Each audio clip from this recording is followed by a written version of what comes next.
Good day, folks. Welcome to the live stream. It's James speaking. I've just arrived back from a road trip, and I'm in a weird, strange place. So I hope you can all hear me and see me. I don't know who's joining me today.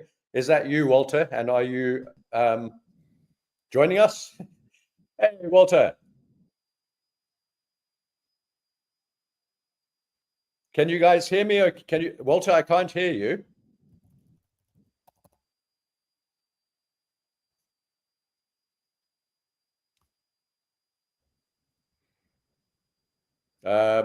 Maybe it's a setting on my side. Right. You should be able to hear me now. Oh, there we go. Thank you, Walter. Awesome. Perfect. I just need to switch over the mic. Okay, cool. Awesome. We haven't met before, Walter, so I'm James. Nice to meet you. Hey, James. How are you? You okay? I think this is the first time we're meeting. Yeah, good. I'm great. And I don't have the controls here either. I think Ola Prime, I'm not able to share screens or do anything like that. So I don't know if you are able to do that, Walter. Aparov, I believe, is in the back end that will be able to get this done for us, I believe. Yeah. Is anyone from Ola around in the back end? Or Richard. Richard, are you around? Okay. So I can present my... Richard, are you around? Okay. So I can present... I think Richard might be a bit late today. But we can roll in. Okay. I mean, I believe we're already live on YouTube. Yeah. I think, Walter, if you just get rolling, if that's okay, I've just got to set up some cords and some mics and stuff like that. If you want to share your screen and just get going, that would be great. And then we can. No worries at all. Let me share my screen. Yeah, it'll take me a couple of minutes just to set up, and then.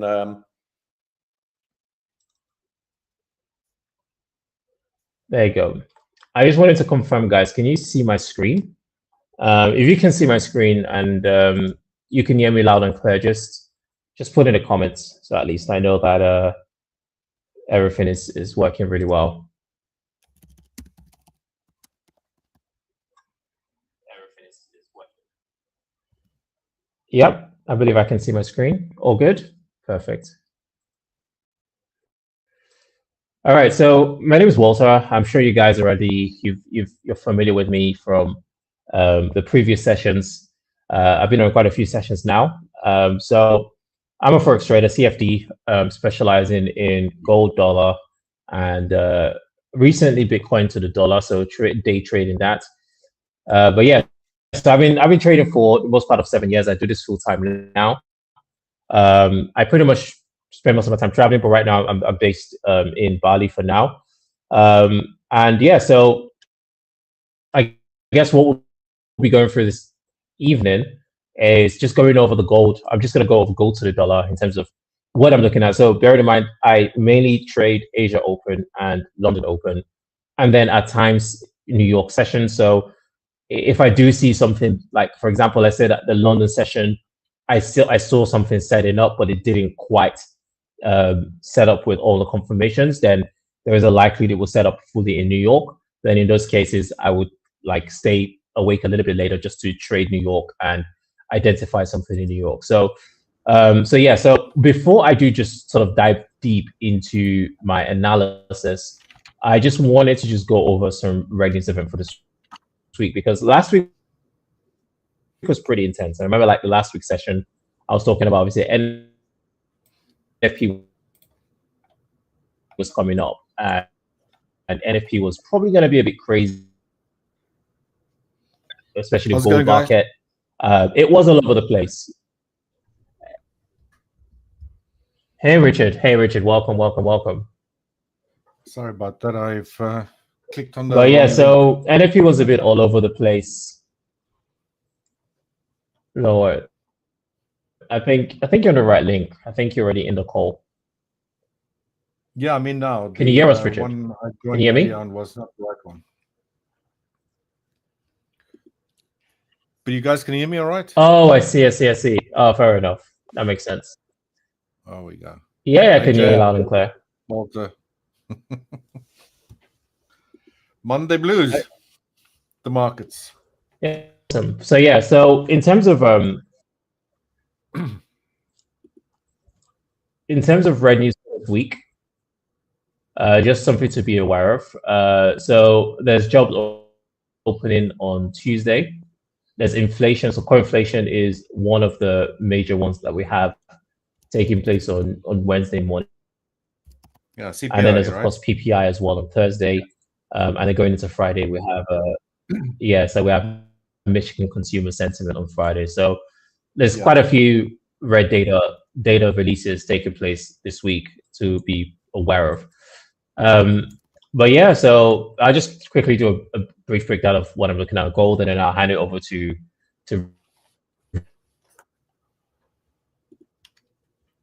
Richard, who can show us what is with gold to the dollar. So this morning was. There seems to be a bit of a delay on the audio side. Breaking up? Yeah, quite a bit. James, do you hear the same thing?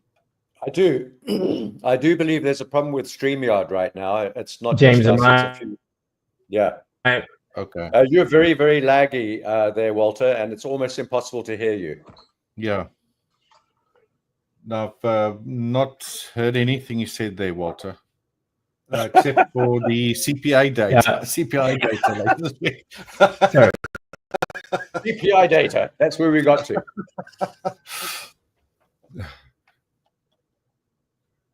It sounds like there's quite a bit of a lag. Oh, that's a bit better. Yeah. Walter, I think it's better. It's better now? Yeah, Walter, if you Asparov's approve says it's your internet, Walter.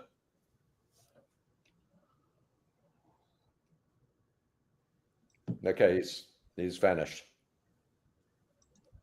No, but my internet is working fine. So I'm just trying to figure.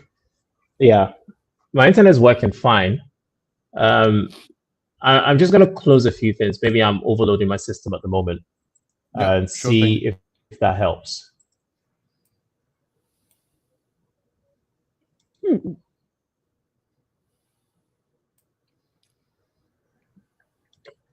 Let's see.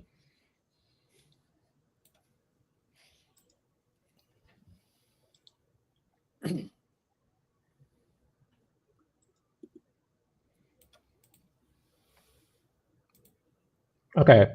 How is this now, guys? Are we good? Yeah, that's a bit better. Better? Okay. Let's go ahead. Yeah. Aparov said. All right. Sorry about that delay, guys. No worries. Perfect. So with regards to what I'm looking at for gold, so week started up. I mean, the market, like I said, this was like last week, Thursday. I was like, the market's currently stuck in this pretty wet accumulatory range. So I've just been trading it exactly like that. So for example, like ever since last week, I've just been selling at the lows to the highs, and then buying at the lows towards the highs, and then selling from the highs back down towards the low. Okay. But I've been doing that within a sort of like there is a trend system that I identify, and as long as price is within that trend system, it allows me to better anticipate setups and anticipate sort of like moves. So going into like this morning, so from Asia Open, like after NFP, so NFP was a bit wild, but NFP price took out a key buy side target. So price took out the high of the range during NFP. So if you take a look at these prior highs, price essentially rallied, took out those highs, and then traded back into the range. Okay. So when the market then traded back into the range, it gave a break of structure to the downside. So we can see this initial leg contracted, gave a secondary leg to the downside. My area of interest, so it's two different areas of interest, but my main area of interest was this order block. So this morning, Asia session, the market was firmly in that order block. I was anticipating some sort of a short to the downside, with my target being the low of the range, so the H4 SSD. So this was the low that was created on Friday. So Friday's low was my primary target. So the setup was very simple. The market gave on the 15 minutes a break to the downside. So this is the first instance, this low wherein the market broke structure. The first low that was created afterwards. And then my AOI to go short was this order block. Within this order block, there's something known as an interchange zone. And this interchange zone was my area of interest to go short. And essentially went short from there. So this was the setup earlier today. And then stop loss above the high. And then the target was, it was a very simple, like 1 to 2, nothing crazy, back to that low. So the market didn't do anything up until London Open. London Open, the market traded a little bit into the range. I thought I was going to get stopped out, but I just held on, and then it just like gave a very swift move to the downside. Pretty nice. And then afterwards traded back into the range. So going into New York, I'm actually anticipating a continuation, but the market sort of like is in that sort of wet phase where, so there was that third leg that was created. After that third leg was created, my next area of interest changed to this bearish order block that was created in London Open. The market traded up to retest the block and then came back down to the low. So this is another setup that if it had happened in New York, for example, that would have been a very nice trade to have taken. So entering within the order block says this imbalance, stop loss above the high, back down to that recent low, right? But this move has happened. So now what next? So the market is obviously inflected back up into the range, given a new break of structure right here. So this is now 1, right there. And then this is 2, right there.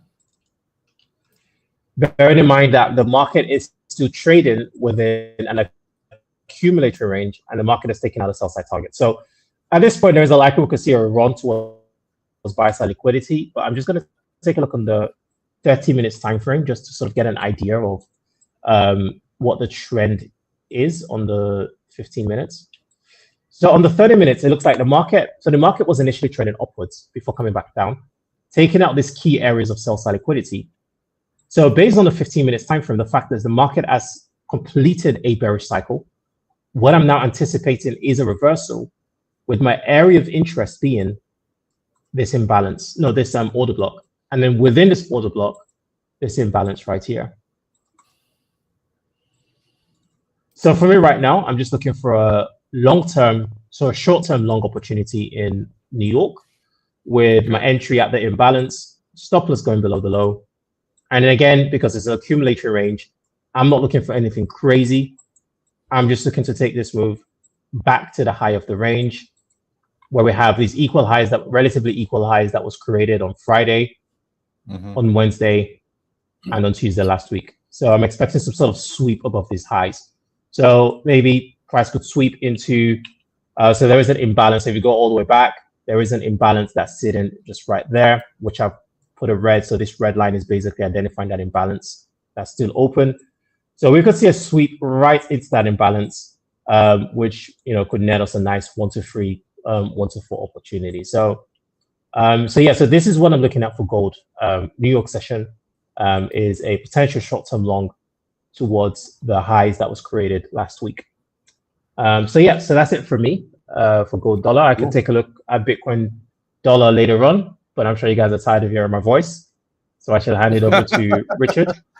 Never. Richard who has a more beautiful voice than I, No, James has got the beautiful voice, not me. I haven't heard James speak much, so perhaps at the end of the session, my opinion might change. James might take the lead on who has the most beautiful voice amongst us. Yeah, don't get him going. He'll never stop.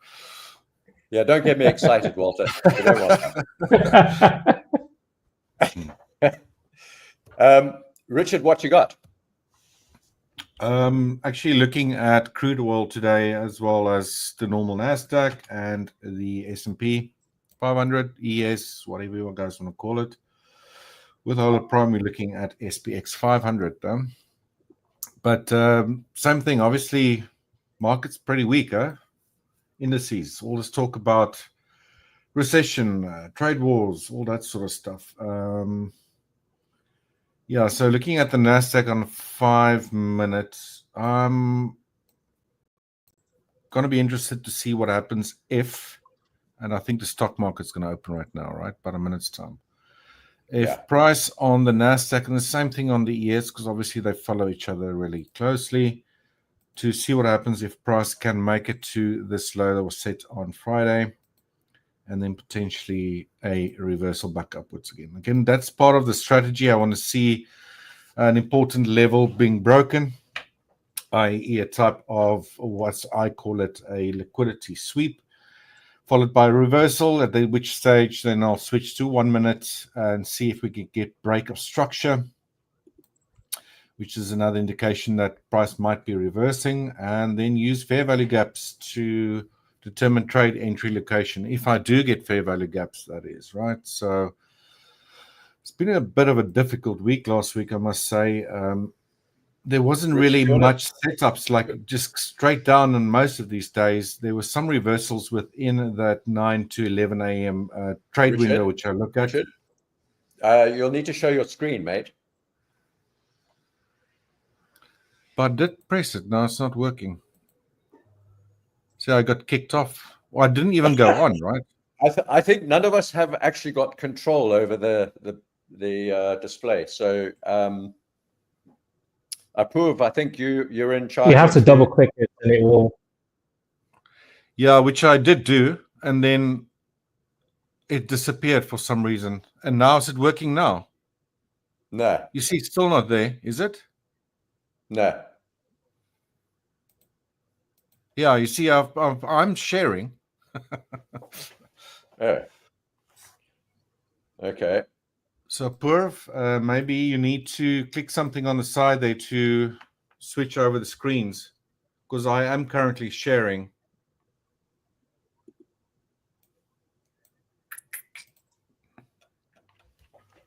Oh, Simon, thank you. I just read your comment. Always good to hear you despite your connection issue. Thank you, Simon. I appreciate it. Yeah, the screen's not sharing because I've got it happening on my side, but nope. Is it a similar issue to what we had last week? Well, no, it's not even actually showing up.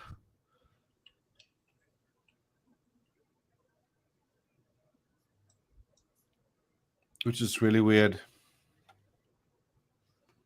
Because, you know, when you click on it yourself, it says which screen you want to share, and mine is actually sharing at the moment. See, I'm talking about things, and you guys can see nothing. Just hang on, guys. Probably got a tech issue. There we go. Can you see it now? Walter, can you hear me? Yeah, I can see your screen right now. Sorry, I was looking at it on the YouTube as well to see if it's showing up, but I can see your screen. Yeah, it's streaming. Yeah. All right, I think Apurv done something there on the side. Or we just changed the our little layouts again, which was the issue last time, wasn't it? Yes. Yes, it was. Anyway, sorry about that, guys. Here I'm talking, thinking I'm sharing my screen, but anyway, where was I? Looking at the NASDAQ cash session just opened, and we're seeing a sharp decline. I'm looking for a break of last week's Friday's low, which is around about the 19,735-ish region. And then obviously I want to see a reversal, a liquidity sweep. Things might just continue low from where it currently is, but obviously with this strategy, I want to see a break of an important key level and then a reversal. At which stage, you can see I'm here on the 5 minutes. I'll switch to the 1 minute time frame. Wait to see if we can get a price structure break and a fair value gap to form. And similar to what Walter's doing, use that as a type of a entry zone, if that makes sense, right? So that's on the NASDAQ. Same thing on the ES, a little bit closer actually to that low on Friday. So I've got a few things to look at here before I pass things over to James. So similar thing on the SPX 500, also again on 5 minute. When prices to break sort of the 5,665-ish level, followed by reversal upwards. Same thing, go to a 1 minute time frame, which is my entry time frame. See if we can get a fair value gap that forms hopefully prior to a price structure break, and then hopefully get into a trade. And then also, as I mentioned, I'm looking at crude oil today as well.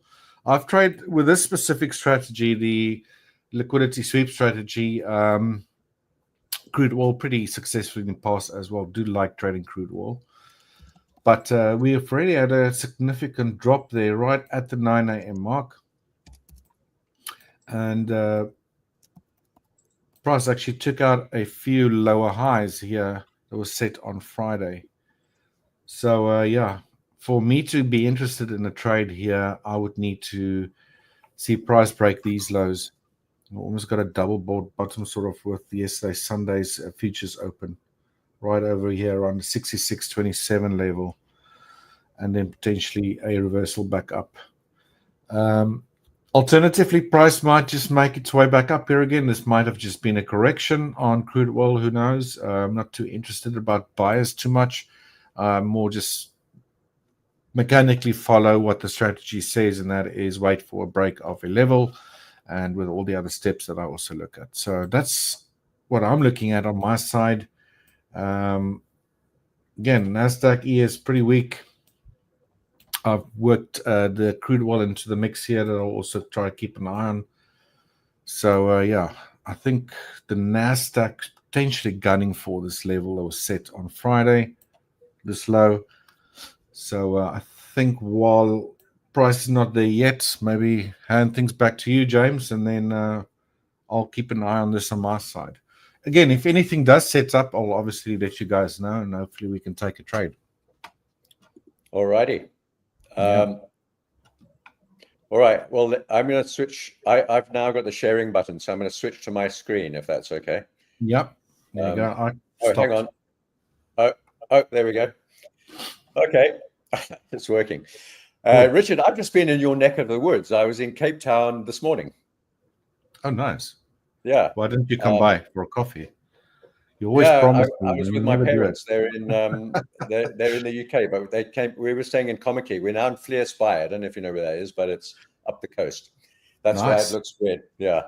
Very nice. So the beach is literally 7 steps away from me. Oh, just over there. Awesome. I mean, this time of the year is fantastic weather-wise. That's beautiful. Yeah, I might swing the camera there shortly if we get a few minutes to mess about. But let me have a look at these charts. So I think my feeling is that the NASDAQ and the S&P are going to bottom here, and that we have a. So let me just take you to the day chart just to set the scene, because we've got to be fairly quick. This is the NASDAQ, and the S&P is pretty similar, and we could even look at Bitcoin as well. It's very similar chart structures right now. Look where we've dropped to on the NASDAQ, right into almost my blob. I've had that blob drawn on there for about a month now, and we're about 3 days early, 2 days early maybe. So it was pretty accurate. And there's a big order block here, previous swing high, previous swing low on several occasions. It's a very long-term trend line, which has been tested once, twice, 3 times. This is the 4th time. And the question is, are we going to hold here after an 11.2% correction before we slip into a 15% correction, which then becomes, like a bear market eventually? So if we're going to hold, we've got to hold right now, right here, today. I think that's really as simple as that. And I'm going to I'll put my bet on the long side in terms of day trading this.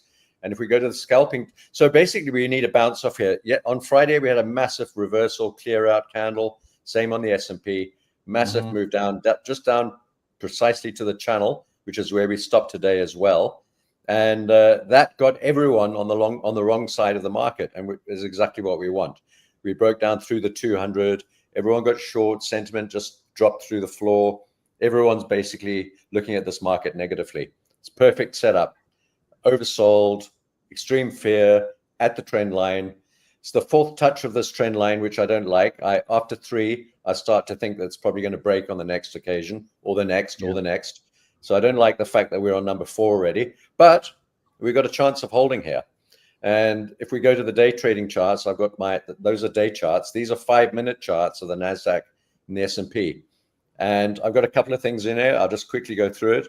I've got a 20-period VWAP. I've got a 20-period simple moving average, a 50-period simple moving average, a couple of trend lines, horizontal lines, and a 14.73 stochastic, which is my oscillator if you want to use it. I'm just putting it on here because people like to look at oscillators, so may as well put one on the chart. So NASDAQ and S&P are trying to bounce. S&P a little bit more vigorously than the NASDAQ. Yeah. And I'm looking to buy both of these.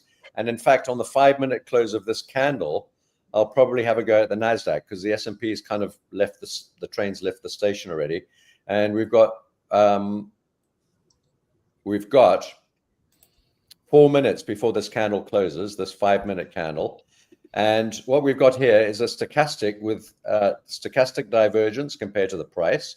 So we've got lower lows on the price. It's a 5-minute chart, so don't read too much into this. It's all just, you know, froth and burps and bubbles when you're trading on 5-minute charts. So, but it is a chart, nevertheless. We've got a stochastic divergence. The price is making lower lows. The stochastic's making higher lows fractionally, but it is slightly higher on this dip down here.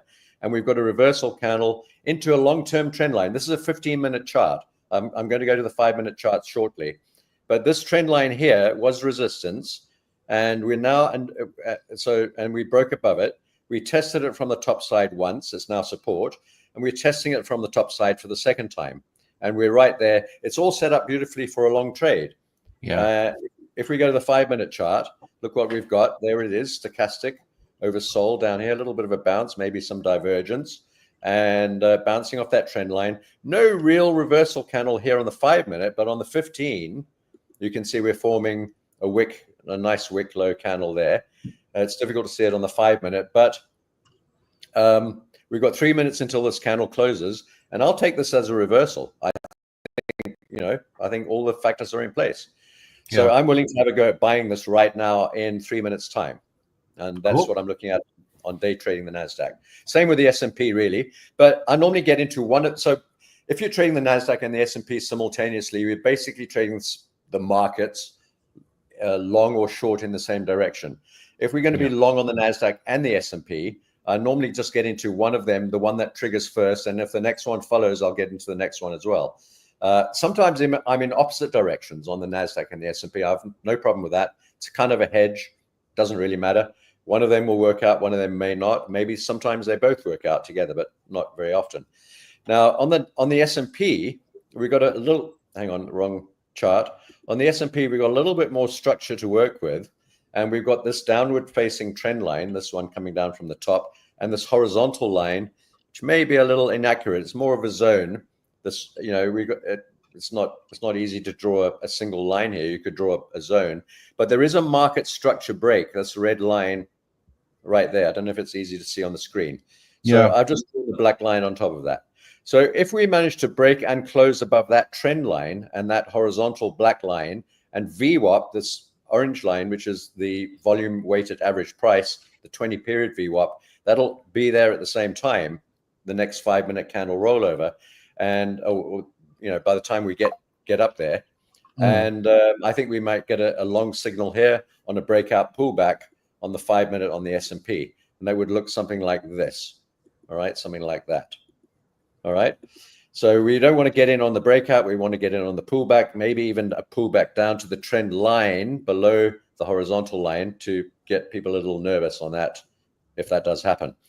So that's where we are. And I think I'm going to have a go at the NASDAQ long at this price on this 5-minute candle rollover in 1 minute's time, and then follow with the S&P if we do get a confirmation with the S&P. If we break down below that 5-minute candle on the NASDAQ, I'll immediately stop this trade out and have another look at things and reevaluate and see what's going on thereafter.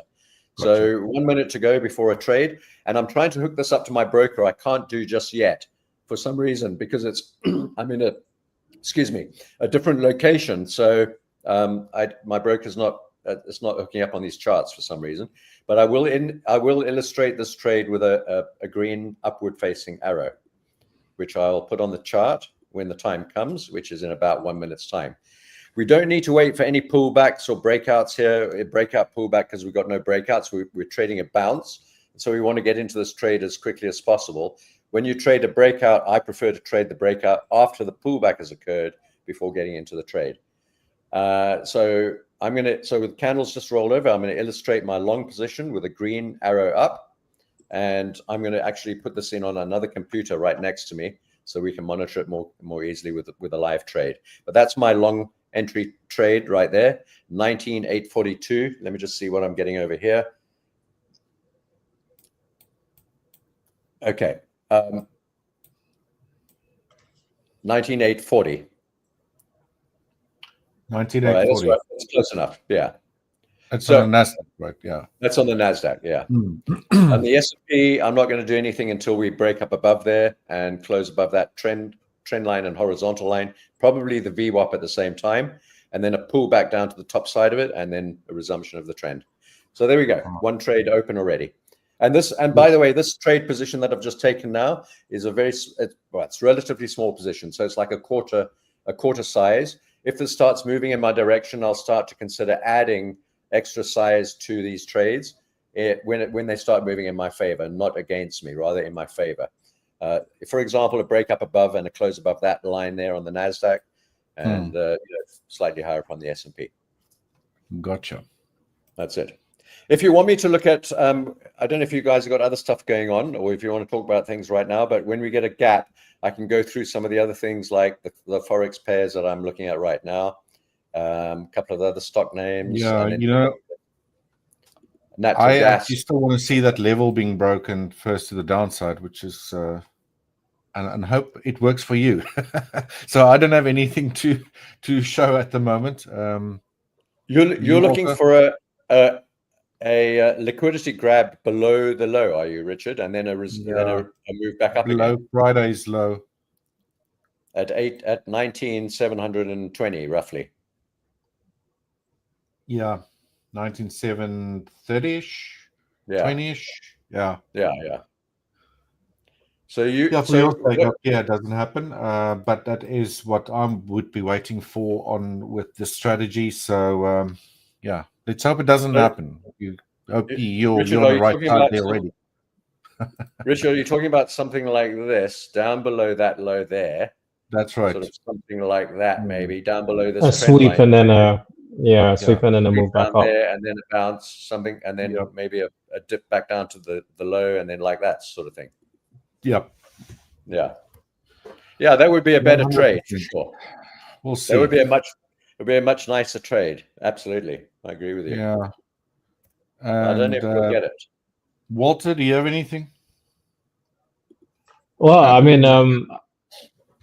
mean, gold is still in my AOI, so waiting to see what happens with that. I've got my eyes on Bitcoin as well. I mean, after Friday's White House sort of summit, right? It's interesting to see sort of what happens. But I mean, we saw a nice drop to the downside on Bitcoin. Bitcoin went all the way back down to 80K from sort of like yesterday evening going into today. So like I've been sort of like bearish on Bitcoin, but now I'm out of the market now. Now I'm just waiting because right now the market is basically just accumulating. I can quickly show you if people are. So what was the outcome there, Walter, with the White House meeting thing about? There's quite a few things. So they do want to move forward of creating this whole crypto strategic reserve. So that's like something that they like pencil down. Well, for whatever reason, they only want it to be Ripple, Solana, Cardano. So they've sort of like not included Bitcoin and Ethereum, which is understandable, I guess. But at the same time, these are the two strongest and strongest cryptos, right? Within the sector. But so there's also some like legislations that they might bring into place. For example, they're considering a 0% tax on crypto assets within the States on only cryptos that are actually where the companies are based in the States. They're considering 0% tax on those cryptos. Wow. So like, so of course, like Ethereum, Solana, they considered Bitcoin, but the Bitcoin is decentralized. Nobody actually knows where Bitcoin was founded. No one knows what country it was founded in. So I don't know why that was included. But yeah, we'll see. I mean, over the next few days, we're going to be getting a little bit more news and announcements about the sort of things that they discussed and what they're actually looking to turn into law and how they're looking to make the industry a little bit more stable, more safer for investors. And yeah, we'll see what happens. Interesting, yeah. Yeah, Bitcoin's really got a hold here. I don't know if are we still on my screen? Yeah. Yeah. So I've got a fair chunk of Bitcoin myself. It's not something I normally trade very heavily, but I happen to be quite. I think we've got a good chance of a decent rally on Bitcoin, and absolutely, this is it's a fantastic technical structure. We pulled back 50% of the rally from here. The last time we touched that trend line, we rallied up to 110, whatever. That was the second touch or the first confirmation that a trend line is in existence. The second touch overall. This is the third touch, and it's also a 50% retracement. It's also around about the 200 period moving average, and it's also not too far from the previous all-time high at 72 and some change. So if this is going to bounce, and it doesn't bounce now, with all those things going for it, and everything that you've just been talking about as well regarding the Bitcoin Summit and adoption, and just millions of things going on, and the SEC getting a little bit more sort of on Bitcoin and crypto side, all sorts of things. If it doesn't bounce now, I don't think it's going to bounce for a while. And I think we're going to have to revisit. I mean, I think there's a real danger of us revisiting the 50s. I really hope not, because I'm fairly sort of into Bitcoin at the moment. But this is the perfect place for it to bounce. It's got every opportunity to do so. And often when markets are given all the opportunities, all the chances, all the benefits of the doubt, and they don't manage to capitalize on that, it's a really bad sign. So I think that's where Bitcoin is right now. And we could see a very sharp bounce out of here, or a dribble down, and eventually, I don't think it'll be dramatic, but just a dribble down through this trend line, through the previous low recently a few days ago, and eventually that'll pick up steam and dramatically accelerate if that happens. Yeah. If it does get to the 50s, it's probably going to be a flash crash, with the purpose of essentially liquidating, because right now quite a few people in DeFi have used Bitcoin as collateral, as a loan for USDC, for other crypto assets, in order to put them into some sort of farm. So yeah, and like there's been quite a few liquidations over the past few weeks, but again, if it does go down to 50K, it will be a very fast move. It will liquidate a lot of people right now that are heavily using Bitcoin as collateral. And then after they've been liquidated, it will fly back up again. But again, I hope that's not going to be the case. I mean, I haven't collateralized any Bitcoin, but if anyone is still collateralized on it, then it's probably not a smart thing to be doing that right now. But yeah, I wanted to quickly. So all right, I think Abdullah. Do you want to show your charts? He asked a question about euro dollar. And I'm not sure if because I don't really look at euro dollar actively. I used to trade this euro dollar and pound dollar very actively a few years ago, but the character is so different now to what it was before, and a lot of the action for me now is in gold. So that's why I just stuck with that. But I'm more than happy to show you, Abdullah, like sort of like maybe like give you an idea, because like the way I trade gold also works really well on euro dollar. I'm more than happy to show you, Abdullah, like sort of. I'm getting a bit of feedback here. But yeah, I'm sharing my screen already. I'm not sure if it's in view. I think it's happening. There we go. Okay, perfect.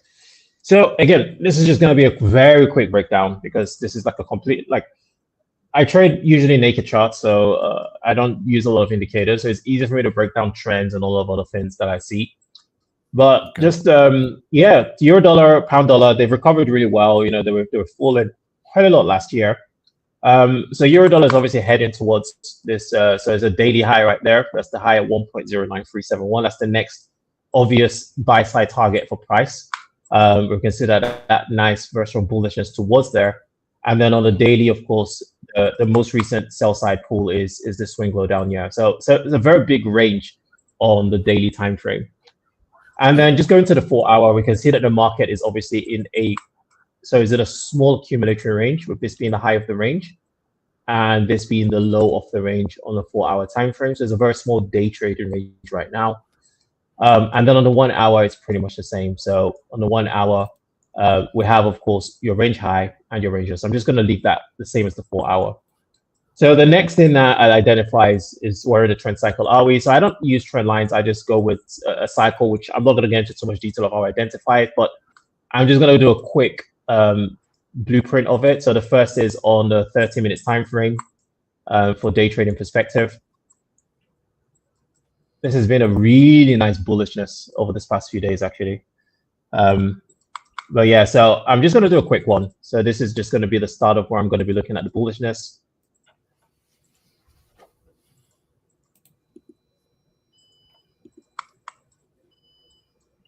The funny thing is, every time I look at euro dollar, there's always opportunities, but the opportunities are better on gold. So we have here, of course, the initial break, then the secondary leg, and then the third leg. Market gave a reversal, and then the market reversed right into, so this small imbalance you see right there, right? So that imbalance is my sell side liquidity pool. Then the market bounced back up, restarted a cycle, first expansion, secondary expansion, third expansion, another reversal into where? Took out the short-term low, traded into this imbalance, and then started a cycle again. So we have the initial leg right there, secondary leg right there, accumulation before going into that third phase, reversal right into this imbalance. After that, cycle begins again. Sorry, I'm going quite fast because I know, like, no worries. One second leg, and then we have again that third leg right there. Then, like, you know, vector acceleration, accumulation, market takes out a short-term low before starting the cycle again. It's pretty straightforward. 1, 2, purge of the recent low before giving that third and aggressive leg. Perfect. So now I know where I am. So now I can see that the market is obviously in an accumulatory range, but we've seen the beginning of a reversal, right? So whether that reversal will begin to trend to the downside, well, we have the initial leg right here, secondary leg, and then give that third leg right there before reversing. Boom, took out a short-term high right there. Beautiful. Okay, so market has taken out a short-term high, giving also a break to the structure to the upside right there. First leg, second leg. So what does this look like right now to me? Looks bullish. AOI is this bullish order block. Taking a look on the 15 minutes, I'm just looking for some sort of an alignment. I'm not going to go all the way down like I did on the 30. That'll take way too much time. So on the 15, I'm looking for the most recent defined low, which is down here, which is typically where a cycle would begin. I'll make this a different color. First expansion, secondary expansion, third expansion, vector acceleration, creating that final high, reversal. First move to the downside, traps above the high, second move to the downside, third leg, done. And then again, same thing to the upside. It's a full bullish cycle to the upside, traded right into this short-term high, right into that imbalance as well, before a reversal back down. It's 1, that's 2, and then that's the third leg, done. After that, the market comes back up, first leg, second leg. So this is alignment. So alignment is 30 minutes, 15 minutes, both in the same direction, in the same stage.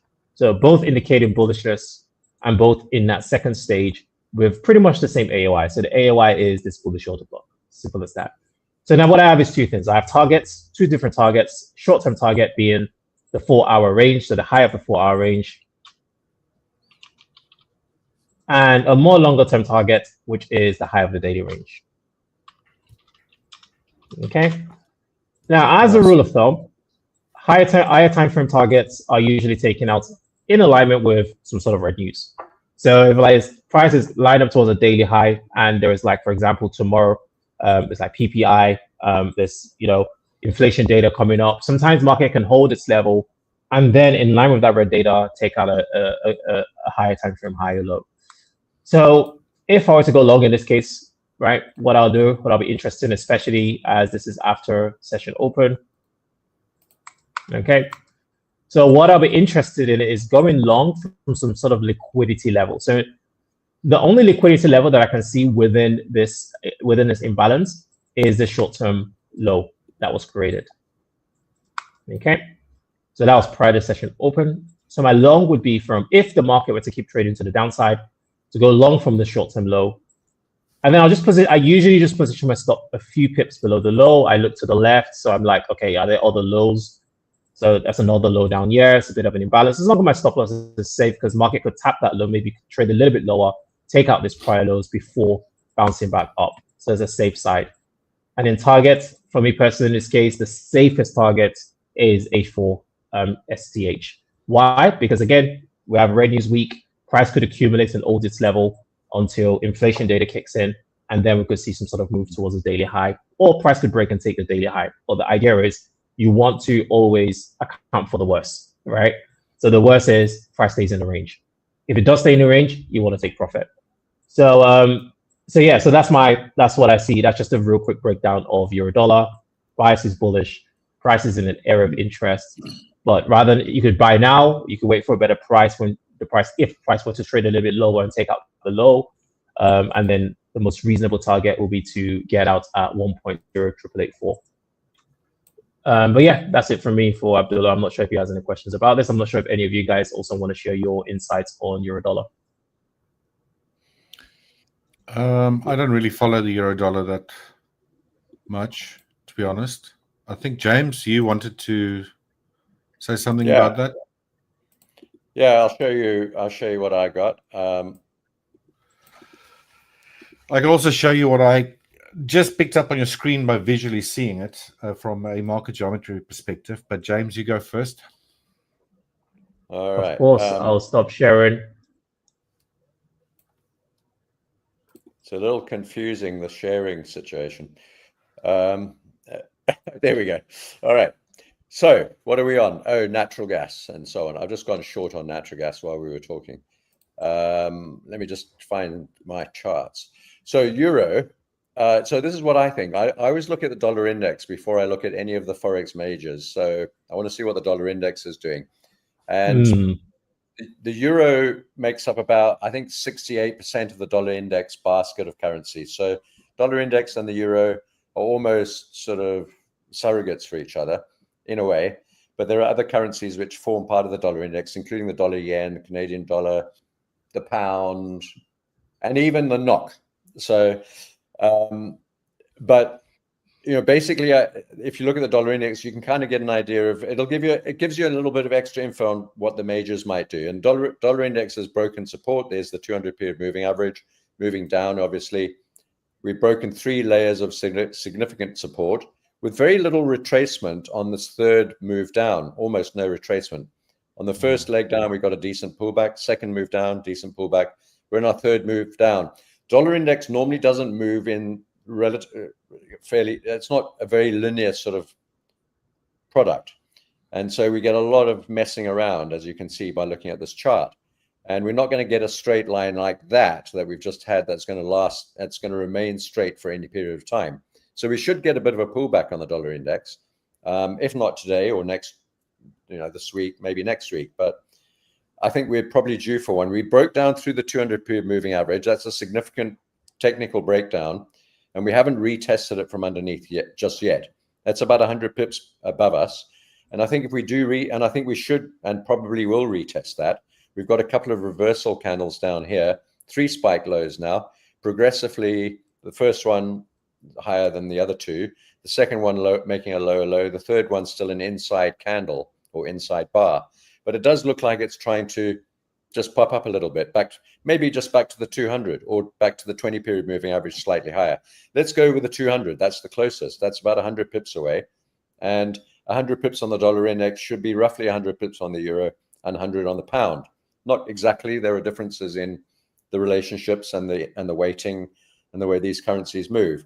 But if we got 100, and also let's have a look at the euro. So we're talking about the euro. Also notice that the euro had a major technical breakout through the 200 at the same time, and also pretty linear one-way move and direction. The euro can move more linearly than the dollar index, but as you can see, looking back to the left-hand side, this is not going to be a straight line for too long. We need a lot of we need a bit of noise and mess. So it's a good time to start with that now, and a pullback to the 200 would be great. We're trading at 834 now, and the 200's at call it 720, 723.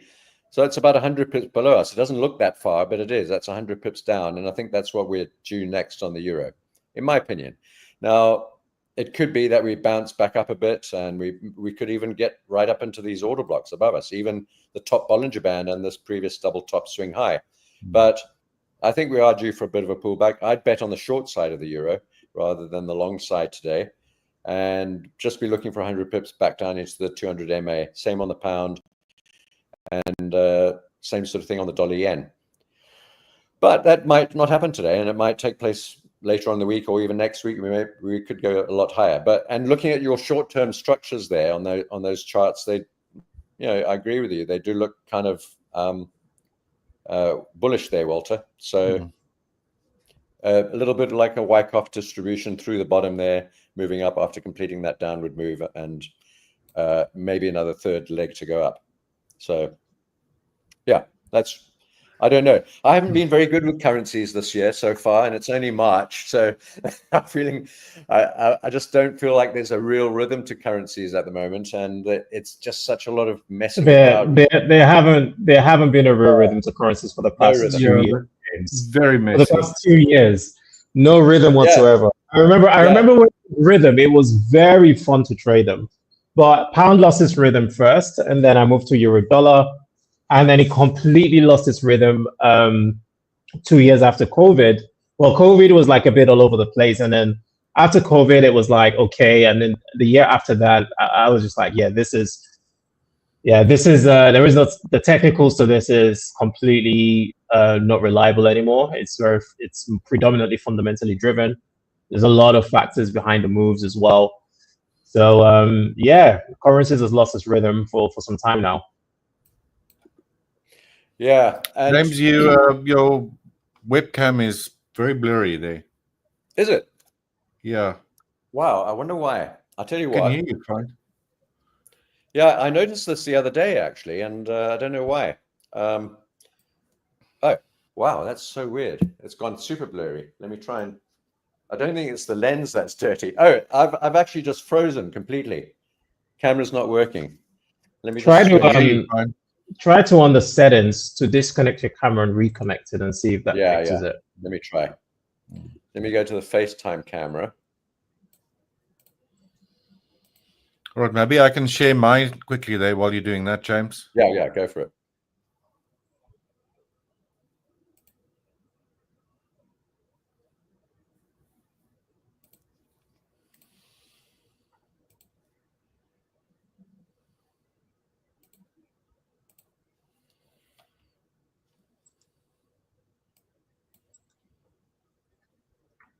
Here we go.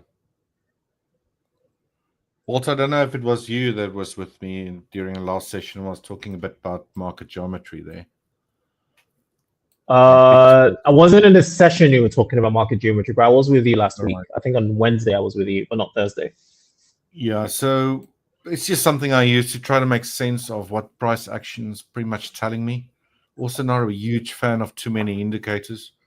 But if you look at that decline, again, euro dollar on the 15-minute that you've shown us, I put in a lot of years trying to understand corrective patterns specifically. And this might sound a bit weird, but, Elliott wave analysis, as you probably know, trying to figure out trends in Elliott wave analysis, that sort of stuff, it is just really, really difficult. But one thing I do like about Elliott wave analysis is the deep study of actual corrective patterns and giving them different names and that sort of stuff. So Then I incorporated through the years market geometry, especially pitchforks. Now, if you look at that decline you were talking about there, could potentially just have been a single zigzag or an ABC, right? ABC. And with price potentially gearing it up to move back to the upside again. And what I found, it's not just me, but I mean, those that do use pitchfork analysis quite a bit, is that you'll find a lot that your corrections tend to terminate at the upper or lower end, depending on which direction the correction is moving in, of a shift pitchfork. So we're not yet talking about your standard pitchforks. We're more like that. You know, the angle or the slope of that is just way too steep. And since corrections are obviously an angle, a little bit more of a flatter type of thing, or not that such steep angles, I find that using a shift pitchfork, you get to a very high degree, you tend to get your corrections end right there. In this case, after a bearish correction, right at the bottom there, and now we're seeing a move back upwards again. So this could potentially have been an ABC or single zigzag. If price does not make its way up to these recent highs, when was this? Earlier today, right? And break above there, then the next corrective pattern that will immediately come up to mind is that this would potentially an ABC. This is what we call an X wave. And then it's morphing into a double zigzag where we need another move lower like this. Potentially could have been that one already. And do this. So basically another zigzag, two zigzags that's sort of, how can I say, combined by what we call an X-axis. If you really want to go technical, this is typically what they would label these corrections as. Oh, come on, man. We just escaped there. That being an A, B, C, potentially. Now we either have another A here or it's still busy. Let's just do that, for example, meaning that price could potentially still take out these lows. That's if price doesn't take that out. But I share your sentiment. I still think the euro-US dollar is bullish. It's just a question of whether this correction is actually over or still underway. And that's also why I use these pitchforks. You can see price tried to get above the upper median line on its way back up again. It kind of did and then failed again. You see it even retested that upper median line after this first strong decline earlier today. And now it's sort of at the median line here again. So I think we get a second break and a close above that upper median line, then that would be a slightly earlier indication that this was just a large ABC, very volatile looking one, and that price might make its way up. But again, this break up and above that upper median line and sort of a failure back down again, if we do see, and price is really close to that center median line, this red line over here, we get a close below there, I think then that becomes a real possibility that what was potentially just a simple ABC could potentially just morph now into a more complex double zigzag, meaning we need another ABC before we get price to move up again. So that could potentially fall in line with what James was thinking, if it makes sense. Yeah.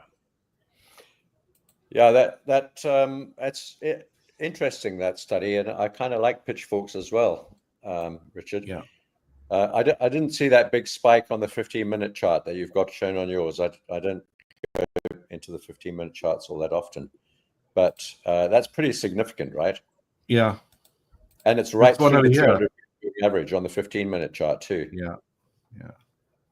Yeah. So that's what I'll look at on the euro-US dollar.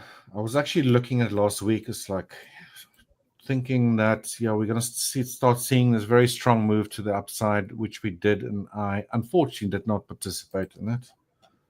And obviously now I want to kick my behind. Yeah, I mean it's been a very nice recovery since last year. But we'll see if that continues. But yeah, I mean, just I wanted to also, so we're pretty much all aligned. nature. So definitely looks like it's some type of a third wave impulse. But as you know, Jan also was saying that's just straight up. You know, it's got to come down sometime. But if it does come down, in my opinion, I think it's just going to be still part of a larger correction, a bit more of a drawn down correction, drawn out, should I say? Right, guys, I'm going to stop sharing that. I just wanted to show you that. Maybe while we're talking about the euro, and Walter, sorry if you had something. Let me just quickly show you. I don't know if I can share my screen myself. Does someone else need to do it for me? Oh, can you see it? Not yet. Yeah. It's coming now. Yeah. So this is also the euro, but it's the euro yen. And this is a really interesting pattern, which prompted me to take a short over here on the right-hand side. We were short at the break of that channel line some time ago. That's in July last year. And we got out of that trade somewhere, I don't know, maybe 3/4 of the way down. But we haven't taken it. I haven't taken a trade on this recently, since then, really. And it's been moving across sideways. But what's interesting is this beautiful rectangular potential bear flag right here. And what I do like about it most of all is that it forms part of a downward sloping trend line from the top there. There's also a downward sloping trend line internally here from that peak, cutting down through these little peaks to the right-hand side of it. So we've got a long-term downward trend line, a short-term trend line downward. We've got this what looks like a bear flag, and we've also got a little false break through the top of that. Very cute little cap, a little hillock above there, just into that order block. And there's the market structure break just above there as well. And so that I like that little, and it's kind of almost symmetrical too. We've got this little thing in the middle and a couple of hillocks, I suppose, on the left-hand side and on the right-hand side. And then we've got the trend line. I took the trade against this trend line, and the 100-period moving average, which is this black one.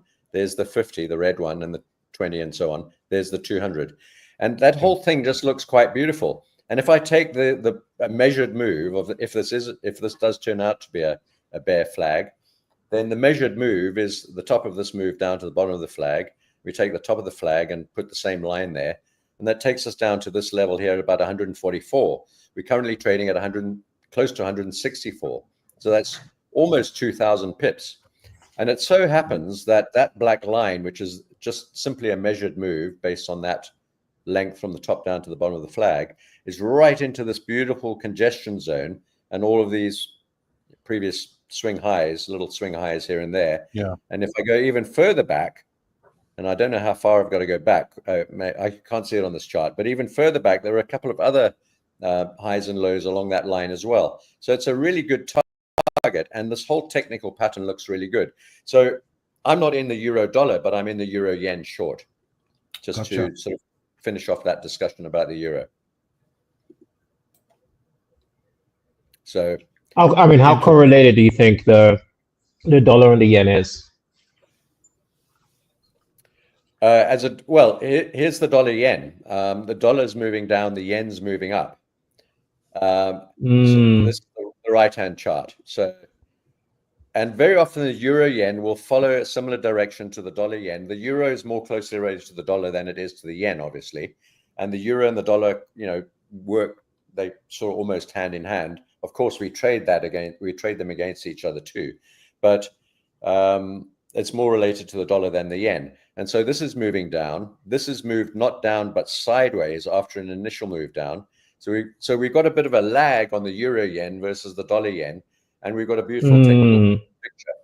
So this is, but I'm now long on the dollar yen and short on the euro yen. So that's a slightly hedged idea, but nothing on the other majors. On the pound, I'm also short on the pound dollar, by the way, on cable. So I'll just draw that position in there. And that's not what we're talking about now, but I've got a short position on pound over there 3 days ago. So long on the dollar yen, short on the euro yen, and long on the pound on pound dollar cable. Nothing on the euro or anything else. I just thought that might be interesting to throw it in the mix when we're talking about the euro. Have you got anything on this, Walter? Any other ideas on currencies? Are you trading the other majors or any crosses? No, I mean, so again, like my main focus that I only trade is gold to the dollar, Bitcoin to the dollar. I don't really touch any of the majors or minors. I used to some time ago trade pound dollar, euro dollar, pound Aussie, euro Aussie. But over the years, I've sort of like dropped pairs, and I've just like I realized less is more for me personally. So a lot of like my results have actually been always from one or two currencies. And yeah, so like for me, that's always been gold to the dollar. So that's why I've just decided to focus on that and drop everything else. Okay. But I still like to look at these markets from time to time because it just gives me an idea of sort of what's going on generally speaking. And also like if I do notice something nice, like I am interested in like swing positions, for example, like if I can see something that I can hold for like a few days to a week or two, that would be very nice. But yeah, my main focus has always been the gold. But speaking of which, I did have an update on that because I did enter a position earlier in the session, and that's now running well. So I just wanted to talk about my thoughts around like how I would sort of like manage my position around that. All right. Let's see. I'm just sharing my screen now. Let's see. There we go.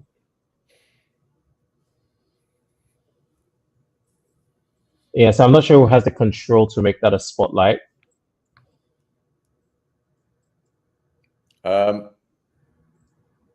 You got it there? There we go. Yeah, there we go. Yeah, so just a bit of an update. So again, general idea for me was bullishness. Price took out an internal low. So this is internal. So the reason it's internal is because again, I'll just go into something a bit more naked than this, just to show the simple levels. So get rid of the EMAs for now. I'll come back to the EMAs later. But yeah, so this is the main accumulatory range. So right now, I do like trading gold when it's in a range because it's so much easier to sort of anticipate and take target and take profit at key areas. So this is the main pool, right? This is the main high, and this is the main low. And then usually the way like what you get within accumulative ranges is you have your external liquidity zones. So external zones are your extreme highs, extreme lows, or around these bouncy points. And then within your range, you have your internal liquidity zones. So these are like equal highs, like in this case, and then you also equal lows, sorry, like in this case, and then you have your equal highs. Like this was an equal high on Friday. I was targeting long, so I went long on Friday, targeted these equal highs, I got out. And these equal lows were the target for today. Market came down, purged those equal lows, and then came back into the range. So today was what I would like to call like an internal. So market came from internal to internal. It hasn't taken out the extremes. So this is like the new extreme low, the new lowest low that was created within the range, right? And this is the new highest high that was created in the range on Friday. So anything inside of this is internal liquidity pool. So yeah, so going back to my main chart.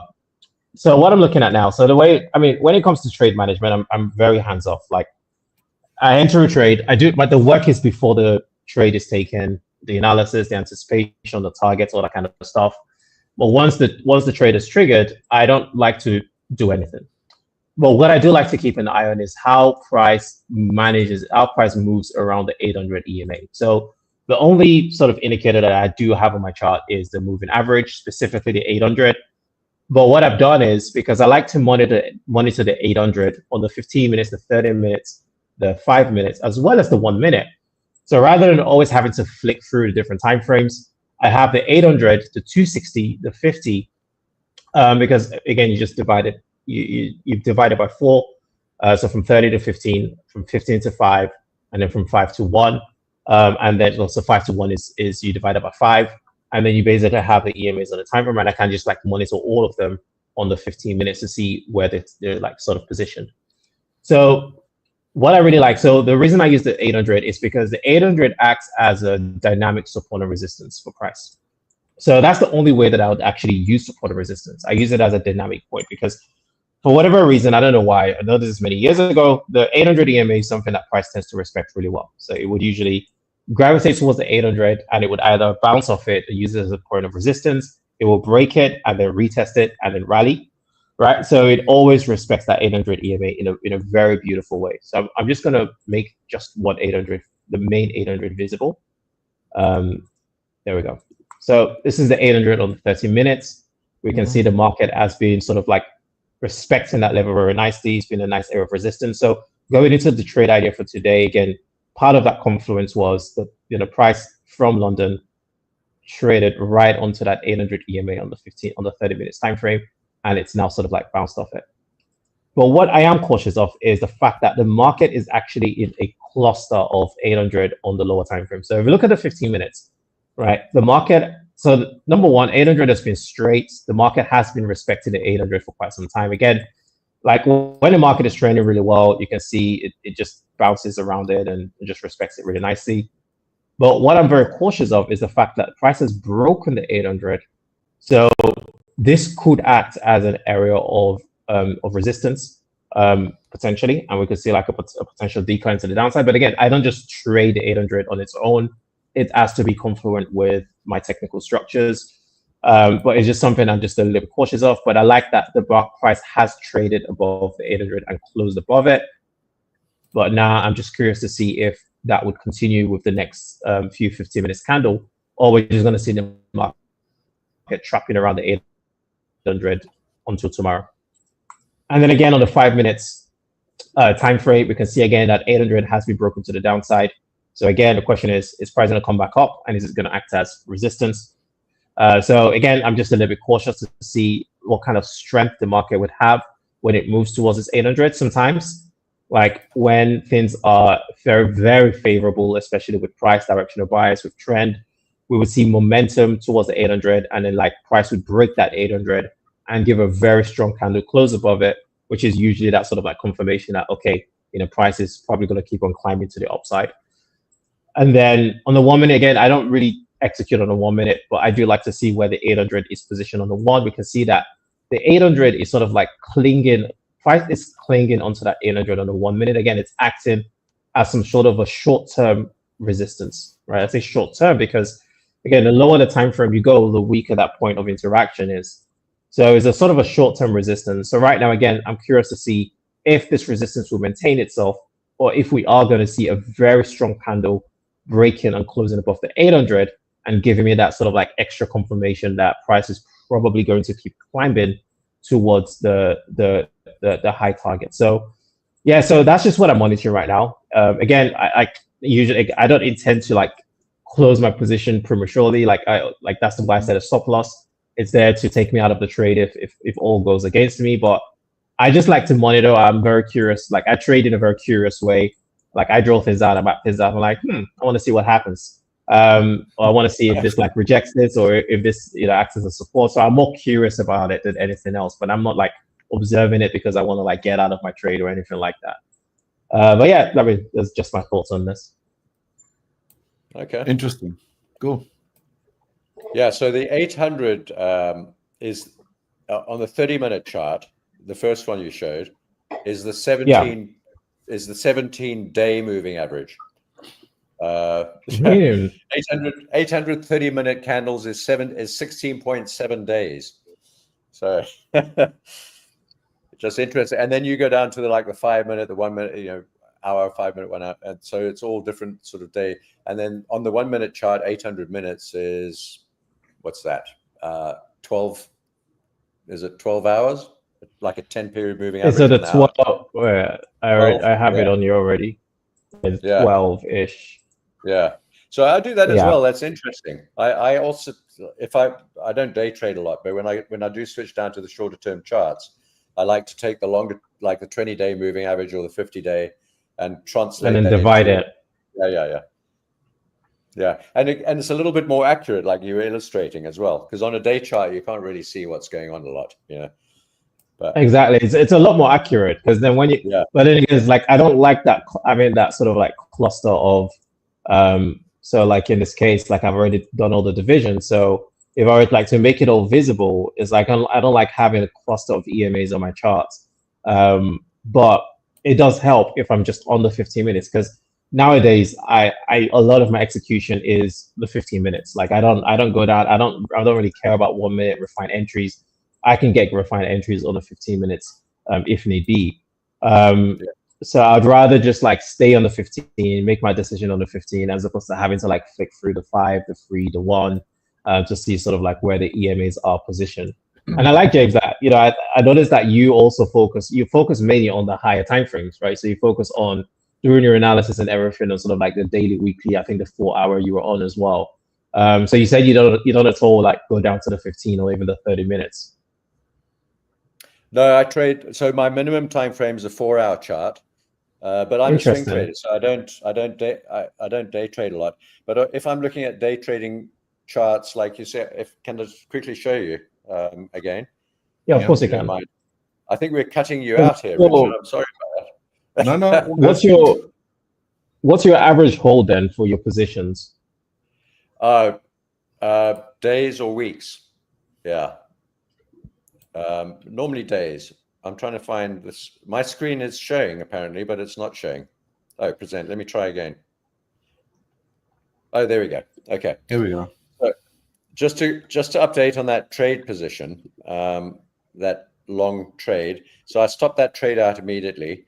Remember I said it's a 20% position, so it's very tiny. And I would have added as it moved in our favor, which it obviously hasn't. So we got long at I think it was 19,820. Yeah, and then out at 19. Oh, I've drawn this thing at 19,760. Yeah, roughly around there. So that was about a 60 pip hit, but at 20% size. So you can do, yeah, it's like 10 points. It's nothing, neither here nor there. And we'll try again. I like Richard's idea now. Yours is a much better idea, Richard. Yeah, so Richard's idea is now. Richard's idea is now playing out. Now it's switched to Richard. Over to you, Richard. Oh, let's do that. Go for it. All right. I've been looking here at the. Let's just quickly get that. All right. Let's see. I am sharing. Okay, I'll stop here. I've stopped. It should come on now, hopefully. The problem with StreamYard was actually, and I encountered it in a separate live stream, not this one, is there's a lag between in the switching between presenters, like we've just seen now. Yeah. Right. Anyway, so the NASDAQ continued low, obviously. This red line that I dropped in here, it's at 19,610.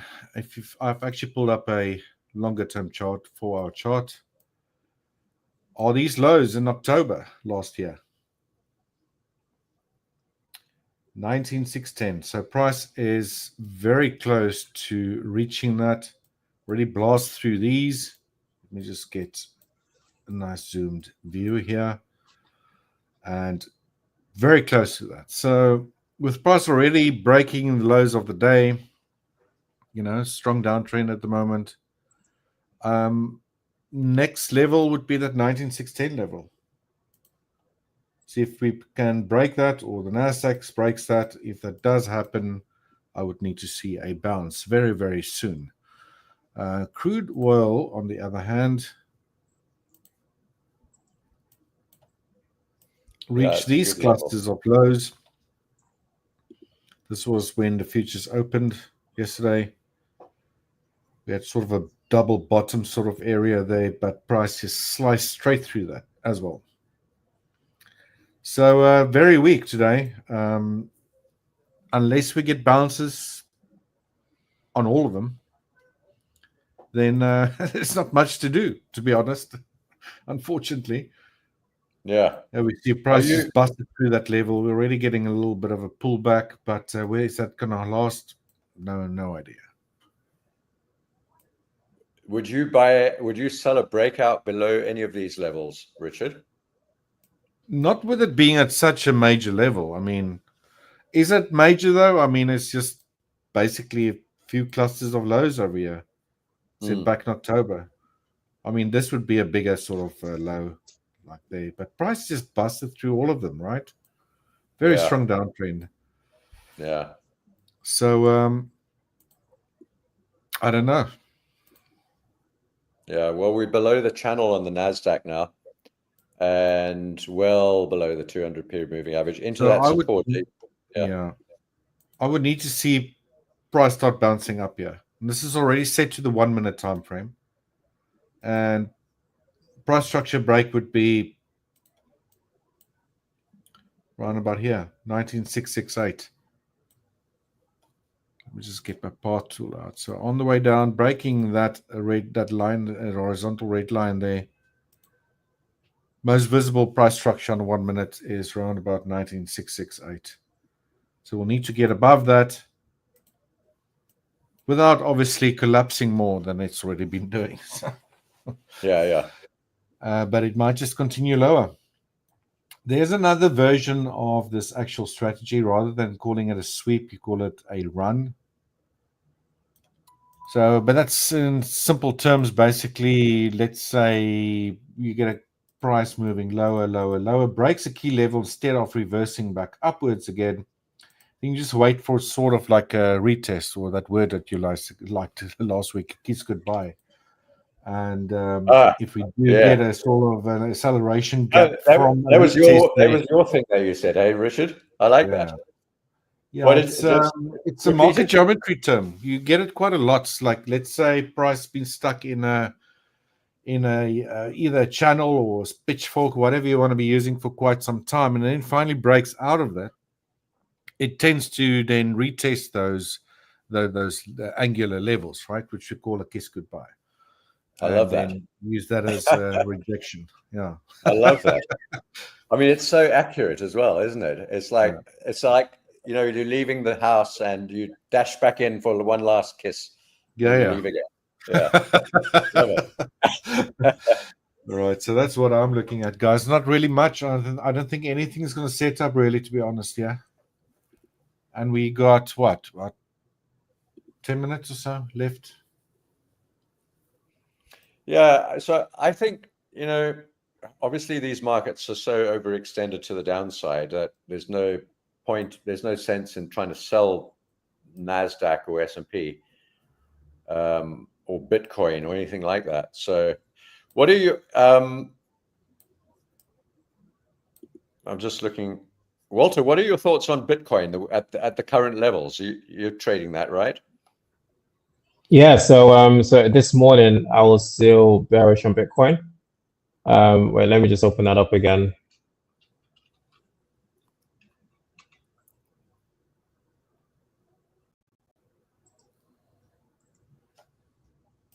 Ah, nice. Oh, wow. The market did me very dirty today, huh? So this is an interesting one. So this is my only loss today, which is, so this did me really dirty. I actually closed this because I was just like, I was a bit irritated with how it was moving, but it actually ended up moving really well.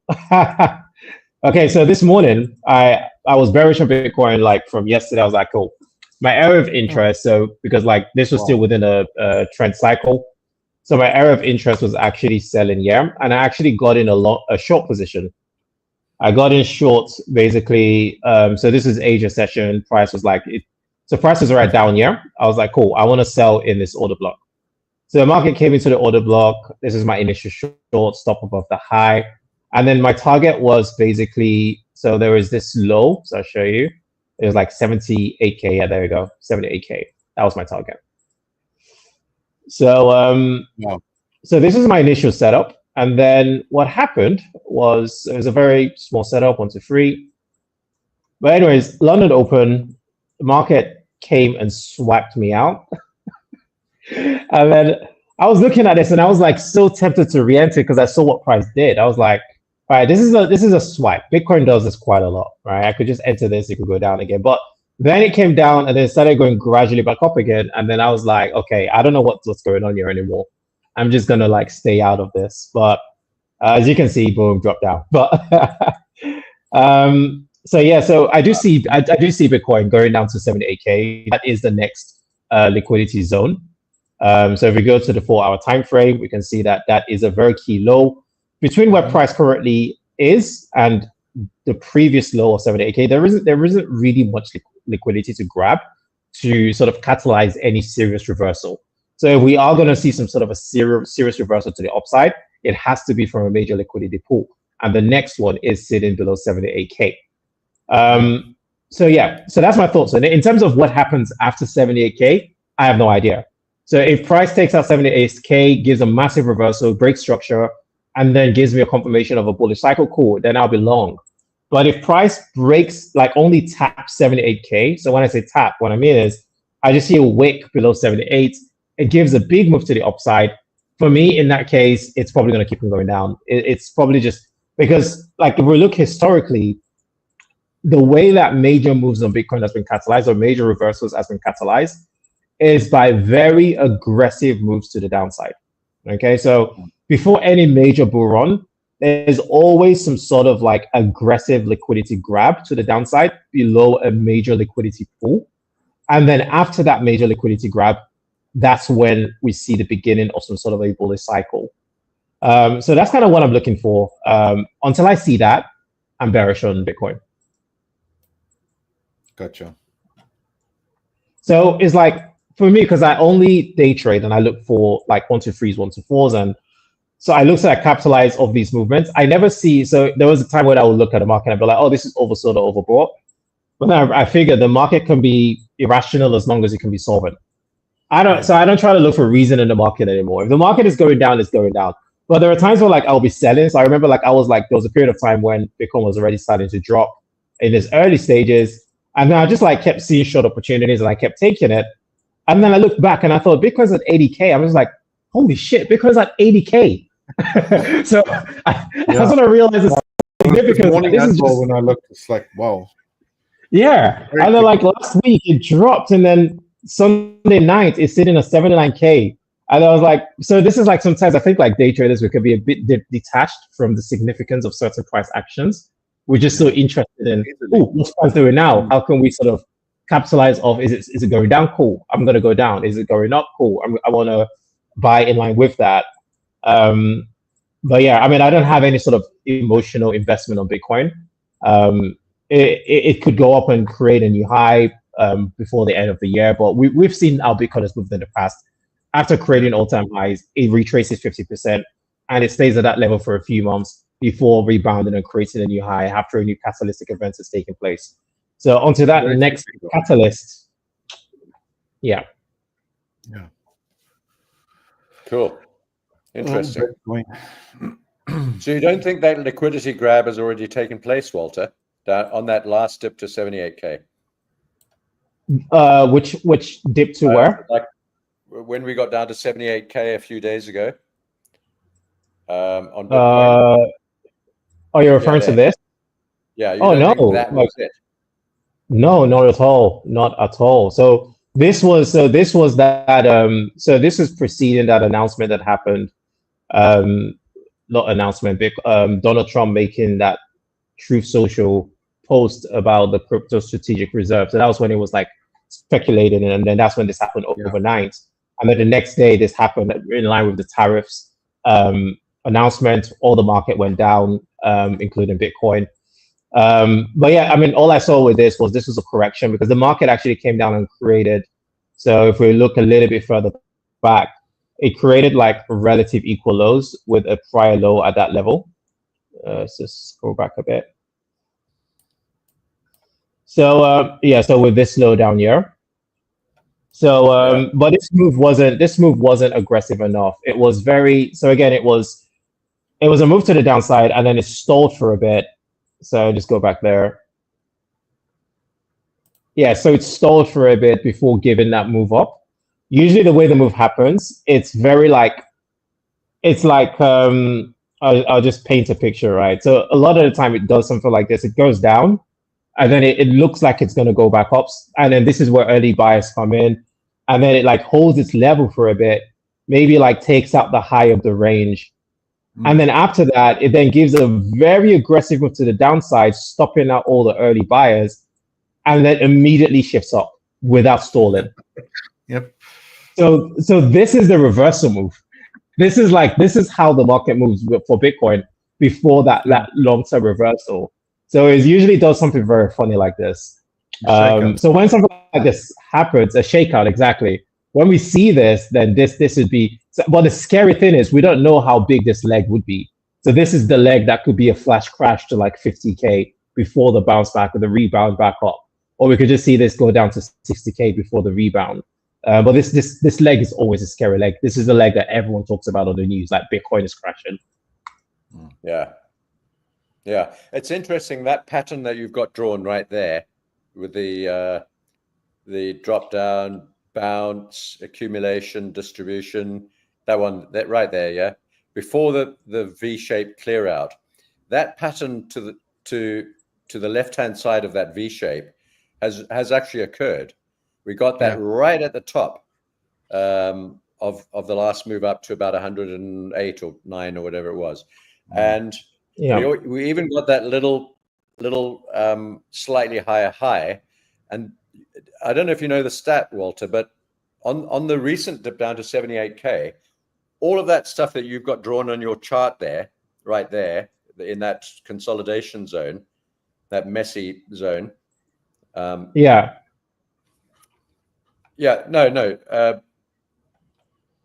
Sorry, I'm just trying to get rid of my session drawings. breaks just to... Your own drawings. Yeah. Sorry, I'm just getting rid of the session breaks. It's a bit messy. There we go. Okay, yeah. So all of that, where you've got the arrow, the horizontal arrow drawn underneath it, all of that messy stuff there, that actually did happen, very similar to that. And on that dip down to 78,000, let's say that V shape you've got drawn by hand there is the dip down to 78. Just to say, that dip that we had down to 78, apparently all of the losses that took place on Bitcoin during that dip, all of the clearing out, and there were huge losses that took place, were all traders that got in at the top where your drawing is, where that messy cup is, and the slightly higher high. 90% of the money that was lost in this dip down to 78K were traders that got in that zone that you've just drawn there. So you're right. You're right. I'm wondering if we don't have a sort of a mini version of what you've got drawn already in place, and that 78 might be the bottom. I know I've got confirmation and direction bias here, and I'll admit to it. But look, if we drop below 78,000, I'm going to hedge my entire stash of Bitcoin entirely. So that's not going to be. I would highly advise against that, James. I mean, of course, you're welcome to do it, but this is the thing. This is what everyone does, and this same thing happens every single year. It's like Bitcoin reaches a new low, and people are like, "Okay, this is it, gotta buy," and then it goes even lower, and people are like, "Gotta buy." And the moment when people start giving up on buying, that's when Bitcoin rebounds. It really does test people's patience. But I mean, I do see what you mean. I do see the structure within this move that happened 100%, especially with this V bottom that took place. And then after that V bottom, that moved to the upside.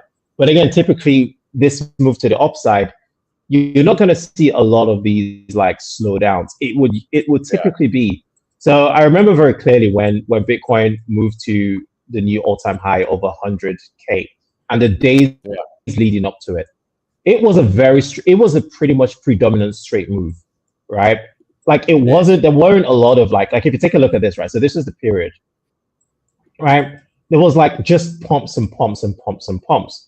So there was a lot of gaps between each pump. So if you look at this, for example, it's a massive gap between that. If you look at this again, it's a huge gap between that, right? Before the market then created an all-time high and then reversed back down to the downside. So that's the way I see things as well. It's like it will it will create that move, but like this was the previous catalytic event where you had your initial low down here, right? And then you had your early run to the upside. So this is where all the early bias came in, right? And then the market gave that move to the upside, that final move, before giving that aggressive candle, taking out this low, and then immediately bouncing back into the range, leaving, of course, trapped liquidity down here, right? So the market shouldn't retest the zone at all. And then after that, that's when we had that new move to the upside. So I'm looking for something very similar to this. It's like a low, a move to the upside, early bias get in, the market stalls for a bit, but then it needs to be like this aggressive shift to the downside, taking out the prior low, instant rebound back into the range. And then that would be sort of like a very good indication that we might see a sustained run to the upside. So just going back there, Walter, just where we were right now, no, to the left. That clean out there that you, so there's a little rally, there's the previous low, bit of a rally, then that V-shaped clear out that you just pointed out. Do you think that we could see something like that if you took that as a fractal and copied and pasted that to where we are now, and assume that we're near that low to the left-hand side of your screen? Do you think we could see something like that, or do you think we might go a lot deeper on this current if we do get a clear out below 78? Absolutely. So this could potentially be that fake. So this could be the initial low down here. And then this could be the sort of like early buyers getting in, because I know a lot of people, I have some friends that they were buying aggressively here, and they were like, okay, Bitcoin's going to go back up. It's going to go to 150K this time. And there was definitely a lot of buyers that came in. It created this equal high. So this equal high definitely has a lot of liquidity above it. So 100%, if this leg, like let's say we wake up tomorrow morning and we do see like a very aggressive liquidity purge, trading below these lows, maybe trading into 75K, and then a rebound back into the range, this could very much be the same pattern that we saw last year before the Bitcoin rallied to 108K. So yeah, we could very much be looking at the same scenario taking place right here. But it all depends. But if this leg is a gradual move, that for me is not convincing enough that a reversal will take place. Fair enough. I like that. I think you're spot on. Yeah. Awesome. Guys, I think we are over time. Guys. Yeah. No, that's awesome. I like that. You're obviously next session, right? Walter, you're obviously a more experienced Bitcoin trader than I'm. Look, I trade Bitcoin, but it's not something that I focus on and study over and above it, other instruments. So maybe you're one of those people that just know a lot about Bitcoin. Only to trade it, not to buy and hold. Okay. Buy. I don't have the heart like you, James. You can buy and hold, but I wish I had that. Yeah. Folks, I think we've come to the end of our time. Yeah, we have. I think there's another session now, isn't there? Yeah. In about 5 minutes from now, so we should vacate, I think. Cool. Absolutely. Yeah. Thanks a lot, guys. This is more action. And thank you very much. I appreciate it. It was great to meet you, Walter, as well. Richard, not so much. Yeah, because you don't want to visit me when you come my side. So I know. Stay where you are. You were still going to show the ocean before you leave. Yeah. Oh well, okay. I'll show you very quickly. Have a look. Yeah. I don't know if you can see it. Yeah, there you go. Nice. Beautiful. So at the end of there, over there, the ocean's about 3 steps further than there. Oh, so it comes all the way to the house almost. Nice. Yeah, just about. Yeah. Well I'm exaggerating. I'd say make my beer cold. I'm on my way. Anyway, okay, guys, thank you so much. I appreciate the session, and we'll see you next time, I suppose. It's great. Nice seeing you. See you next time. Sure. All right. You too as well, James. I'm Richard. See you guys later. Bye-bye. Okay. Cheers, Richard. Bye. Bye.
Igor. Hello, Jannie. Oh, and yeah, like everybody pronounces my name Jannie, and I get it. It's because of the J, but it's actually Jannie, and I'm going to Jannie. correct Paul in a minute as well. Yeah. Okay, sorry for that. No. I'm not. It's not a problem. It's that J. I get it. It's that J throws everyone. Okay. Paul, how are you? Oh, Paul. All right, whose fault was it? Well, welcome to everybody. Welcome to the second session. Yeah, Paul, I was burning to ask you the question. What did you think of the summit? Nothing, Burger. Nothing, eh? It didn't do anything on Bitcoin either. I couldn't see any reaction on it. Well, for people who yes. people who are a bit confused by it. So essentially, the United States has a reserve of. Excuse me, I'm sorry. I got high. Lovely to see you. So sorry. No problem. A bit of a frantic start. Has a reserve of a supply of Bitcoin. Most of it's been confiscated from various issues and so forth. Now, people, I suppose, were expecting that there'll be a program to buy more Bitcoin or so forth. Essentially, they're just renaming the money they've already got. They're just gonna. That's all it is. It's just a Bitcoin reserve, a strategic reserve. Nothing's changed. Perhaps that they haven't even properly clarified that they won't sell it because there's no real strategy. So essentially, nothing has changed. And I think, and there's a lot of problems with the issue. So there's no active buying essentially by the US government. Means it's just a fancy title for Bitcoin holdings that already exist within the government is the summary. And again, the whole thing about holding anything other than Bitcoin sets a pretty horrible precedent, we think, because if you think about it, Bitcoin is a de-inflationary asset. So it makes sense to have it as part of the reserve. It's like gold in that respect. But just cherry picking arbitrarily, like Cardano or Solana or whatever, to be part of the bag doesn't make any sense because you're just choosing them at random, which is going to lead to potentially market manipulation and loss of confidence in the market. So a nothing burger really is the answer, Jannie. Really, what's new with you? What's new with me is you pronounce my name Jannie. Is it Jannie? Thank you so much. It's Jannie. Yeah. No, it's okay. I just mentioned it too. I get it. Not so much in South Africa because it's a pretty common male name. Yeah. But tell me if I get it wrong again. No, it's okay. I just want to show you that I just entered, or I'm about to enter a trade. Yeah. If you look at, can you see my screen? Yes. Yeah, that's great. Thank you. Yeah, so I'm just like looking at how it's bouncing, or it's actually fine. Let me just look here. If you look at the 34 EMA, I just want to see if it's going to find resistance there. So if it can just break lower or enter a trade there. And if you look at the other time frames, Igor, I don't think you've seen my charts before, but basically what I do is on the left-hand side of the 1 minute time frame, I've got the 15-minute time frame, and below that I've got the half an hour, and to the right of that I've got the 1 hour time frame. So I look at those 4 time frames just to get some confluence in terms of direction. What's my bias? So obviously very similar to Thursday. I think, Paul, we were in our last session on Thursday. You can see it's not finding resistance there, it's breaking through. So I would look at this resistance area and also the 1 standard deviation. But anyway, so I look at multiple time frames and then I get my bias from that. So you can see we had this breakout here on the half an hour time frame, and also a break. I wanted to show you this specifically. If you look at this breakout here, the support level, you immediately sit with a support level, which is the previous day's, well, not the previous day, sorry, Friday's low. Okay. Yeah. So the previous days, or I'm just going to say previous day, you know what I mean? That's what this indicator does. So that it's breaking through the support, but it's also finding support. Does that make sense? So you're getting a breakout, but there's immediately a support level there. So you want to really, if it's that close, you want to see it breaking out of the previous day's low, which is this candle over here, and there you can take a short. Okay, so there you can take a short. and typically just a 1 to 1.5 or 1 to 2, you'll see that there are some other opportunities. You're not going to take all of them because you're likely still going to be in that initial trade. Because if you get into this candle, when this candle closes below the previous day's low, then the stop loss is always at the latest pivot swing, which is this area here. Yeah. Okay. So that will be your stop loss. So it's pretty wide. So if you want to take like a 1 to 2, you'd likely be in the trade for, when you get this breakout of the support, and there you'll still likely be in that very first. Okay, listen, I need to, I'm going to take this little trade. I'm also going to show you that trade that I took last week that didn't work, but I want to show you just the results for the week, because I want to discuss something that I know a lot of people struggle with, which is, things like win percentage. People, I don't know, you as coaches, do you also find that a lot of students, well, I used to do a lot of coaching. I don't do anymore. But when I used to do a lot of coaching, I used to be approached a lot. And one of the main questions always used to be, what's your win percentage rate? What's your win rate? Do you also get that? Yeah, sometimes. Okay. Well, I used to get that a lot. And when you mention something like 60%, they go, yeah, I'm really looking for something like 80%. They're not interested. 110%, please. Yeah, that would be great. So I just want to see. Let me just. So I'm waiting for this. I just want to see. And the reason, okay, I'm going to take this. I just wanted to break that previous candle's low, really. So just what you mentioned when you mentioned at the start about the I think we've looked at a different chart now, so I've forgotten what I was going to say. But what you were looking at earlier when you said about the breakdown, but then obviously there was support just below it. Yeah. I mean, so I'm say again. Textbook mind your surroundings, right? Not just to focus on any one thing, because if you miss that support line, you might be shorting it already. So that's a really good tip. Yeah. So you need to, just before you start to trade, it's always good practice just to have a look at where you are, what's happening on the different time frames. If you just look at the 1 minute time frame, I think you're going to struggle.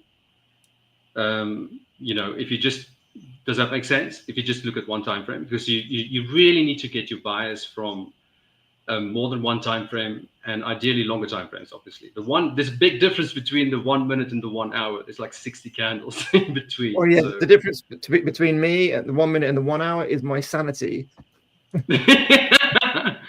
Well, I have a lot to share. I want to really just, if you don't mind. So why don't you start, Jannie, and then maybe Igor. How do you pronounce your name? Igor. Yeah, that's a good Igor. But there's no problem with pronounce, because a lot of people use Igor, so there's no problem with that, because it's international name right now. Well, no, that's good. Oh, is it? But Jannie is very different to Jannie, so. Yes, yeah. I mean, when I was actually in the UK. I used to live there for 7 years, and I just knew, like, especially when I fill in a form or something like that, or I'm about to get a phone call, then it's always, can I speak to Miss Jannie, please? And then I go, speaking, and then they probably thinking I had the big operation or something. But well, then I learned from okay, people are like, it's the J that throws people. Yeah. So I just kind of changed the spelling to a Y, and then the problem went away. But yeah. So please go for it, and then maybe Igor can take over, and then I can end the session, because as I said on Friday, no one in crypto should be trading on Monday, so I can close the session off if you guys are happy to carry it for now. No problem. Just to mention, I am still in this trade, so we'll see if it goes to the previous low. That's where I would like to take profit. The previous low will be basically that white support line you can see on the chart. Can you see that? Yeah. Yes. Okay, so what I wanted to show you was, let me just open up this. Okay.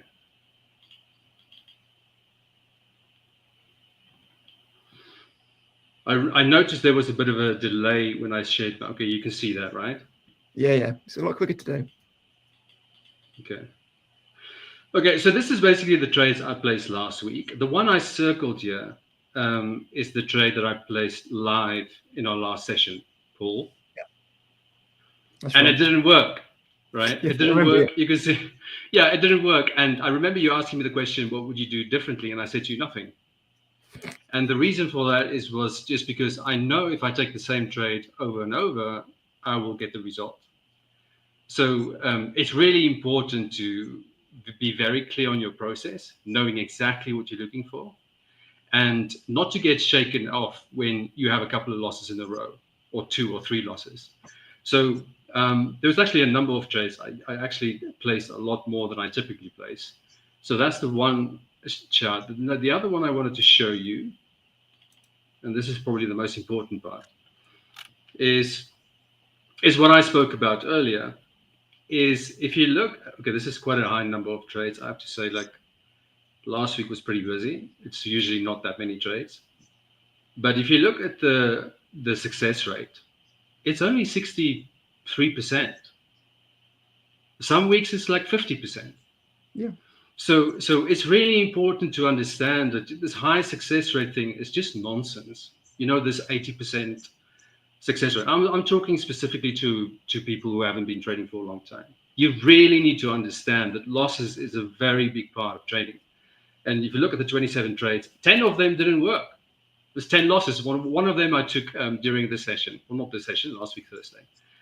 But the most important thing really is it's not just your success rate. It's also your average profitable trade versus your average losing trade. This is really, really important.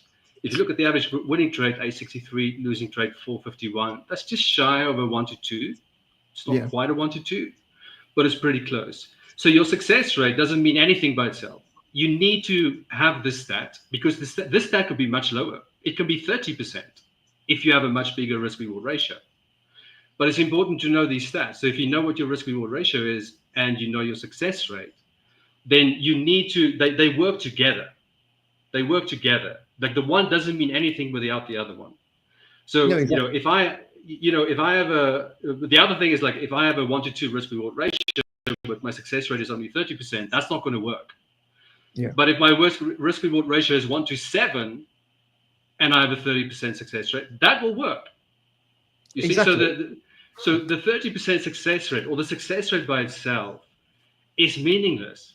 So I just wanted to show the viewers, especially people who haven't been trading for a long time, It's an do excellent not point. focus. Do not focus just on your profitable trades. It means nothing. You have to look at. You need to combine them. There are 2 elements or parameters, if you will. Yeah, And it's that like is 80% of your profits will come from 20% of your trades. That's the mindset you want to be having, because you need to be able to, and that's what, like when the question you said about success rate, I mean, it is, it's like, it's not something, you need both sets of data to make it important because you need to be able to enter the market. I mean, we're talking about, it's like, I got my trade, the trade, which I actually didn't end up getting into on Friday, that Litecoin trade, which was the short setup of Jannie we were talking about the day before.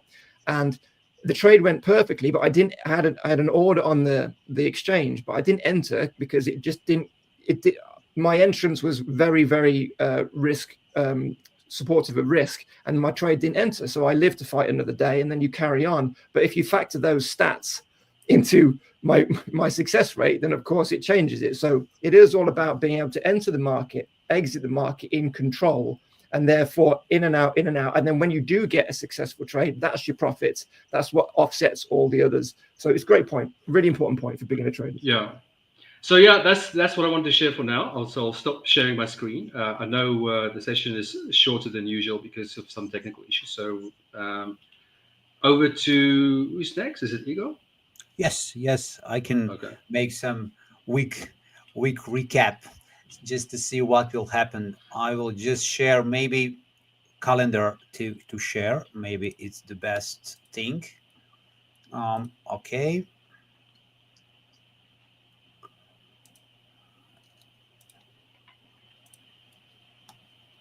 Just a see what we are watching this week.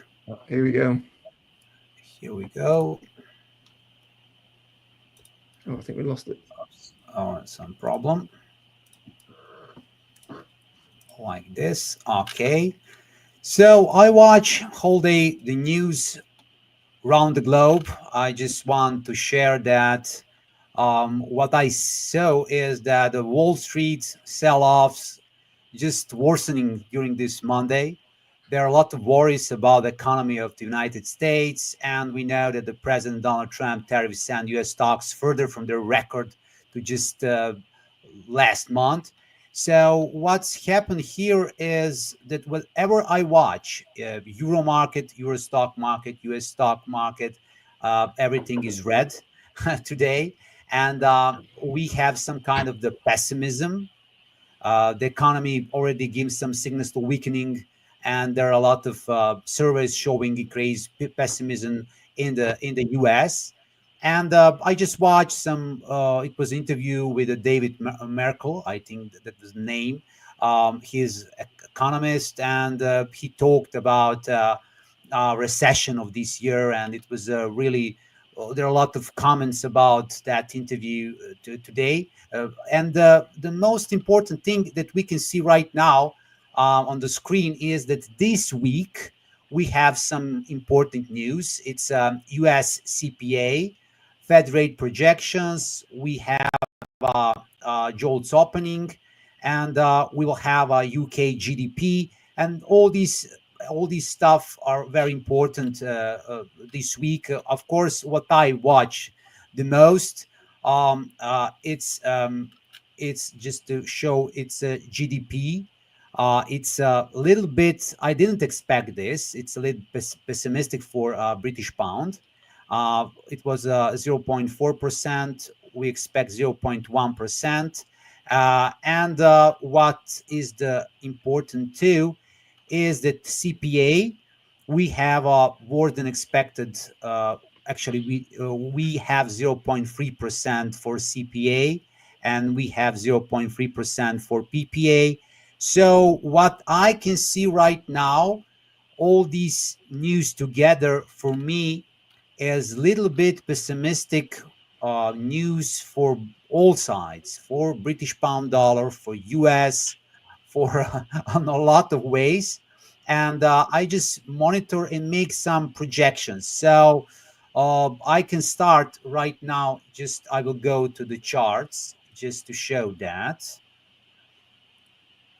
I mean, anyone who's a trader watching, that site is absolutely something you should be checking on a weekly basis to know what's around the corner. So, I mean, we all use it, so it's or equivalents. So it's very important. Yes. Oh, yes. Oh, yeah. Big time. Yes. First, what I want to show is the US dollar currency index. So it is the same thing that just Paul and I discussed in Friday. We are on the same similar levels here, just below 104. And what I'm looking for is this blue line. It's around the 104. Here, if we break, I think that we will have some kind of consolidation or a short time reversal for US dollar, which can be good. If somebody, for example, trade euro dollar, British dollar, or other major currency pairs, for example, I'm bullish Aussie dollar right now, and I'm short-term bearish British pound dollar. So why I'm watching this is because I think that if the price, just hourly price, breaks this blue line, I think that we can see this week, couple days, pullback here. Now the problem is CPA and PPA. Actually, CPA, that can be really messy because I know when we have a CPA, we can have a crazy fluctuations in price, and sometimes it's very hard to predict where the market will be after that. So I'll be just monitoring that moments. But like I said, I'm watching US dollar index. I want to see today for example, to break this level and to start some kind of the consolidation and some kind of this support rejection. And then what I'm watching is first British pound dollar. Today, I succeed to make one small sell position at 1.2930. It was just some kind of I can tell range trading, because we have some range between 1.2950 and this area here at 1.2870. So what I want to see, breakout below 1.2865. This is my bullish bearish validation point, and I'm just watching that price here. So if we break this level, what I want to see either a 1.28 level, even 1.276, up to 1.27 level. All that levels I monitor as levels that bearish leg will finish, and then after that I want to see continuation of the bullish trend from British pound dollar. So this is my plan. However, my plan can be different because all these GDP first, because like Paul knows, I like to monitor in last few months GDP, because DCPA and inflation were so unexpected in last few months. But GDP for me is leading indicator of the some economy, and because of that I monitor that event to see what will happen there. So I will be very cautious. All these trades that I'm making right now, even that selling British pound dollar, it's just I can tell it's a very short term. I'm very cautious, and this is not something that, like I said, I can call a setup, because for me a setup should be to buy on the deep British pound dollar. I would like to buy British pound dollar at 1.2705, for example. This is my level where I want. This is this level right now that they're showing on the chart. I think that's very powerful level. It was the support so many times in last 2 years for British pound dollar, and that level is so critical for me, and I would like to see a pullback up to here. For euro dollar, the story is similar. As we can see, I like to draw a trend lines on the relative strength index. Right now here we can draw a trend line on euro dollar. We see there is some kind of the bearish divergence right now, and the same story. I would like to see some kind of the pullback here, similar at the British pound dollar.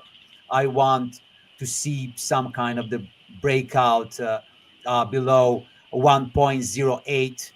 This is my bullish bearish validation point for today. So if I see the price is going below 1.08, I want to see price to make a deeper retracement, as same as for British pound. And the last trade that I'm monitor for trading is my active trade.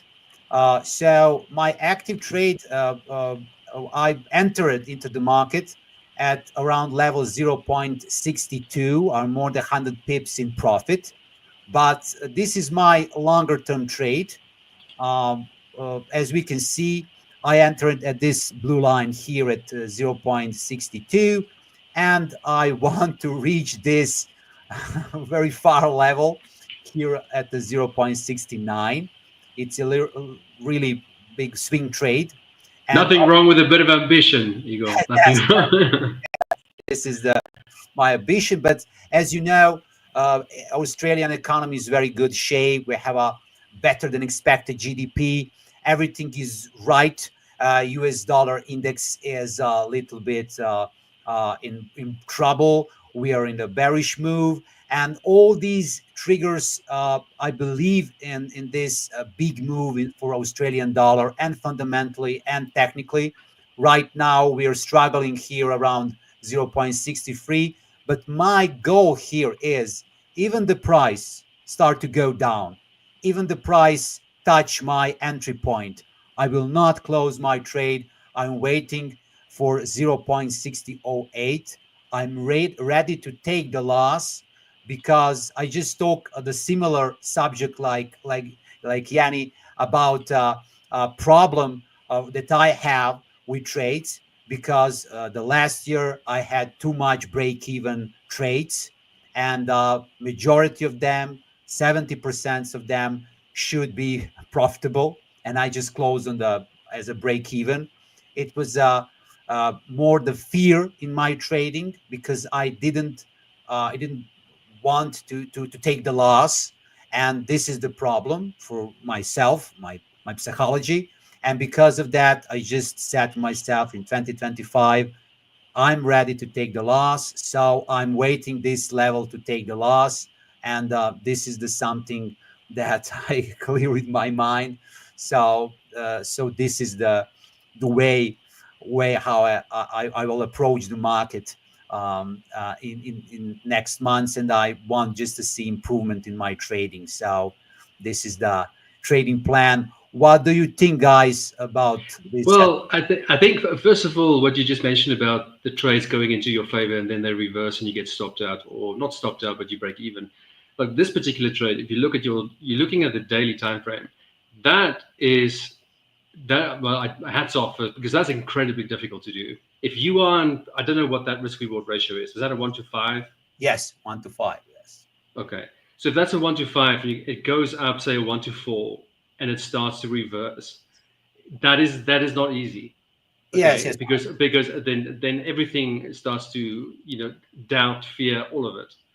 Name them, they will start to make their presence. It's not that easy. So if you trade a 1-to-5 on a daily time frame, I was going to ask you, do you scale in? Do you add as the trade goes into your favor, and maybe take some profit off the table as it goes towards your take profit, or do you just have a single entry approach? And I'm asking specifically because of the time frame. I mean, obviously on the 1 minute time frame, you can't. It's very different. You're not going to add any positions. That's crazy. Yes, but the daily is very different. You are really right about this. So about targets, even when I trade short time trade, I'm watching my targets, and very often when I'm near the target, sometimes I close my trade if I see there's no push there, because I know that sometimes I will miss 2 pips to hit the target. I don't want, of course, to lose my trade. In this way, when I'm trading this way on the daily chart and swing trades, what I will monitor is US dollar index.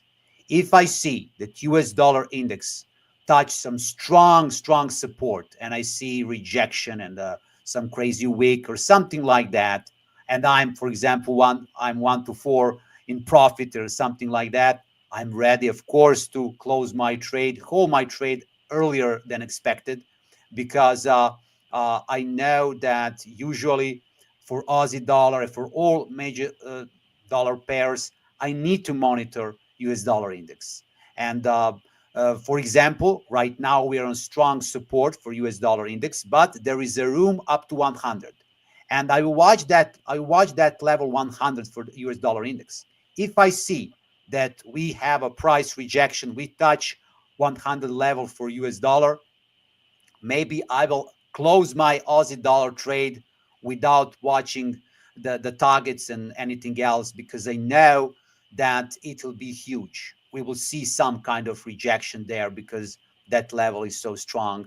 So this is my plan, of course, for Aussie dollar. Okay. Yeah, I think, I mean, for me, where did you jump in? What's your price point? It was the last, I think, the Tuesday last week. What price point was that, my friend? Around 0.62.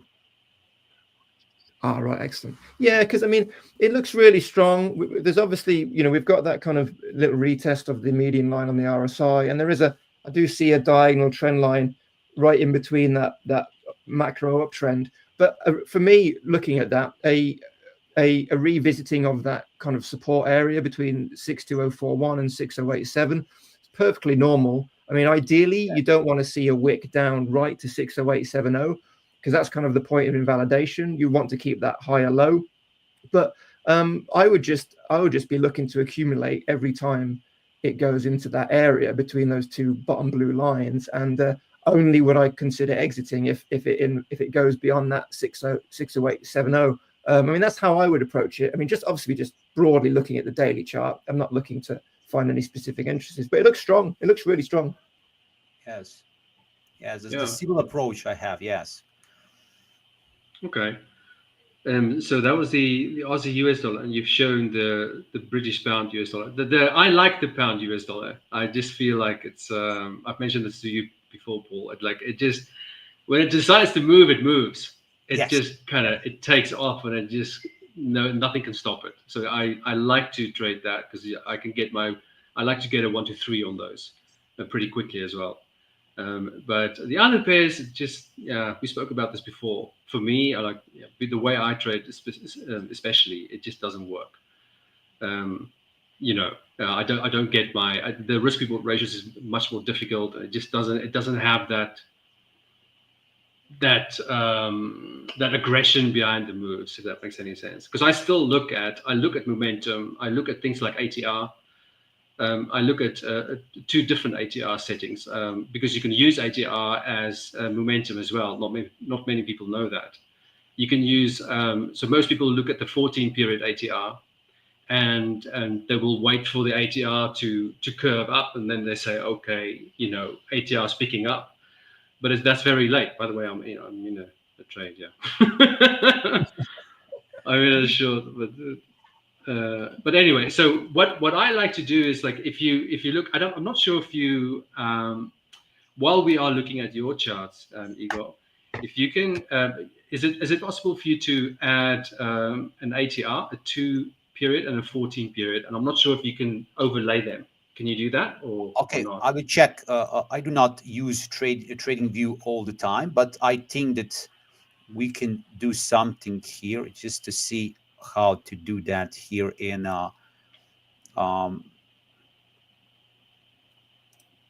can we do that in MetaTrader? It is easy to do that, but here, I have a special. You need you can't overlay it. You need a custom indicator for that. So I'm not sure if it's possible. Yes, I think that we need a custom indicator there. Yes.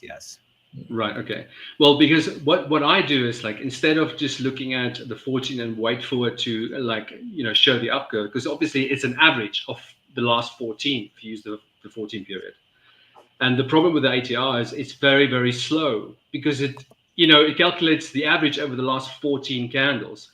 So if you suddenly get a nice move, then that move will be calculated within the 14. So it's not really going to show until a few candles later. So it's going to be too late. That's the point. Yes. But if you add the 2 ATR, which is a much quicker ATR, then if you see the ATR, the 2 ATRs above the 14, then that suggests that the momentum is actually stronger than what the 14 tells you it is, or what the 14 suggests it is.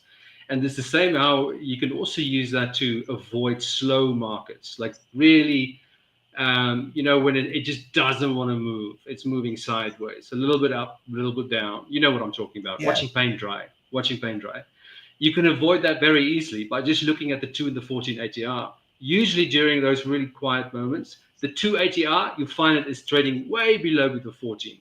So even though the 14 ATR will give you a certain value, you can see what's actually happening in over a much shorter period by looking at the 2. You can see there's actually a big gap between the 2 and the 14 ATR, suggesting that no, the 14 ATR, whatever it's telling you, like the average candle size, because that's what it is. That's not what's happening right now. It's actually much slower than that.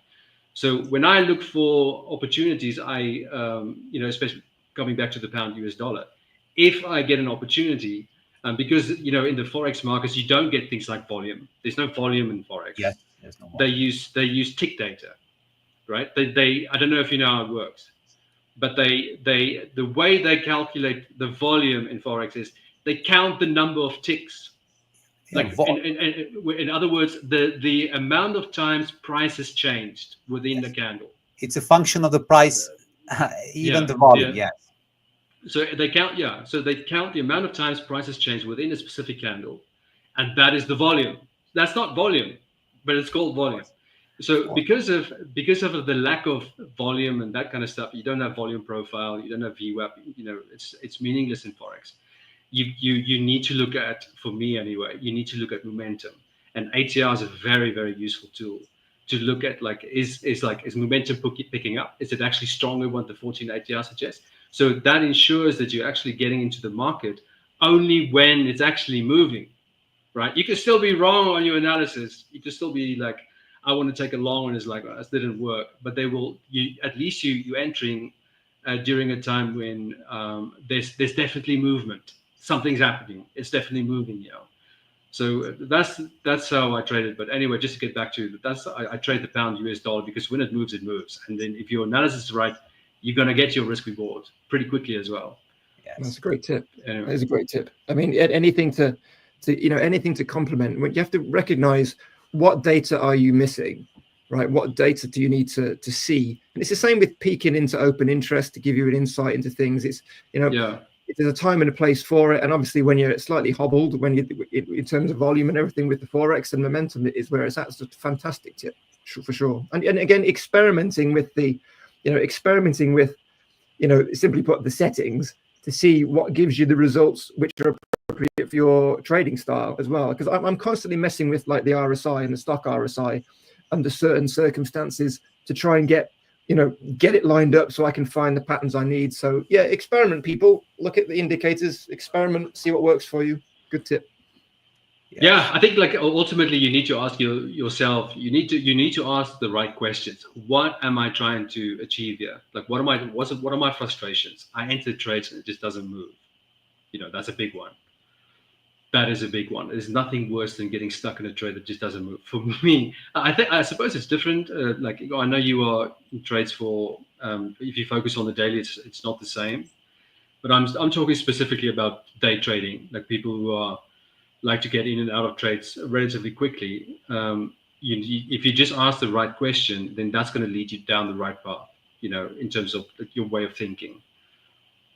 Yeah, positing questions is a technique I use with students as well. So obviously crypto is a different thing, but the crypto, what we were talking about all last week about assessing the money flow, ask yourself the question, is Bitcoin in a position to support the premise of your trade? Is Bitcoin dominance or total 2 or total 3, which represents the market cap, is that giving you the right signals to support your trade? And then finally, whatever coin or token you're looking at, obviously you do the TA and everything, and you want all of those things to be lined up. So, even just the most basic question of all, where are the buyers? Where are the sellers?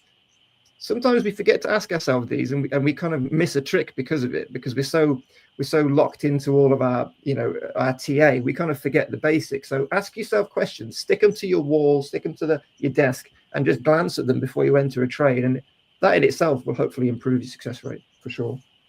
Yeah. Fully agree. Yes. Sorry, Igor. Go ahead. Please, Jannie. You need to stop me. I'll take over the whole show. No, but I know. Paul, you've mentioned about the RSI, and I know Igor, you are. That's the RSI in your chart, and that's your chart, right? So I assume. Yes. I'm using relative strength index indicator usually on 30 minutes chart, and I'm drawing trend lines there. And what I like to see sometimes is a breakout of that trend line. And this is an opportunity to enter into trade in some moments. Of course, I need to add a lot of information before I make any kind of the execution, like, for example, fundamentals, like, for example, bullish bearish invalidation point, because I want to know from this level, I'm bullish, from this area, I'm bearish. It's very important for me in my trading style. And of course, like you said, just about the volume, we don't have enough information. We know price, we know time, little bit fundamentals, but we don't have a volume, and we don't have a lot of informations like stocks traders have. So what I'm doing very often related to that, I go to the futures. For example, I can find British pound dollar in futures, and I can draw a volume profile there, and I can see volume for the British pound dollar, euro dollar, or a dollar, whatever I need. And sometimes from that data, I can find some interesting target or some interesting price level where the volume oscillates the most or something like that. And of course, in the end, about information, I can use the COT reports, because COT reports can be very good sometimes just when I need to evaluate my risk reward ratio, especially when I have a swing trades. I just want to see, am I on the what the big dogs, what they're doing in the market. If they're selling, I want to sell. If they're buying, I want to buy. So this is the something that I try to collect before I make any kind of execution of the trade.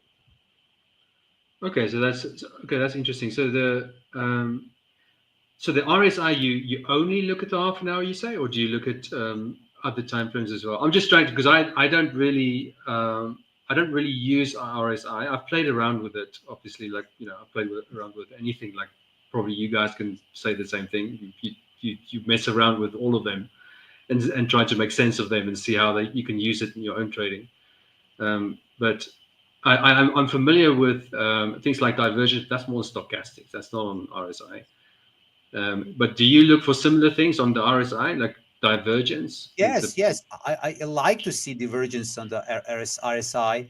For example, like right now, I just in 30 minutes British pound dollar, I just drew a trend line here that's showing this is some kind of, maybe, like I said, triangle. It's not a pure bearish trend or something like that. I just see the small bearish divergence on the British pound dollar. I see that price oscillates there. It's a little dangerous to trade right now because we are in the bullish trend on a daily chart. We are really bullish on the British pound dollar. We have some kind of the bearish divergence that can be false. I know that, but like I said, it's a good thing, because when I drove this trend line here, I said myself, I don't want to buy British pound dollar. I want to see something. Either I want to sell with a very low risk and wait for some pullback. Either I want to wait for really to touch some support or something like that to again go and make a buy trade. So this bearish divergence or this trend line is just another trigger for me, just to stop me to do over trading, just to stop me to enter into position, more than as a trigger to enter into position. As if you understand, yes. Could you would you mind just flipping back to the dollar, which was kind of bottoming? Speaking of the RSI, unless it was something else. What you showed us is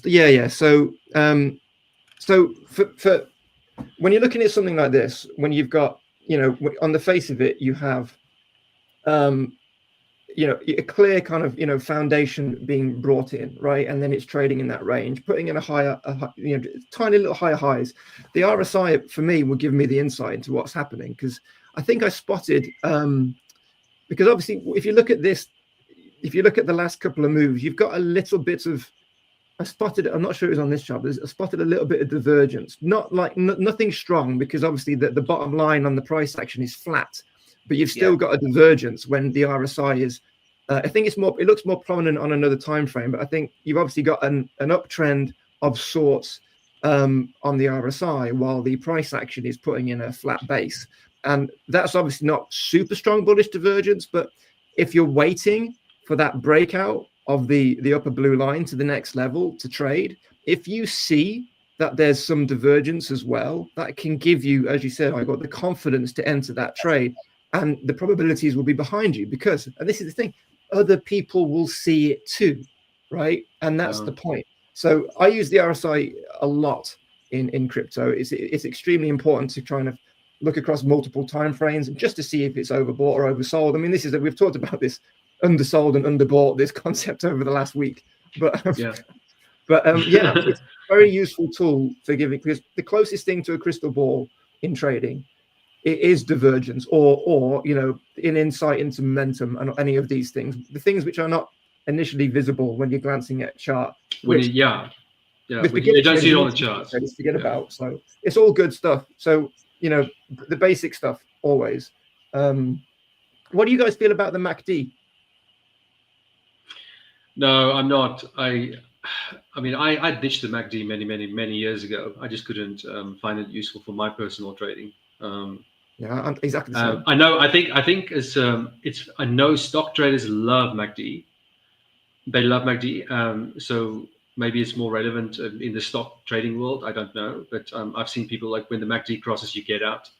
That's not true for me. Like, if MACD crosses and I get out, like, well, it meant nothing.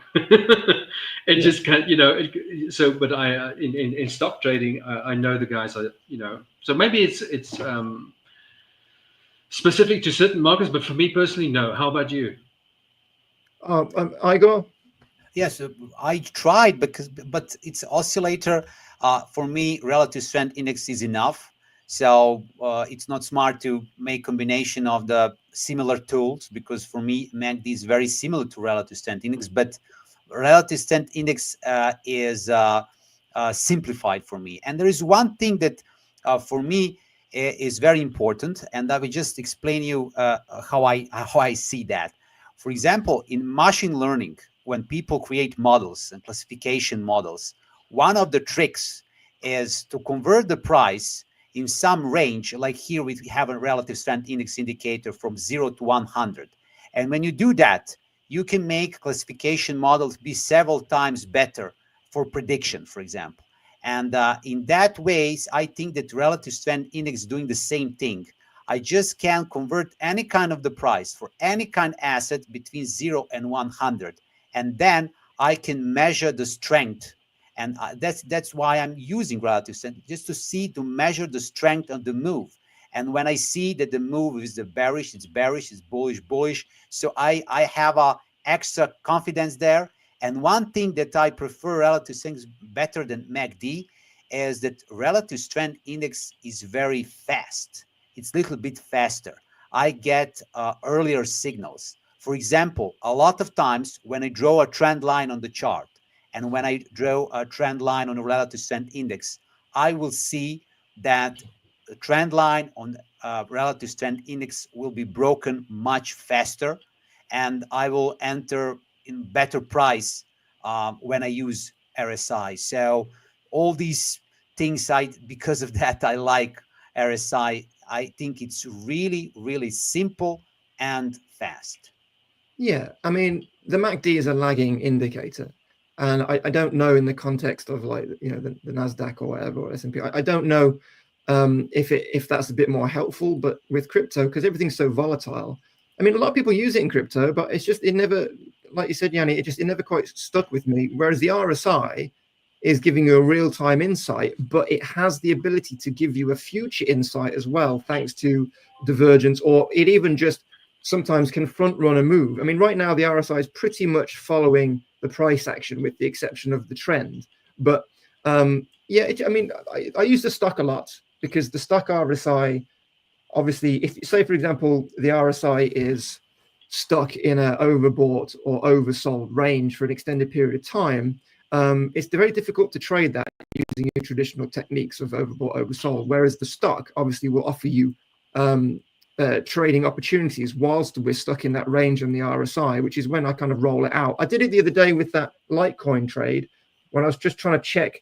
I was looking at the RSI. It was giving me confusing signals, so I just switched to the stock, and it gave me those like a double top on the stock, which is enough to kind of allow me to enter the trade or attempt to enter the trade, as the case would be. So very helpful tools, but it's about your preference. Other people will have more of an insight into more complicated indicators. But for me, I mean, it's just, I want to see what the asset's doing, and the RSI gives me that. So it works for me too as well.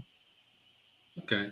Yes. Yeah, I mean, a lot of these standard built-in indicators, like I'm talking about the indicators that's been around for a long time, like RSI, like stochastics. I get the impression that people just threw those things away. They don't even look at it. They're more interested in what's that thing called, fair value gaps or something like, or like value gaps, yeah. order blocks and all that kind of stuff. And there's nothing wrong with order blocks. It's just, I think all of those concepts have been around forever. They just kind of renamed them all. Yes. And it's just, there's nothing new. Like I always say, it's like, you know, when you go to a restaurant, you try like a new like a dish. It's not the chef didn't invent a new meat or something or a new vegetable. It's like all the ingredients has been around forever. It's just how you put them together. It's just how you put them together. You know? Exactly. Because there's nothing new. There are strategies with order blocks. Because obviously when you put your order block, I mean, I use them all the time. It gives me an insight, but I'm not going to see an order block, you know, like 50% down from where I'm looking to get in and think it's relevant to what I'm doing, right? And the same with fair value gaps. You know, there's something which, I mean, fair value gaps are quite an interesting concept, and there's many strategies which you can use to because they're more like magnets than support and resistance area, and it's just something to consider what you know what is going on. But for me, order blocks are very important. But you have to also, you can't just say there's an order block there, I'm going to buy. It's again, you're using confluence, you're using a combination of ideas. And if you've got a series of order blocks, you know, it gives you an insight what people are thinking. But so they're basic tools, but how you use them. Right, you can the RSI can be used in many advanced ways. You know, you can change, you know, all the kind of the way it's calculated and all that kind of thing. But I have so many students like with order blocks, and they didn't know anything about them, right? And I think as they didn't understand the concept, and when I'm trying to get them to say, don't enter at this level, right? Enter at this level, they'll be like, why? And I'll say, well, this and this, market cycle, this and this, and retrace this and this, and 618 fib level, this and this. But also there's an order block. And for beginner traders, being able to have an insight into what other people are thinking, because that's what they want, right? Because on a lot of exchanges, you can follow other traders. Order blocks kind of gives you that very basic insight into what's happening in the market. And so it depends what works into your strategy, and it depends on the type of market. But order blocks for me have been quite very, very helpful. More so just to slap me on the wrist and say, don't enter here, right? look, think, why are they entering there? And then it makes me reevaluate. So that's how they can be helpful. Maybe not so much by just enabling them. It doesn't give you any extra potential insight, you know, or advanced formula, but it can just clarify your process and make sure you're not cutting corners or making mistakes. Or if you're so eager to get into a trade, an order block is a splash of cold water if it's lower than where you want to enter. So, I mean, that's how I use it. So, yeah, that's exactly what I wanted to say about any strategy. Like you just said, just because you had an order block doesn't mean you have to buy, right? And I think it's the same. I don't trade fair value gaps, but I'm pretty sure the exact same is true there. You can't just buy because you had a fair value gap, or sell, or whatever. You know, there needs to be like a very good argument for why you want to go short, and the fair value gap might be just one of the confluences. It's one of the reasons. Like, okay, and this and that and that. And that's why it's a high probability trade. Because high probability trading, well, you can call it A+ setups and B and C and whatever you want, but it's just all it is there's a higher probability for one thing to happen over another. That's your job, is to identify an opportunity where the likelihood of one thing is higher than the other thing. Yeah. It's more likely to go down than up. So you need to almost like doing the Benjamin Franklin decision-making method, which is like you have a piece of paper and you split it in the middle, and in the left you write down all the pros, and on the right hand all the cons, and that's how you make a decision. There's no real difference in trading. You stack all the reasons why it will go into your favor, and you can, if you really want, you can stack the reasons why this could not work. Yeah, it's a litigation. Yeah, exactly. That's all it is. That's trading in a nutshell, right? But I mean, so many people forget to do that. I mean, I have a really basic HTML form, checkbox form, which I go through for, well, you know, okay, the truth is sometimes I forget about it, but it's when I'm trying to do like, I don't know, like a 10-day challenge or something really, which requires a lot of discipline, right? I will use it. And one of the checkboxes would be, don't enter a short trade unless the 15-minute is oversold on the RSI or whatever, or the stock, you know, and it's just got rules. And the rules aren't there there's many combinations which will allow me of the checkboxes to have a trade, but it makes me think about that argument. And again, about that drawing that line down the middle. I'm like, is this enough evidence for me to enter this trade? And that's the idea, I guess. Do you mind if I hop on to some crypto to finish? Does that work for you guys? Yes. Yeah, sure. So yeah, don't click the leave studio button. That'd be silly, right? Present. That will not work. Okay. Right. Okay, here we go. Right. So I'm just I'll whiz through. Can you see that okay? Yeah. Perfect. All right, I'm just going to whiz through because I want people to really understand that when there's chaos, you know, letting Friday, Saturday, Sunday, Monday pass can be just a simple technique, a simple strategy to see what things are and where they are. So very straightforward. This is Bitcoin. As you can see, we've had a candle body close on the daily. I'll zoom in a little bit so you can see it. Candle body close on the daily below the 200 MA, and as obviously we know, anything below the 200 on such a significant time frame is bearish. And you can see down here, when we've lost it, it's taken a little bit of time to recover. So that is a point of concern, but we are still in this, what I would call a decision zone, because Bitcoin, it does like to come down, scare people, and then, you know, screw everyone's short trades up. So we're looking really, if you're thinking of, you want confirmation in this case, we need to see a clear bearish retest of some kind, maybe on the 12-hour, before you would enter a short trade here. All right, I want to make that clear. If you're thinking of entering a short trade and riding it down here, right, it's a good premise because we've got a break of the 200 MA, but you really want to see a bit of a pattern of some kind, right? Because it's just, at least while it's still in this zone. If it breaks below this zone, then that's another confirmation for a short trade. But Bitcoin likes to tangle and likes to confuse, but obviously quite bearish right now. But that being said, with Bitcoin, sorry to interrupt you. Just like on that chart you showed you, I just happened to notice that there is also a divergence on the RSI. Yeah. Yes, there is. Yeah, to an extent. Yeah, it's so you could so I'm not trading RSI, but if you now see a jump to the upside on the RSI, would you see that as an early indication of a potential rally to the upside, or not necessarily? Divergence right now would not make me do anything because we're below this, right? And whatever the RSI is, the line, when we've got such a definitive line in the sand, all I'm watching at this point is how is it the price action interacting with this line and the zone below it. Only when I've seen maybe a pattern of some kind, maybe we come down here and then we come back up, maybe with a lower high with the 200 MA coming up, then maybe, and then I see oversold conditions or something, or bearish divergence, then that would give me reason to enter. But when Bitcoin's doing this, when Bitcoin's messing around with the 200 MA, it's worth just, here's an example. Look, so we've got a breakdown here, and even when we had the bearish retest, right, a bit of divergence showed up and we had an instant reversal. Okay, so it's quite problematic. My recommendation would be is, because the support zone is just down here, right, we're not far, right, this is your buy opportunity, really straightforward. I can't really suggest, again, this is another chart, this is the 5-day log scale, this is all natural. So whereas on this chart we're looking like, oh, this is a bit scary, the reality is everything which is happening is quite normal. See, we're not even in the buy zone yet, so everything's fine. We're still tussling with the 200 MA. We've had that 1-day candle close, which should give you pause about entering any long position. But right now, the advice, just wait, right? If we recapture the 200 MA, then that's, say the price actually comes back down here for a little bit, the 200 MA sweeps down, and then we got a breakout.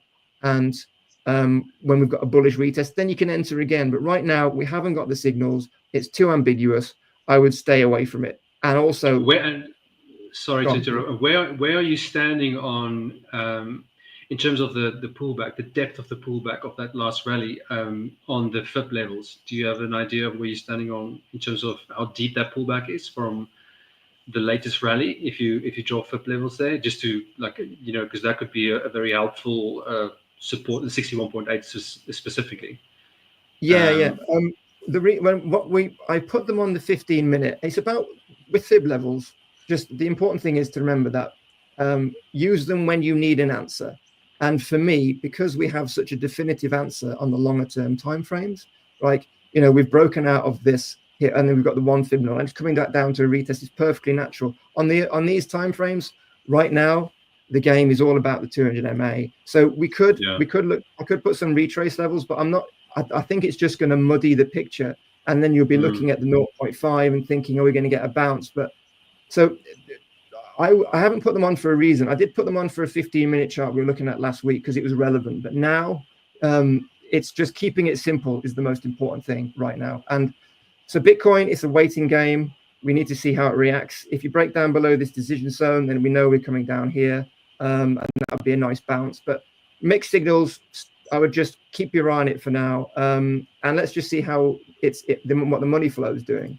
So the money flow is, again, look, we're all static. We're not doing anything. We put this higher high in over the weekend, which has really pushed down some assets. So we look at Litecoin again. See, we're coming down now, all the way down here. A lot of selling pressure, and that's just because of the money flow.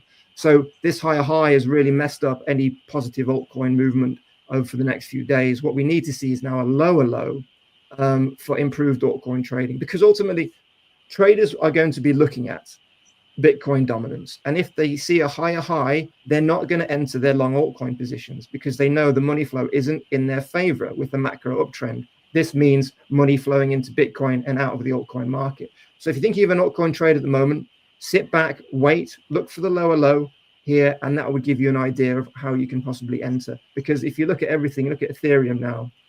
Ethereum is just sitting pretty, right? There's a lot of selling pressure. We're at support. It's a good buy entry for long term, no doubt about that. And likewise, but since last week, we're just sitting here getting some liquidity from these wicks, still haven't had a bullish signal, and we're just waiting for something. So that would either be a confirmed break lower or a recovery of this support area and a breakout of this trend line, which would then give us the signals to enter a long trade. So it is a waiting game right now, if that makes any sense. Any questions about that? No, that's pretty straightforward. It's not the best looking chart. I agree with you there. So it's not really clear. I think you've kind of switched the wrong screen off. Yeah, I'm so sorry. There's a lot of noise. I just want to fix it. Carry on, please. No, I was just going to say, no, you're absolutely right. It's definitely a waiting game from this point because it's a nasty looking chart. It's not a nice. Yeah. It's definitely not clean. It's not obvious. It's very difficult to stack. Yeah, sorry. No, carry on, please. Sorry, my fault. No, what I'm saying is like it's a nasty looking chart, and like if you really were like asking yourself the question, let me try to stack probabilities here, you're going to have a very tough time. To get a bias even. I think at that point, it's really messy, right? It's just a wild range. You're at the the bottom end of the range, and as you said, you broke below the 200 EMA, which is critical. So yeah, you're right. Definitely a waiting game on Bitcoin. Because even on this chart, right? We're in the pattern. It's a great. I mean, this buy zone I've had on my chart for 6 months, and it's a great place to buy, right? But because I need to see some kind of reversal, right? Just a foundation like that, right? To have any idea to enter. Because right now, this is the trajectory in terms of, I suppose, momentum. And that's how we need to kind of consider it. So it's a good entry. You could start scaling in if you're looking for Ethereum long-term hold. No problem with that, especially on this line, because if we do break down, again, it's that age-old. We're going to get the sellers wanting for confirmation before it continues lower. And then you could exit probably at a higher price point because we've got an ascending diagonal line. But right now, with all the tariff stuff and everything which is going on, not knowing what's going to be said in any given day, we just need Bitcoin to find its foundation, and then the rest of the market will as well. And it's just a waiting game. But use fine lines in the sand, right? A break below this decision zone could be a short queue for sure. I would want to see a more established double top or something within a bit of range trading over the next week to enter a short trade, because a reversal is quite likely. We've got a lot of buyers will be looking to come in. With the weather changes, we get a little bit of bullish news and people will enter. So we're in no man's land right now. We're in decision zone, and that means wait. Because I mean, look, this is Bitcoin Cash. We're just, you know, it had this strong move, but it couldn't break above it. We're talking about last week, and now we're coming back down. People will start to accumulate again. This might help, but it's a waiting game. And this is mainly a waiting game simply because of the news and everything which is going on. And there's a lot of uncertainty. People need to wait for clarification. And we haven't got it from the summit. We didn't get anything from the summit. It was a nothing burger. And that has really hurt the market, because what people will have been doing all last week, they're just waiting. This is just them just kind of up here, excuse me. This is just last week. They're just waiting for bullish news out of the White House from the Bitcoin summit. And then, oh, it didn't happen. And now we're bleeding, right? That's it. Because they're all waiting for a buyer opportunity here. We talked about it last week, but because we didn't get that news, we're now back here again. So we need just basic patterns to form. And as prices start to get really low in the rest of the altcoin market, there'll be some good buying opportunities, but we need confirmation. But what I wanted to talk about to finish, because there's not much to really talk about in terms of the money flow. We're just sitting pretty right now. We haven't got a clear direction, slightly bearish. I want to just talk about what are we actually waiting for? What are we waiting for right here? And I see here's the monthly chart, perfectly normal pullback, no sweat. Here we go, slightly different chart, different fib levels.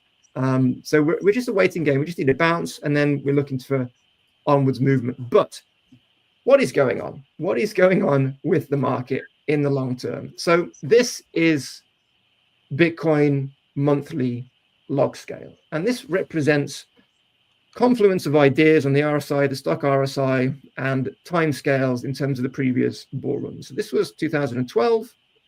We hit this kind of trend line in the RSI. We kind of get signals on the stock where we start curving around, and here's your bull run. And then here's 2016 again. That's the bear market. We get the same sort of signals on this trend line, and away we go. And we are now here. Now, you'll probably notice that we've got plenty of room to go, potentially, in terms of the RSI. But this looks like we could have an extended kind of bull run this time. So we've got all of this way to go. And we're expecting, of course, Bitcoin to continue on its way if historical trends continue. And again, that takes us to 270, 280 to 300,000, which all the other charts we were looking at gave us kind of that similar idea, which I can't find right now. So looking at these, this is what we're waiting for now. We're waiting for this last leg of the bull run, which could arrive over the next couple of months and take us to the end of the year. Hasn't happened yet. You can see essentially how things work, up, down, wait, dip, and all that kind of stuff coming up, and then the bear market. But all these question marks are because we've got institutional money now. ETFs and everything have been launched during this period. So how will the bull run continue into 2026 for the first time? Will there not be a bear market? Will it be later? We don't know. Any thoughts on that chart from your perspective, guys? Well, I mean, it's an uptrend. What you're showing there is one big uptrend. I don't see any real, I mean, obviously, apart from the pullbacks that you've shown there, there's no real disturbing of the actual trend as far back as you can go on that chart. That's a nice looking trend for me, apart from the natural pullbacks. But I don't know if you can make any if there's like any correlation in terms of like in terms of maybe a length of time or price movement before the pullback. There's nothing obvious like that. Well, there is on this chart. Oh yeah, well Yes. that's different. Yes. Yeah. Well, if you go back to if you go back to the other one, yeah, that one. You basically, it looks like there's already been a pullback. The previous pullback period that you have on your chart there. Just go to your left, the pullback period. Yeah, there. That's the pullback period, right? That's the bear market. That's 2022. Yeah. So you are like, I don't know if you can draw a line based on where the high is of that pull just before it started to pull back. Yeah. So you are right. So it looked like it broke through, and now it's like basically just came back to find support at that area, the previous areas, the pullback there. So that's where you are there. Yeah, repeatedly. Yeah, but this is like as I said to you last time, but my whole adult life is on that chart. Like that's a monthly chart. Like how many years is that? That's a number of years we're looking at. But this is what a de-inflationary asset looks like, right? This is what it looks like. Yeah, sure. And when you look at the chart like this, there's obvious places to enter, right? You've got the calendar year 2026 near the end as a good place to start buying again for the next bull run. And obviously we've got, this line represents December this year, as historically that's been kind of the end of the bull markets. I mean, 2020 was a little bit different because 2020 bull run really ended in about November because we had a kind of double top.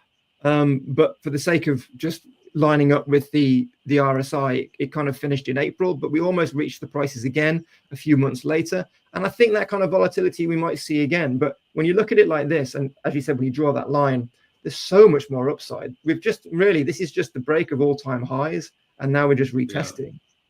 Yeah. So it might be a good idea to. Might be a good idea. Yeah.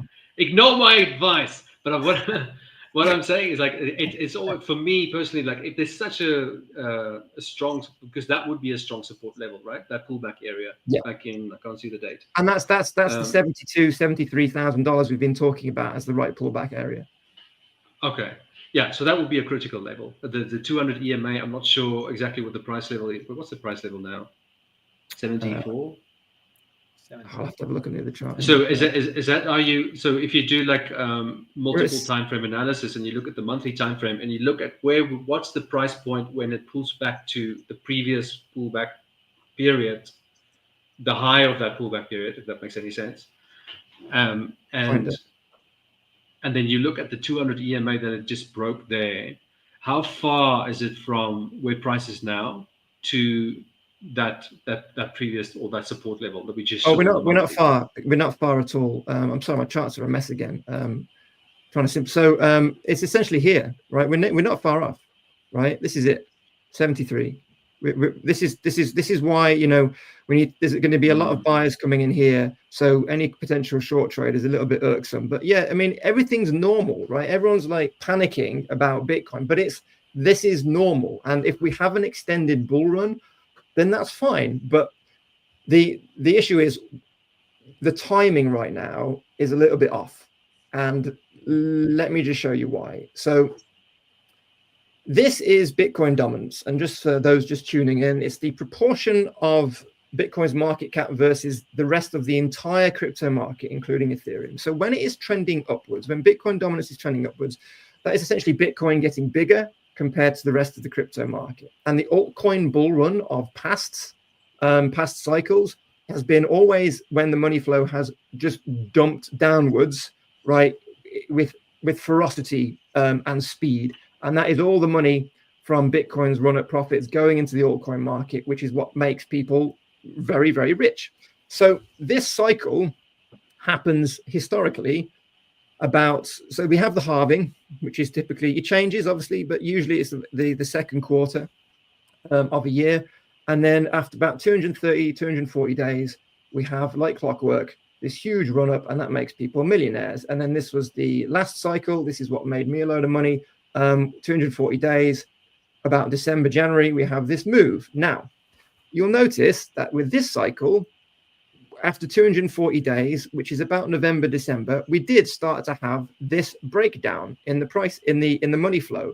But then all the sanctions, all the stress, all the worry about the current administration, the dollar and everything have now allowed us put in another leg upwards. So this is delayed essentially the altcoin, the expected kind of altcoin rally, because we had a big move in November, but now it's reset because of economic conditions. So this for the first time has been delayed significantly by now. What is approaching 60 days or so.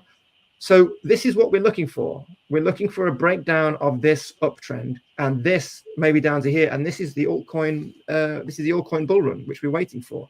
And essentially, keeping your eye on these charts is where it's all at. But you can see there's a problem. There's problems at the moment because it's not happening, and all the altcoins have sold off and reset to almost the levels they were pre-Bitcoin. Because Bitcoin started making its move in October 2023. So this you can see here, we're slowly growing up, and then here we go, off we go in October, and then lots of altcoins, put in all-time high 1,000% gains, and those have all reset. They've all come back down to the levels they were in October 2023, over 18 months ago. So there's an issue, and the current economic headwinds are causing it. But if you look at these charts, you know what you're looking for, and you want to know what's happening. This is essentially the uptrend to watch. We want it to be a downtrend. That's where the money comes in. Any thoughts on these crazy charts? No, I think you've covered it all pretty well. I agree. I think I've already mentioned. Okay, sorry, I'm just looking at your. One thing, just about CPA. Can inflation something do with the crypto and Bitcoin? Like we have an announcement this week. What is your experience about inflation and the Bitcoin fluctuation? Well, the inflation stops the dollar doing what we want, essentially. And you can argue that this kind of slightly odd.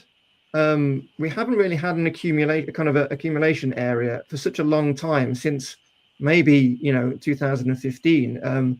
It's been a little bit strange, and it hasn't really given us. Bitcoin's fine, but for the altcoins need the dollar to be in a solid downtrend. And as you can see, we haven't had it's happening at the moment, but we haven't had that, you see. So here is the downtrend, right? And that will allow not just Bitcoin, but also the altcoins, which are risk assets, to move, because investors aren't going to do it when the dollar's hot. And as you can see, the dollar has been very hot. And now now perhaps we break this line and we have a downtrend, then obviously I'm not worried about Bitcoin, but what I am worried about is the rest of the altcoin market. And the dollar needs to be cooler. And obviously the inflation stuff has not helped at all. And these sanctions are not helping at all. Because, in November, everyone was thinking we've just about got inflation under control. Sure, they're being a little bit hawkish. They said they were going to put a few more rate cuts this year than they did. But nonetheless, everything was still great. But now we're looking like it's catastrophe again in terms of potentially inflation in the next few months as all these sanctions start to hit the prices. So this is the issue. Bitcoin I'm not worried about, but the rest of the altcoins I am. So very relevant is the answer. Very relevant. Yes. So just sitting on your hands for now. Do you trade short-term trades or not really? Yeah, no, I did. I was trying to do one on Friday. I was trying to do one on Friday just to prove a point. No, I mean, yes, there's lots of trading opportunities right now. Definitely, we're like just wait and see, because we're on the back end of a crypto summit at the start of the weekend. We're waiting to hear what's going on with the tariffs. Are they going to get worse? Are they going to get better? It is a waiting game. There's a lot of uncertainty in so many different areas at the moment. So I don't think the market opportunities knows. enter. Like, you want to look for opportunities right now. Like we said with Ethereum, like a lot of assets are now at long-term support. They're great buy entries. The whole buy fear mentality, but you need to be cautious. So scale in. So say you intend to put 100%, of course, into Ethereum, right? No problem getting in right now, right? Because we're in a good place, right? We're in a good place, but don't go all in, right? Because there's the potential for more downside. So get this level, it's controllable, and plant seeds, but don't just throw it all at once. Add a little bit now, wait and see, and then follow the market, whatever it does. And then if it goes down, you'll get a lower average entry price for long-term holds, and if it goes up, you're in profit straight away and happy days, right? So this is the predicament right now. But one of my students contacted me just last night and just sent me some charts and just some questions, answering those questions we were talking about, like what's Bitcoin doing? Does it support your trade? And it's all very good. But there's another question which needs to be on the end, which is, should I be trading now? And the answer is no. Not right now. We'll talk again tomorrow, and maybe the answer will be different. But it's the best thing for your success rate, knowing when and when not to trade. Don't force it. Yeah, knowing exactly what you're looking at and what you're looking for before you enter either short or long. But I mean, as you've showed, like you just broke the 200 EMA, so I assume you'll probably. But at the same time, it's very similar to the chart I just showed you earlier on the 1 minute time frame. You broke a support level, but just below that, there's another support level. So it's like, oh, okay, let's just say wait and see what happens at this level, and is it going to break that as well, and then. It's much more clear in terms of what you're looking at, whether you go long or short, because that 200 EMA. There'll be some traders laser focused on that moving average, and they'll be like, Bitcoin's done, Bitcoin's done, it's done, we're done, I'm done, right? And it's no, it means maybe a delay to the next upwards move. It means that. It means potentially we're going to have a very solid retest of about 73, 72K, which is perfectly normal, super healthy on all the charts. There's no stress. So we're nowhere near like Bitcoin is over kind of conversation. The bull run is still in play. The question is, how long will it be? When will it continue? And those are the things which, with those ridiculously long-term charts, we're trying to answer, and we'll continue. Yeah, look, I mean, just based on what you showed me, I think that the critical point now is it broke the 200 EMA, but just below that, you showed there's not much space, if you will, between breaking the 200 EMA and the support on the monthly. There's a pretty tight price range there, so it may look like it's going to completely fail and just find support there, and hopefully you'll get a really nice bounce. Yeah, because what I was thinking, I mean, as we approach the 73K, 72K, that 100% fib level on the larger timeframes, you're going to have people coming in to try and front run it, right? Institutional investors will just try and come in. So, but then it's problematic when you've got such a strong moving average on top, right? So it is the only choice right now is to wait, just wait, right? Or do what I did on Friday and just screw it and just trade. Definitely. Listen, guys, I think we are out of time. We're a little bit over time, but it was a great session. Thanks for everybody watching. Paul, always great to talk to you. Igor, I'm sure we will get to talk again. Yes, it was my pleasure too. Yeah, sorry, man. It's Paul doing all the talking. Next time we'll make sure. Yeah, I'll just. We'll make sure. No, I'm just joking. It was great. Sign language. Yeah. Awesome. All right. Take care, you guys. Take care. Have a good evening. Thank you. Bye bye. Bye bye.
Hello, Howard. Hello, Michael. Hello. How are you? How's it going? Oh, we are. I'm great. I'm great. How are you guys? Sorry, we're still not live yet, but the we'll go still live playing. in 3 minutes. Yeah. But if you want to see the charts, you guys still hear the music playing? Yeah. We'll come back in about a few minutes as we go live. Okay. Okay. Cool. Okay.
Okay, we should be live. Hello, everyone. Sorry about that little blunder there. I accidentally put us all live before the show started, but that was my bad. I hold my hands up. That's why I shouldn't be involved in the tech side of things. But we are all, live now. Everything's fine. Howard, Michael, good to see you two again. How are you doing? Yes, absolutely. Yep. Have you had a good weekend? Yeah, as good as it can be, really. How about yourself? Yeah, pretty good, thank you. Awesome. Good to hear. So we have Robert's back in the chat. Robert, how are you doing? For the viewers who don't know, Robert's my #1 fan. He's always here on the live sessions, always with good words of encouragement. So I always light up when I see Robert in the chat. Nice, Robert. But yeah, let's do some live trading. Sadly, we are on the late session today. It's not really my ideal. I mean, I've had a look at the charts, and truth be told, the opportunity that I should have taken was already happened back at the US Open. So for me, there's really not much left, but I will keep my eye on it. You never know, there might be something, but we'll see.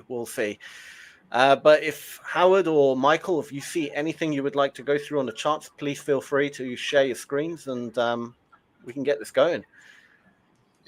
Okay. Yeah. You want to start it out, Howard? Yeah. Okay. Let's do it. 1 second. Here we go. Awesome. Yeah.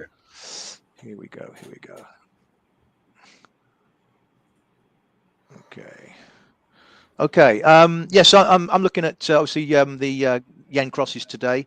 So I usually kick off with the bigger picture, euro yen, the monthly. That gives me a kind of an idea as to really what the big picture is and which way I should be positioned for some of the the bigger moves. We've been stuck in a bit of a range for the last few months, not really doing a whole lot. But for me, the bigger picture is actually quite negative. So going way back, I'm using Elliott wave to as I say, to give me my kind of bigger pictures ideas. And I believe we've made a major top going back a number of months here at 175.42. A major top which kind of ended looks like a third wave up from this kind of low down here at 114.42.43. As I say, we're seeing a bit of choppy action from that point, and I think the bias is to the downside for me. So we've had this kind of sharp move down, and then a sideways move the last few months. So volatility is kind of dried up, and I think when volatility dries up, people get a little bit they're looking somewhere else, and that's really kind of what the precursor for a big move in the market. So yeah, so I think this one is kind of the bias is negative. Let me just stepping it down. Always good to start off with the bigger time frames and then come down to the smaller ones for me. So it looks like those that are into classical technical analysis will be looking at probably a head and shoulder top, quite possibly. Left shoulder here, head, and building a right shoulder. For me, being a kind of an Elliott wave guy, I like to look for 3 wave moves and 5 wave moves. And the 3 wave moves tend to go against the trend. So what I've got is this sharp move down, followed by this kind of 3 wave move up, which if you're into Elliott wave, it breaks down as A, B, and C. Now, ABC moves, as I say, they tend to go against the trend. So that kind of confirms for me that there is a bit more downside yet to come on a bigger picture view on euro yen. So I think what we're doing is we're kind of gravitating towards this, if you will, a head and shoulder neckline, the big support that comes down here. Last week we saw a little bit of a relief rally within this range, but we seem to be struggling up here. So I don't know whether last week's high was the top, but we need to see it kind of start to break down a little bit to add a bit of weight to that view. Coming down to the dailies, which we're struggling at. So that could be quite significant, I think. The fact that we had this push higher, Thursday last week, and it reversed just above that 161 level. So maybe, just maybe, that this could be the end of a bear market rally. Early days yet, but we'll have to see how we start to break down. Today, obviously, not a great session if you were long and bullish. We broke down through Friday's inside day low, so that kind of may well be a little short-term top here on euro yen. I would, personally, I think if I'm going for the next move, next short-term move, I think I would say maybe we have seen the top for euro yen, and we start to break down. I think a bit more confirmation once we can start to break down through this channel low. But looking on the 30-minute chart, one thing that you can see recently is it shifted from higher highs and higher lows to lower highs and now lower lows, starting to break through support. The channel line is the top of the channel is kind of headed down, and we've got a flat bottom. So it looks to be a negative short-term picture for me. So kind of fitting in with the idea that the big picture is down, and maybe, just maybe, we've made an important reaction high within the bear market up here, and then we kind of start to break down here. So I think once we, if and when we break down through these lows, push comes to shove, then we can start to see a bit of acceleration lower, and that'll be the time I think really to get a bit more aggressive for me. Anything you guys see from what I've just shown? So just for me, I just wanted to kind of jump in. So this is pretty much how you always mention, like, right? Like as far as you're looking at the previous day's bias and then you're confirming it with this break of structure on the 30-minute chart. Yeah. So what we've done is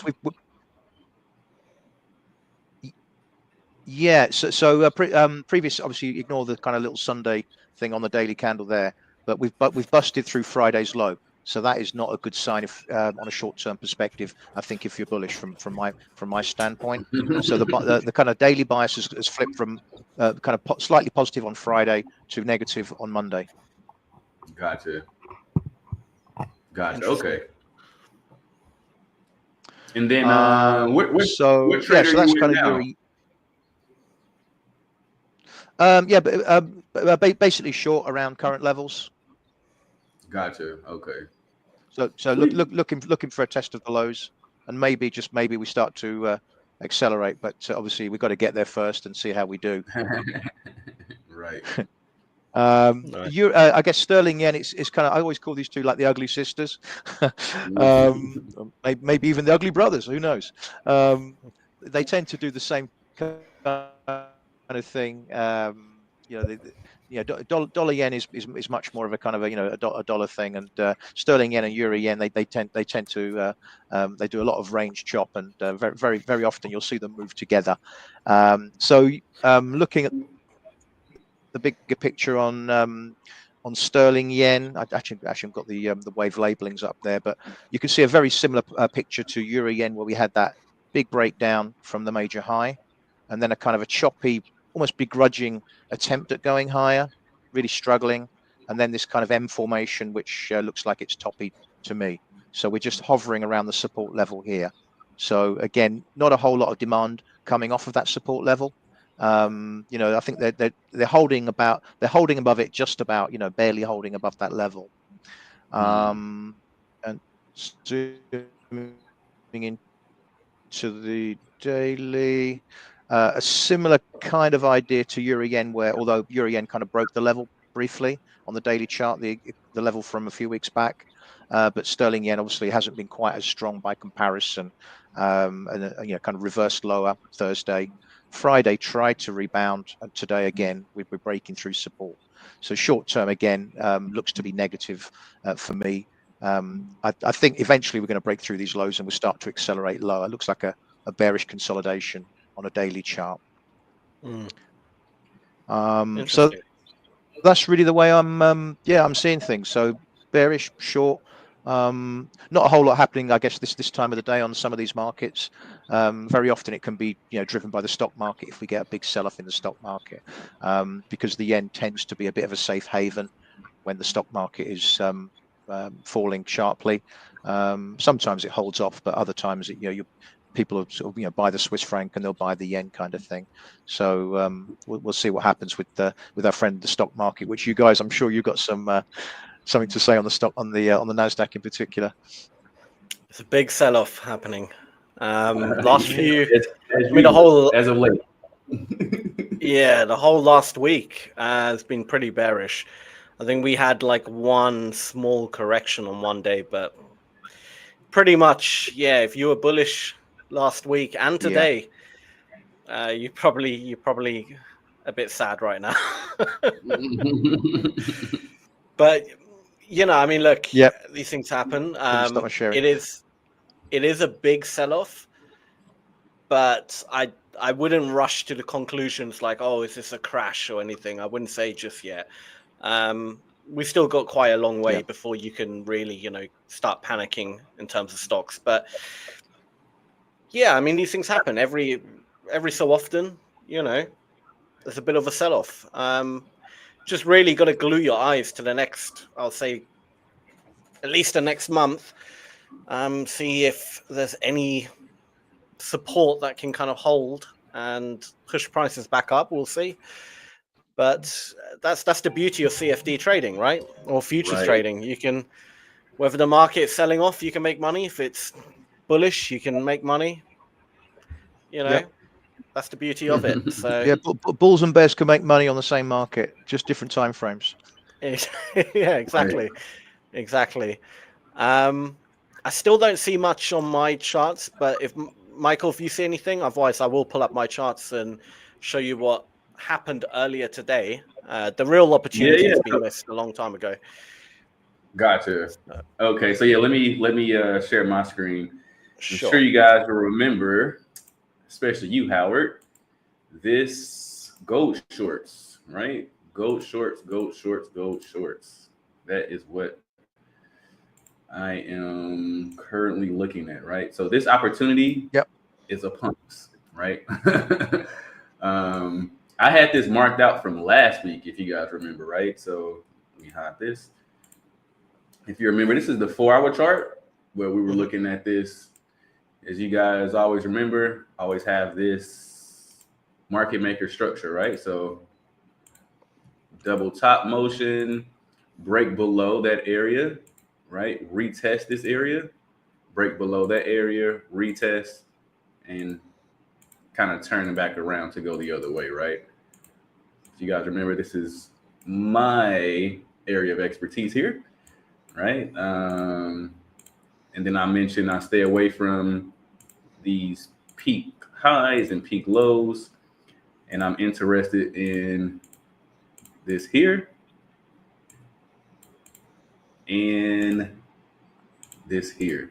These are my sweet spots, right? Right there and just right there. And if you guys can take a look at this, this is where we are in this cycle, right? We got the double top M, we got the run, the break below, and we got the comeback to retest this area. Now they're playing around a little bit, giving us a second one, but I'm looking to take this move here, right? This is everything in essence. I got one more thing that I need to happen here, right? Oops. So you guys can pretty much see this and this here are the same thing, right? This is the same exact move. After the M structure double top, I'm looking for that run, that come up, break, and retest this exact zone, right? So if you can see this is the smallest little zone here, like the lowest of that zone. Oh, whoops, I did a vertical line. I meant to do horizontal. This area right here, right? So all of this area for me is the golden zone, right? And then what I'm looking for them to do is to pull away from this area, which they're doing, to confirm what I'm seeing. The very last thing I need to happen is I need a break below this area, right? So I'm really waiting for a break below this point here, right? Which is happening. This is actually happening, right? So we still got 44 minutes on this. We'll be on here by the time this candle closes. As long as this candle closes where it is now or lower, we're in the game, right? And this is a 1 for 1.5. And this is exactly what I mean, guys, when I say you gotta be patient with this stuff, right? Because Howard, I know you remember this one from last week, right? Yep. Oh, can you guys hear me? Yeah, I can hear you. Yep. All good. Oh, hello? Yep, we're still here. We're still here. Can you guys hear me? Yep. Can you hear us? Yeah, can you hear me? Okay. Yeah, I can hear you guys great. Yeah. Can you hear me okay? Yeah, all Yeah, good. we can hear you fine. Yeah, you never dropped off on our end. Oh, okay. Okay. I was asking Howard if he remembers this setup from last week. We were waiting on this, right? So yeah, I'm in essence just waiting for this to break this area low here, like right where this yellow horizontal line is, and I'm shorts. I'm all shorts at this exact price, right? And if you guys can see, obviously stop goes above this current little area. No need to go all the way up here. That's fine. It kind of already broke this structure. But as you can see, it's starting to roll over now, right? This last candle, had you jumped in, it's a bit early because it hasn't broken this structure just yet. So that's why I'm waiting for it to actually break below this last structure here. So once again, as soon as I get a break below all of this, I'm all over it, all over this trade. And it should set up in the next 40 minutes here, actually. So we might get something on this one, right? Yeah, stops will be above here. And then my TP would be down at this 200 EMA level. So risking about $1 to make 1.47 R. So yeah, this is what the main thing I'm looking at right now. I don't even need to set an alert or anything. I'm just more or less waiting for the price to close below this previous structure here. And I am all over gold shorts. So are you placing a limit order then once it does break it, or are you doing market order if you're not having a Nope.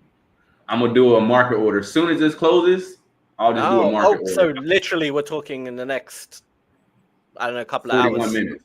41 minutes. Well, okay. 41 minutes. Yep. I won't be short as long as price closes below this area here, right? Which again, I mainly wanted to close below this structure here, right? Because it kind of bounced off this area here. So I'm looking for it to close below that, this is good. As long as it closes anywhere below this yellow line, let's say vertical line, vertical line, I'm definitely all over this trade. Any entry, because again, the patterns there, like again, as I always mentioned, I know where I'm in the cycle. I'm coming out of level 1. That's why we have this retest, right, of this exact structure as well, right? So this whole zone, right, this is what I'm looking for. Right, so something around there. They broke it. They're retesting it. That's why nothing ever happened. It never went back too much above this because, as we always talk about, Sammy, there are tons and tons of traders trapped all in here. Sure. Right. Sure. They don't.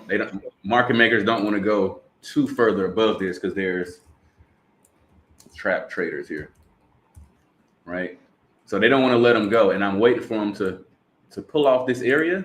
And like I said, close below this entire piece right here, which they're doing. That's why this candle is so nice right now. They're getting out of there, guys. This candle is going. So I'll take one order now. Depending on how large this candle is, if it's a huge candle and my R to R is less than 1, then I would wait for a slight pullback. But more than likely, it wouldn't be. I'll just, in that case, I would break my order up into 2 separate orders. Right, so maybe put on a quarter or a half a position right at market. And then I'll want to have a pullback to around this area here, right? Where my yellow horizontal line is, and then I'll put my second position on. But yeah, this is turning out to be a great short, and I've been literally looking at this since last week. So wow. So do you normally? Do you normally do what, like 1 or 2 trades a week? Is that kind of like a normal amount you would do? Yeah, 1 or 2 trades a week is probably around what I would typically do. Sometimes it's 3. Sometimes it's, typically 1 to 3 is about how many trades I typically take a week. High probability setups like this one. I don't really get more than 3-4 trades in a week. It's typically about 3 tops. Yeah. That's really interesting. Really interesting. And then you normally execute then on the 4 hour as well. You don't drop down to like 15 minutes, try to get a sniper entry. You're just happy as soon as the candle closes. If it's below the line, meets all your rules, you're in basically. As long as the R&R as well, like you said, is still within 1-to-1. Right. So in a situation like this, I look for 4-hour confirmation, to be totally honest. So I wouldn't really execute on this. I would kick this down to the 1-hour chart, right? The 1 hour just gives me a little bit more noise, so to speak, And it's clear on this particular setup. It's much clearer on the 1 hour chart. I'm sorry, on the 4 hour chart. So this is a lot of, let me erase some of these. This is a lot going on here. Like a lot of noise.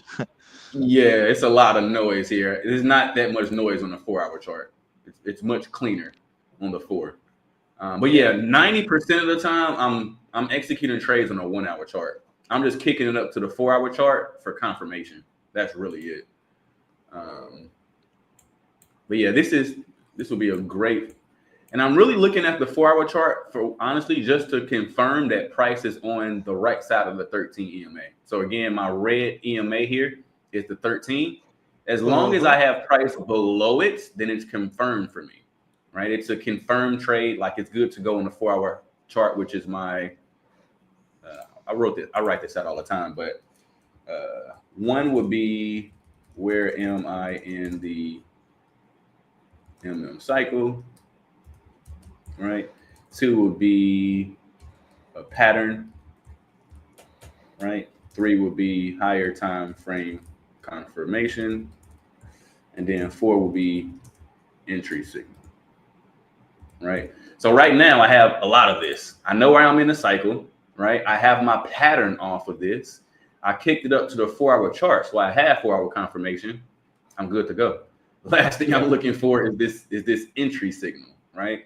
This is a little early, to be totally honest, because this has been in this range the entire time. I'm really, really waiting for it to break below this, right? Because I'm looking at this area right here, right? I want it to break below this point. That's how I'll really know that this is short.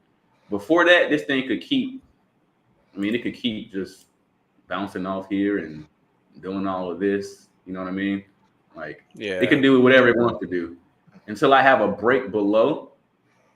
Maybe I shouldn't have put this part right here, but I need a break below this area, not a wick. I need a solid break below, right? So I'm looking forward to basically break below this, and then I'm in it. Like that would be my bias. Nice. But yeah, just to come back to it, I normally do take trades on the 1 hour chart, guys. Like this is pretty rare that I actually execute trades on the 4 hour chart. Because again, that's kind of far from the party a little bit. But in cases like this, stops, in cases like this where it's a lot clearer and cleaner on the 4 hour chart, I just like to enter it here. Right? This is much cleaner. Like it's much clearer. It's much. There's a lot less noise here. But yeah, in 35 minutes, gold shorts. Wow. And then my target, as I mentioned again, is going to be 200 EMA here. The countdown has begun. Hopefully it does close below the horizontal line, and we can actually see a trade. Because truth be told, I'm kind of seeing something slightly, but it's not something I would take or would ever want to take really in real life. So yeah, I saw the opportunity earlier. I missed it actually because of the clocks changed, didn't they? Yeah. I jumped on an hour late, and I was like, damn. But now I know. Right. Why is this massive volatility coming through at 1:30 instead of 2:30? You know. Yeah. I wasn't even looking at the charts at 1:30. This is the crazy thing. And I logged in about 2:15, and I was like, the clocks. I was like, damn it. But I'll share my screen, and I'll show you guys what I saw. How do I do this? All right, present, share screen. Dun, dun, dun, dun. And add it.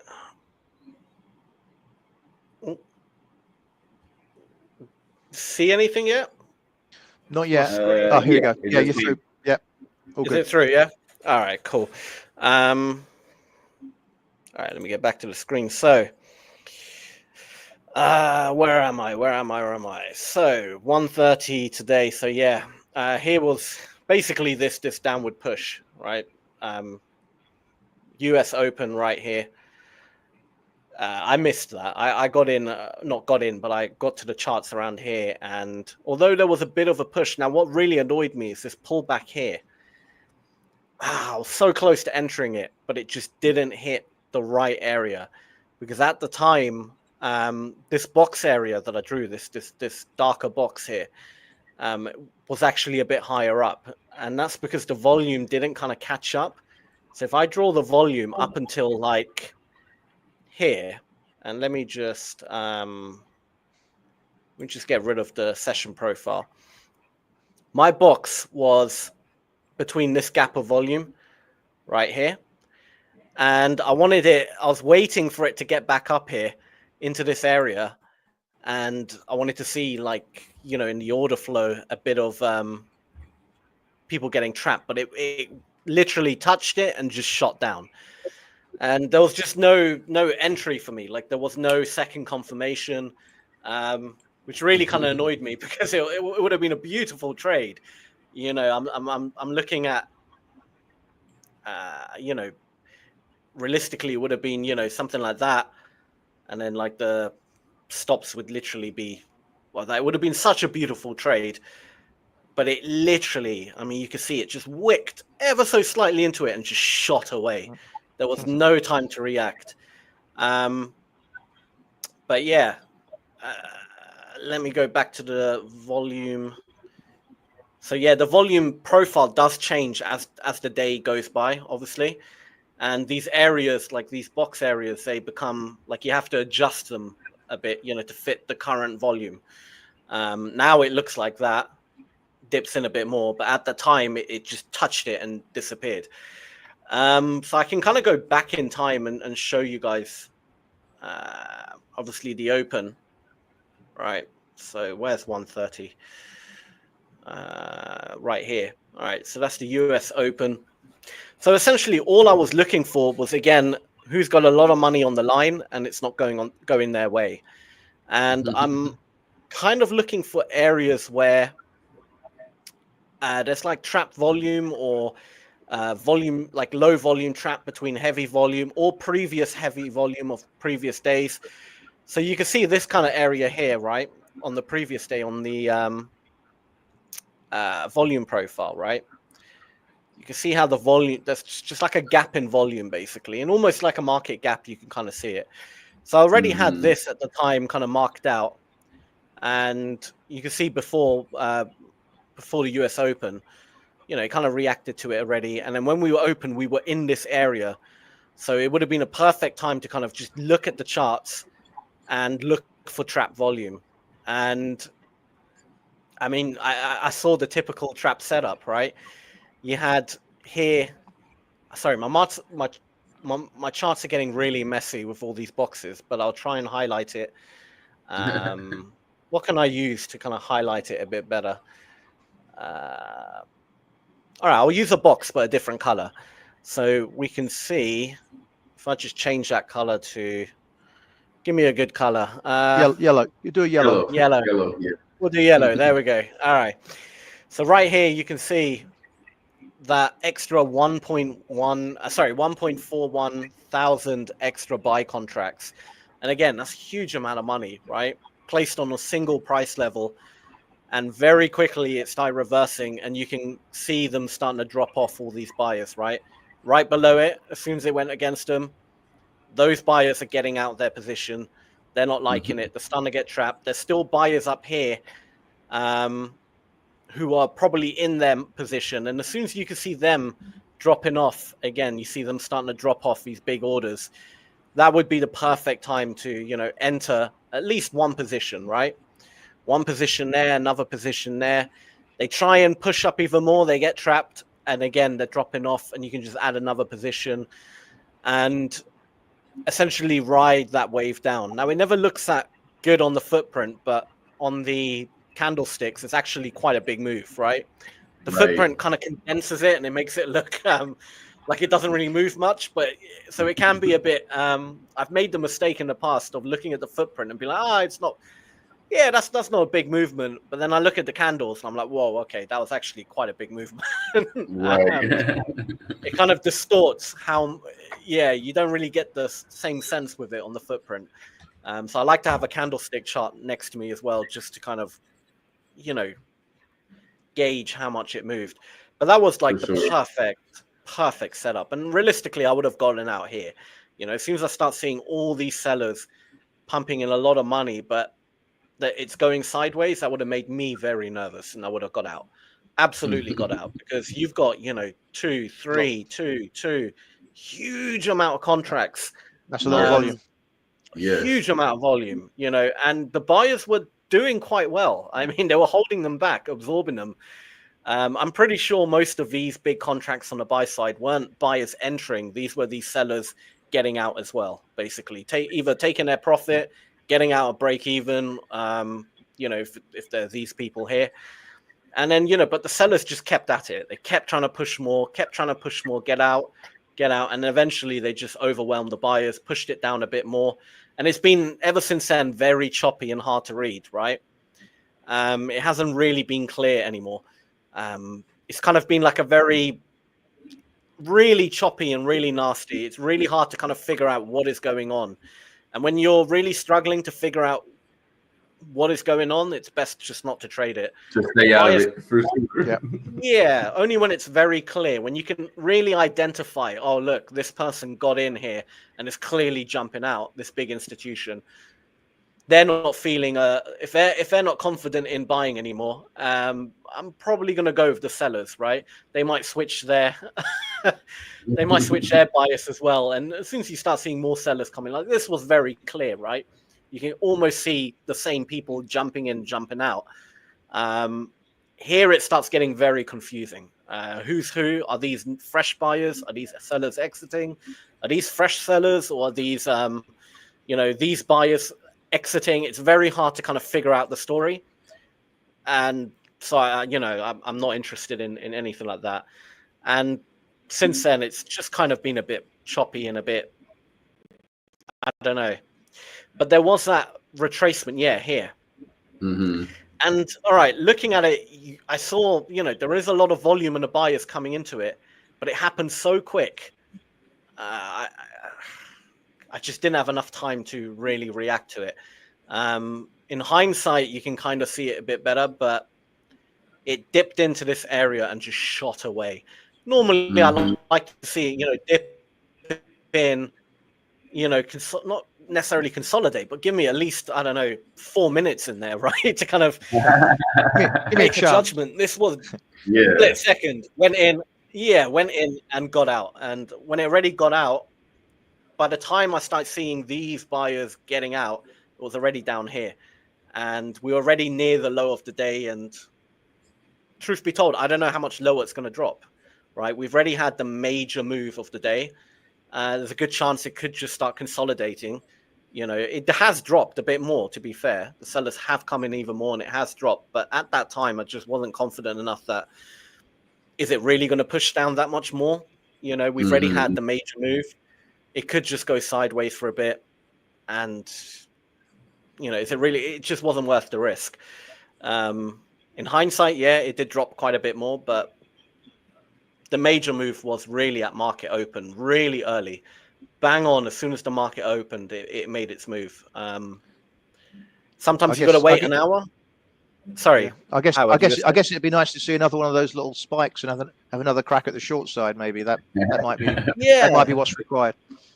I mean, I have set alerts if it does get there, but realistically speaking, I don't think it will. I think it's done for today. I think the volume's just going to drop off now, and we're just going to see.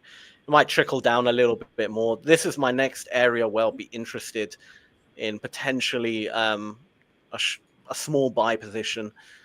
But the market is very bearish. It's been very bearish for a while. I do feel there will be a correction at some point, similar to what we saw on, not yesterday, but Friday.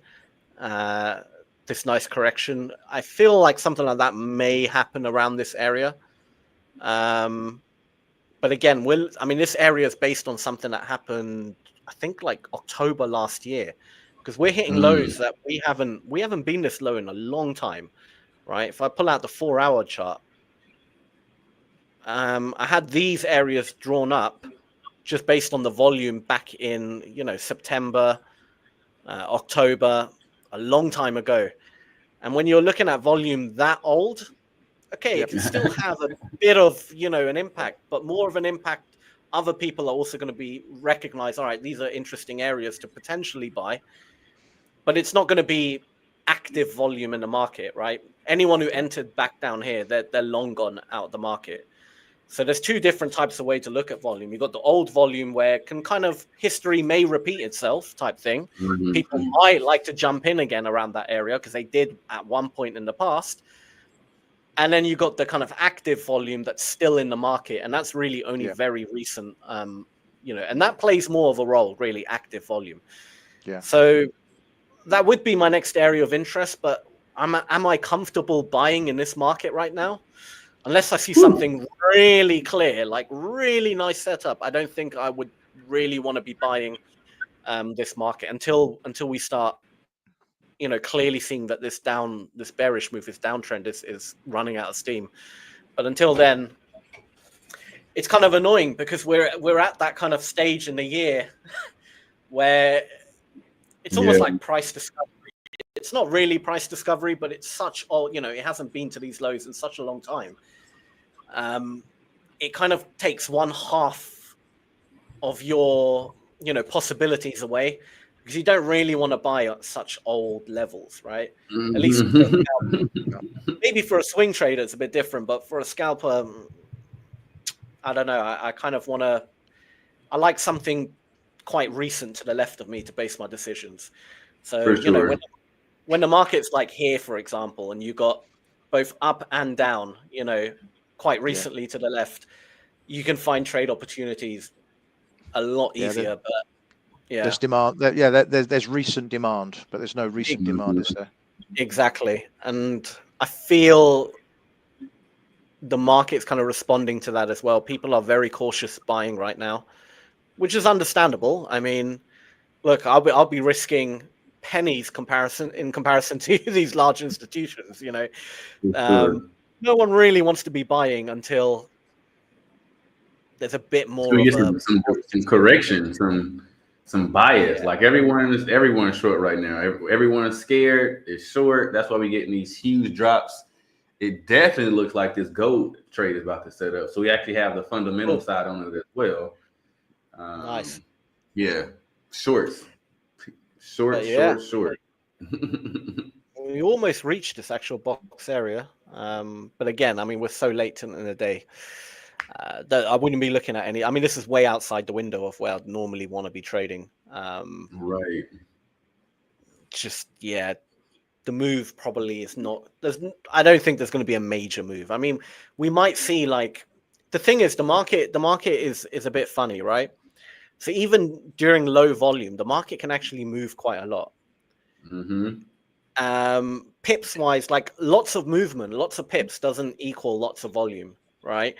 So even in low volume times, the market can actually move quite a bit, but it's very hard to confidently trade that because if a bit of extra volume comes in, it can completely stop that movement in its tracks, right? Yes. You kind of want the backing of heavy volume to kind of give it momentum, right? Give it a bit of weight to it. So when it does make its move, it's not going to just stop instantly because, a few people bought in the opposite direction or whatever. Do you see what I mean? Like you want that weight to it. So heavy volume is really kind of where I like to trade. On low volume, for me, it's more of that. You want the major institutions, the market makers. You want to ride along that ride with them. Like I just don't want a bunch of retail traders trying to, take the ride with them. I want the big movements, right? Like the heavy movements where you can see the footprint on the chart and you can see what direction they're going, right?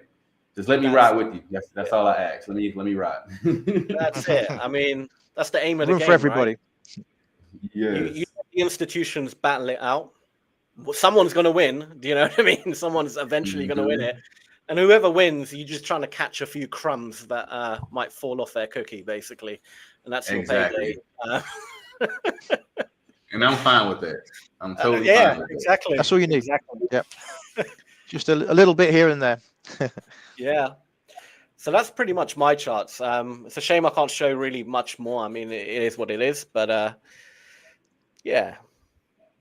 But Michael, you said that your trade is looking good. It's looking great, actually.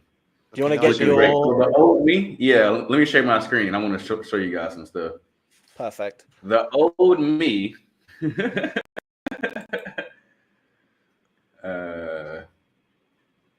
Present here.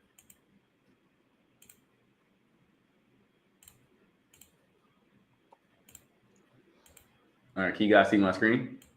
Almost. Let me just add it. 1 second. Let me remove mine, and I can add yours. There we go. Cool. Yeah, that's it. Okay. The old me will want to jump into this trade so bad without the confirmation, right? Like this is super, super below this line that I'm mentioning, right? Like this is much further below it. It's almost like, no, you're missing the ride. You're missing the ride. Just jump in. And then what happens sometimes is you jump in and those last 15, 20 minutes, the things come all the way back and it never confirmed. And then you end up closing it because you weren't supposed to be in it, or it just never confirms at all. And you're just sitting there like, I knew I should have waited. Something told me to wait, but I got emotional, right? And I felt like that FOMO, I had the fear of missing out. So that's why I jumped into the trade. And then hindsight tells you, you can't trade. You weren't even supposed to be in there. Like what happened? You know, and this is part of that journey, that learning lesson. Like even for me now to this day, right? It's like, man, this is looking really good. But the other shoulder, the other angel on my shoulder is like, Mike, do not take this trade without this confirming. Do not take this trade without confirming. It's only 15 minutes. Take it. You know, do it. Yeah, you know it makes sense. Take it now. Yeah. So it's like that evil one, like, no, just take the trade now. Then you got the other one, like, no, just remember what used to happen when you used to do this. Remember, you got stopped out. So it's a fine line between, oh no, I'm missing a ride, and you're not missing anything. Like, right? Data tells me that when this happens this way, it's fine. It's fine. It's fine. It's fine. If worst case scenario, as you can see, I still got a 1.5. Right? I could take this trade right here. Right, I will end up putting a quarter on this or a half, right? And then when it pulls back to this yellow line, I'll put my other position on it, right? If anything, I'll still break this up into two. I wouldn't, if it closes all the way down here, I wouldn't put my full position on right now because it could pull back. And ideally, I'm gonna change this to a green line, right? Ideally, it will pull back to, I'll just change this to green. It would pull back to this area here, which is the yesterday's low, right? So ideally, you get one to close here, right? And get your 1.5, and then the second one, I'll wait for a slight pullback, and then I'll take my second position right here at this green line. But either way, stop's going above this point here, right? It got to be above this last point, and my TP is definitely at this 200 EMA for sure. Yeah. So this is looking great, like great. The main thing is, like I said, this is the difficult part. Don't jump in this trade early. I have to tell myself this because, again, the old me would have jumped in this already. And then at the end of this candle, you see a long wick and price is all the way up here. And then my heart started beating fast, right? Like, not again. They got me. They got me, exactly. What advice would you give to someone? All right, say someone did exactly what you just said. They jumped in early, and 3 minutes before candle close, it starts creating a wick, and it doesn't close below. What would your advice be there? Just get out the trade, or dude, get out the trade, right? Get out the trade immediately, right now. And two things will happen. One will be you'll get out of the trade, and then it won't set up. It won't confirm, and it'll go the entirely separate way. And you'll say, whew, I thank God that I closed it because I only lost, let's say, 0.1% versus a full 1%. So I'm glad I closed it, right? That's the first thing you would think. And the other thing what happen is it'll confirm. I mean, it won't confirm, but it'll still end up going your way, right? And then you'll say, man, I knew I should have stayed in the trade. Even though I would have broke a rule, I should have stayed in it. And to be honest, that's the wrong way to think, because at that point, you're reinforcing a bad habit, right? The next time you get into a scenario like this, you'll say, well, last time I felt I had this fear of missing out feeling, and I jumped in the trade and it ended up working out. So maybe I should just do that same thing again. And once again, that's the wrong way to think, because over time, that's not sustainable. Like over time, I tell traders all the time where I call them outliers, right? Like if you have a strategy that's, let's say 80%, 70, 80%, that means out of 10 trades, you're still going to lose 2 or 3 of them, right? Those 2 or 3, sometimes they may go your way. Like they might have been your bias, and it may not. But don't think that that's an all the time thing. Like that's an outlier. This one happened to work, right? It's not oh, I need to change my trading plan or start taking that setup when it hasn't confirmed.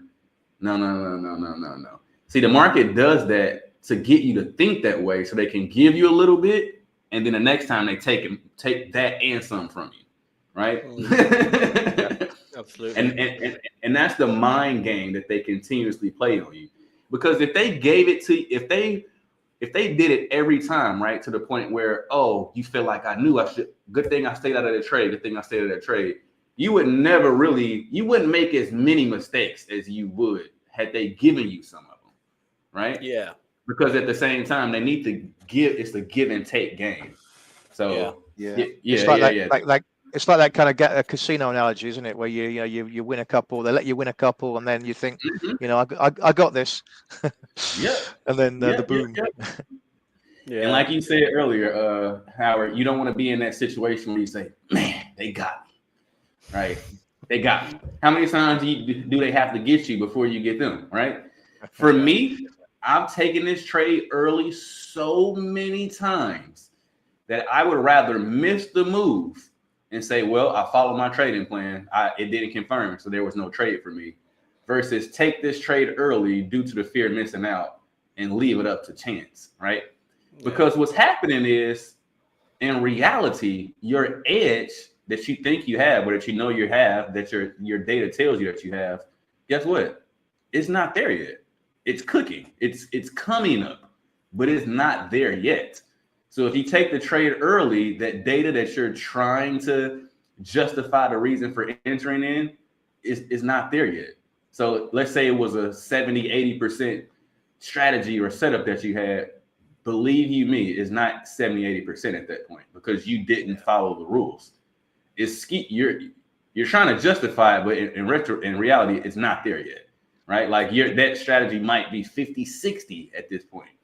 Yes, it's not quite there yet, and it's close, but your window of opportunity is not there yet. It's not there yet for me for another 9 minutes, right? If I jump in this right now, it's not it. It's not it. It's not it. Yeah. And if it was really gonna go, it'll still go for you, right? You're not gonna miss it. Like, just try to relax, sit on your hands. Even if you have to physically sit on your hands, do it. Okay. Yeah, I was going to say a good way to do this thing is literally, if you're looking at a close of your candle in 20 minutes, just go for a walk around the block or something. Don't even look at the screen. Yeah. Yeah. That's a great point. Great point. So walk away. Come back 2 minutes before, and then you'll know. Yes.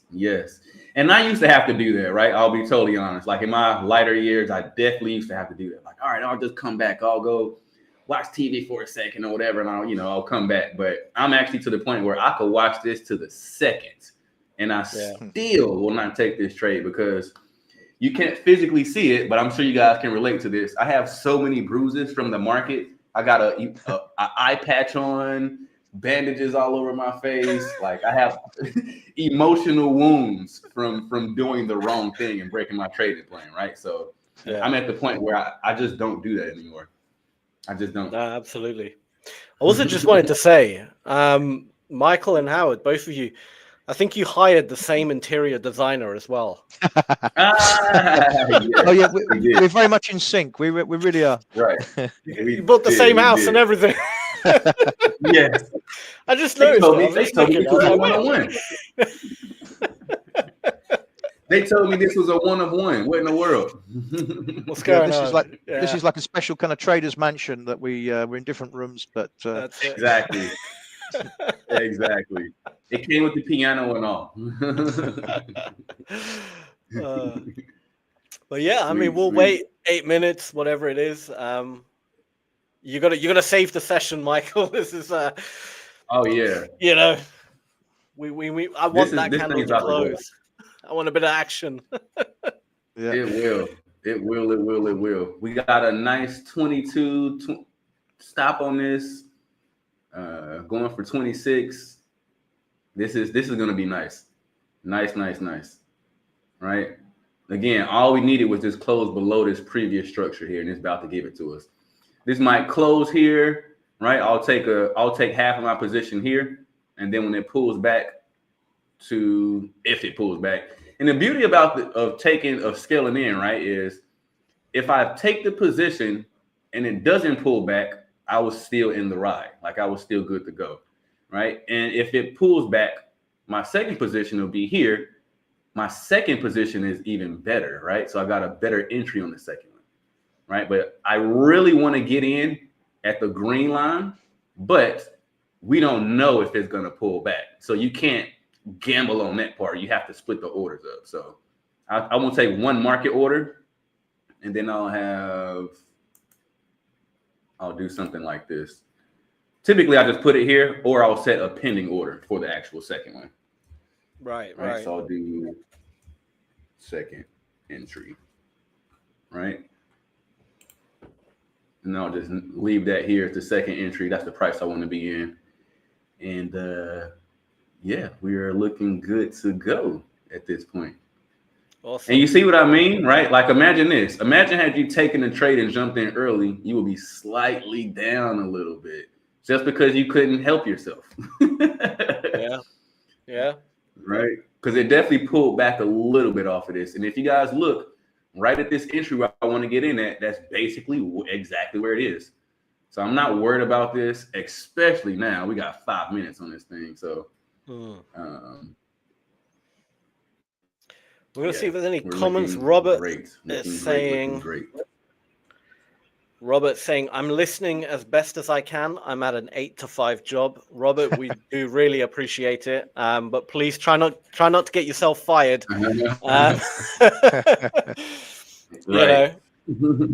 But we do really appreciate it. He also then says, Howard and Michael are actually the same person, laughing emoji. I told you we're each other's doppelganger. Yeah, we're in the same place. We're in the same mansion. You're gonna have to flip a coin next time. Who gets the that particular background? You're gonna have to flip a coin next time. Right. We can battle out on the charts every week. Yeah. Sweet. But yeah, 5 minutes and then hopefully about to set up. We got to trade. I'm gonna have a quick look at the charts. I highly doubt there's anything, but just pushing stock market pushing lower. Cryptos look a bit weak. Yeah, I can't make heads to tails off of what I'm seeing right now. It's all. Yeah, my stuff's a bit quiet. The FX seems to be a little bit quiet. So. Yeah, I mean, we had no major fundamental news today. It was all pretty. I mean, it's a shame. I mean, it's just part of trading. Sometimes, you know, the move happens really early. Sometimes it happens a bit later. You got to sit a bit, but when you miss it, you miss it. You know? It's just how it is. Yep. All right, we got 3 minutes on this thing. Come on. It's definitely going to confirm 100%. So again, I'm putting on one of my positions here, right, as soon as it closes, and then I'm going to put my second position on. Nice. at the pullback, slightly off. All right. Anyway, I'm gonna take this no matter what. I have to. I really want the pullback, but I want it to close around here for the exact 1-to-1.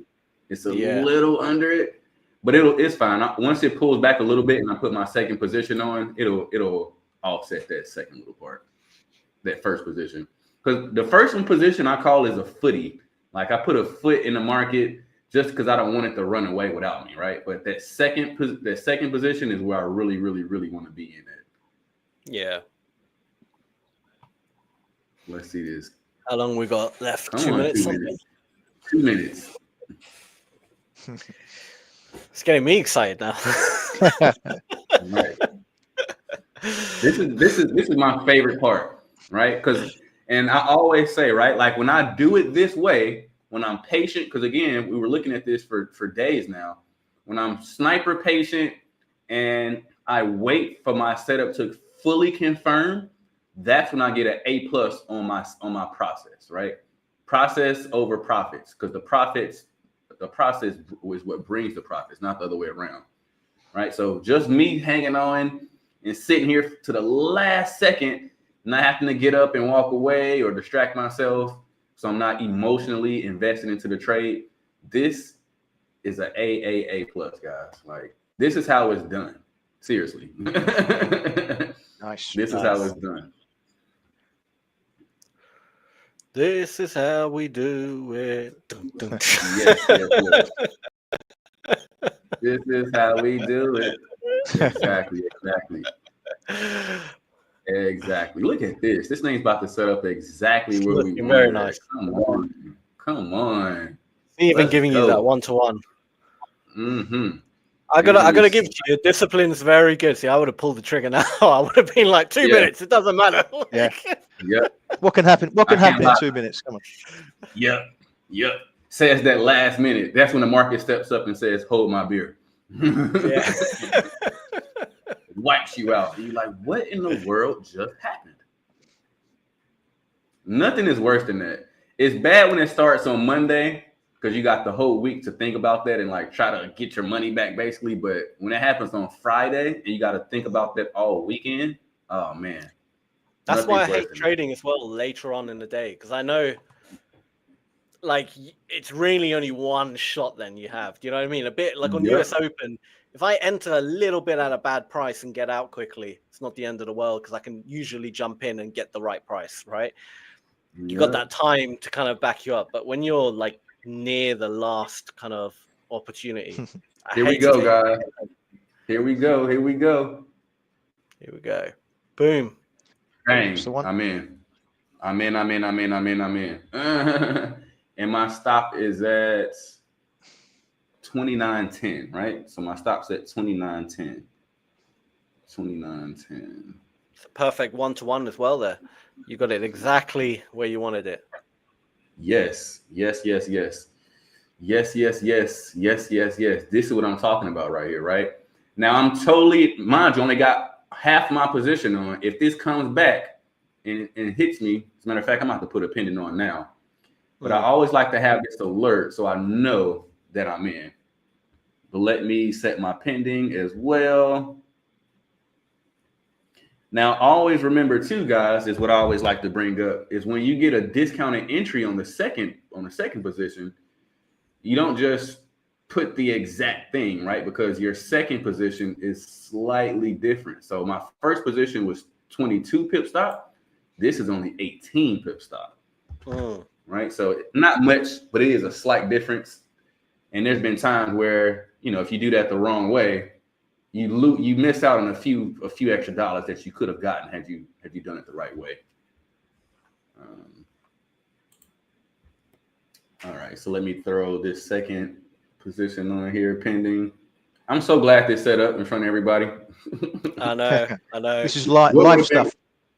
Yeah, it would have been worse if it was at like 2:30, like right when we get off or something. Like that happens though. That happened to me a few live sessions back. I think last week at one point. Literally on the minute we ended it, the trade set up.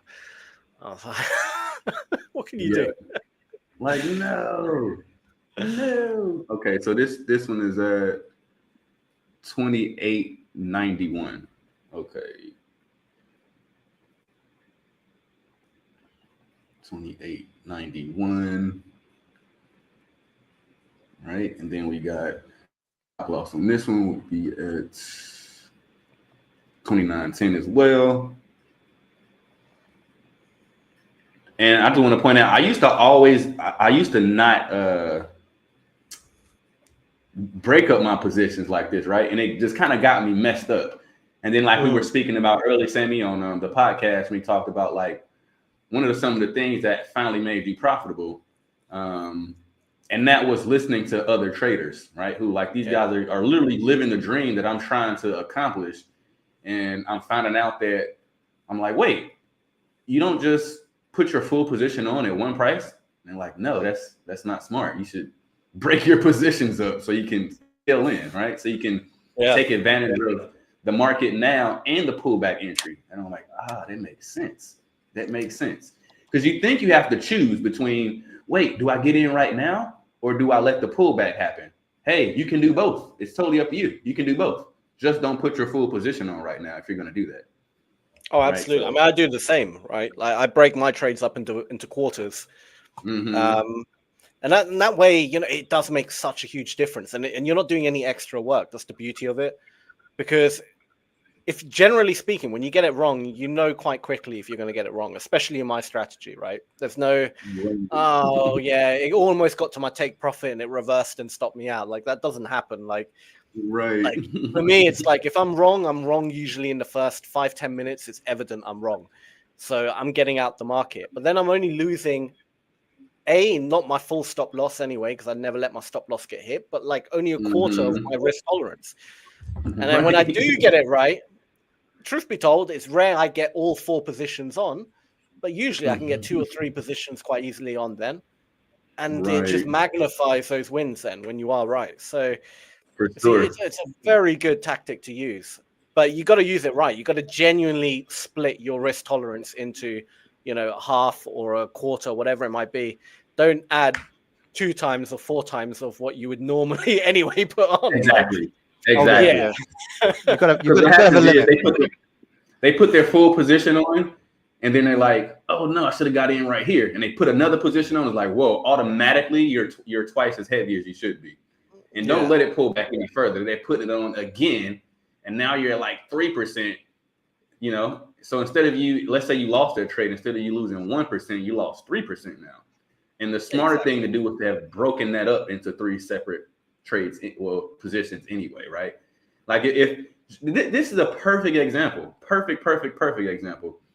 Had this candle closed up here where the yellow line is, then guys, I'll be honest, I wouldn't be breaking up my position into 2.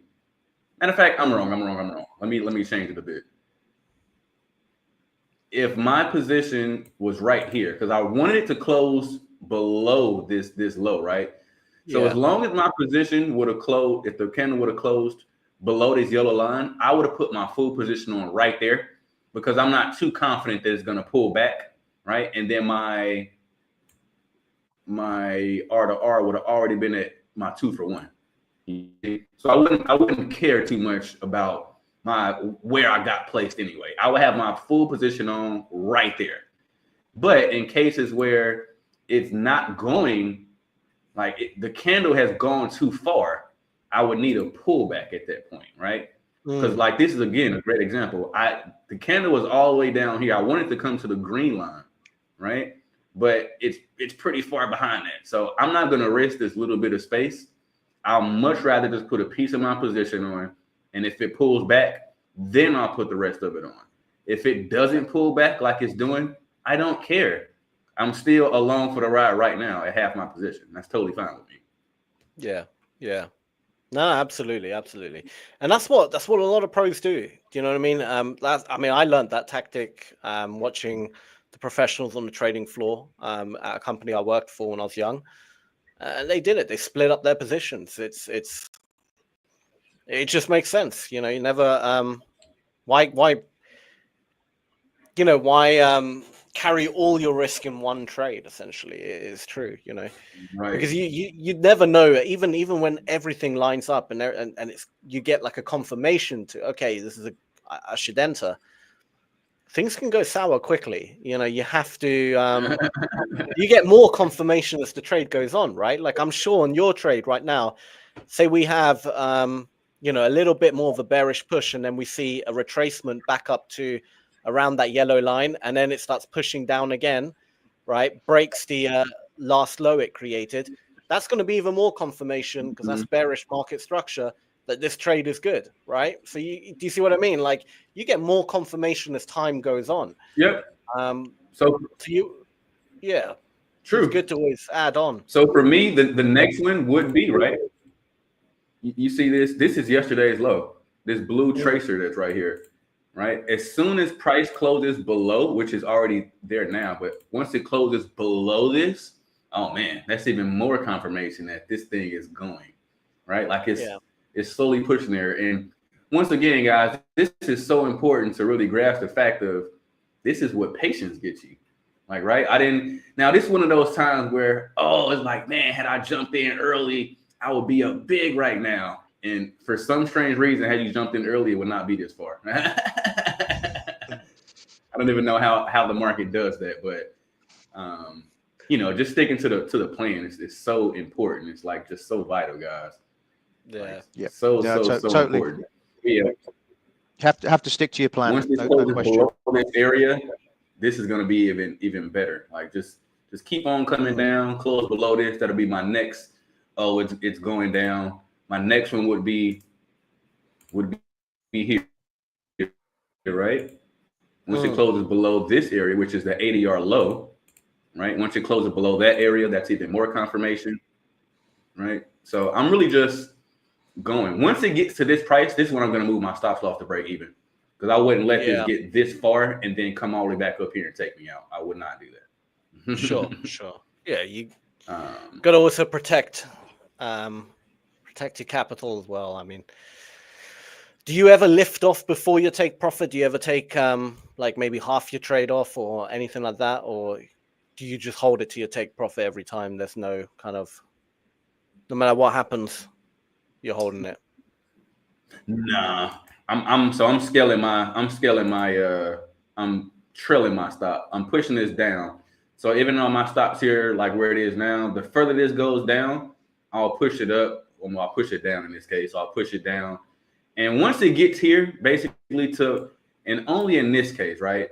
Because this is the 200 EMA. This is the next major stop or position where I feel like it will have some resistance at. But no matter what, at 355, I'm closing this because I'm not holding this to the next session. Sure. This trade for me has 2 hours. Like that's it. I'm taking this off at 2 hours time. 3:55, 4 o'clock, I'm out of this trade. The only time I really take it off early is if I have something to do and it's like super important and I technically can't sit here any further. Then I'll go ahead and take it off. But other than that, I'm along for the ride. Nice. Yeah. I got to say with my stuff, a lot of it is closed by the end of the day. But some trades, like these kind of short euro yen and short sterling yen, I think they're kind of like hold overnight because they come after a reversal. Because Friday's session was quite good. So today's session we've broken through the low of Friday's session. So that typically means there's a good couple of sessions that the flow will be to the downside for me. So some trades you're going with the flow of the previous session where you just grab a little bit as the market extends it.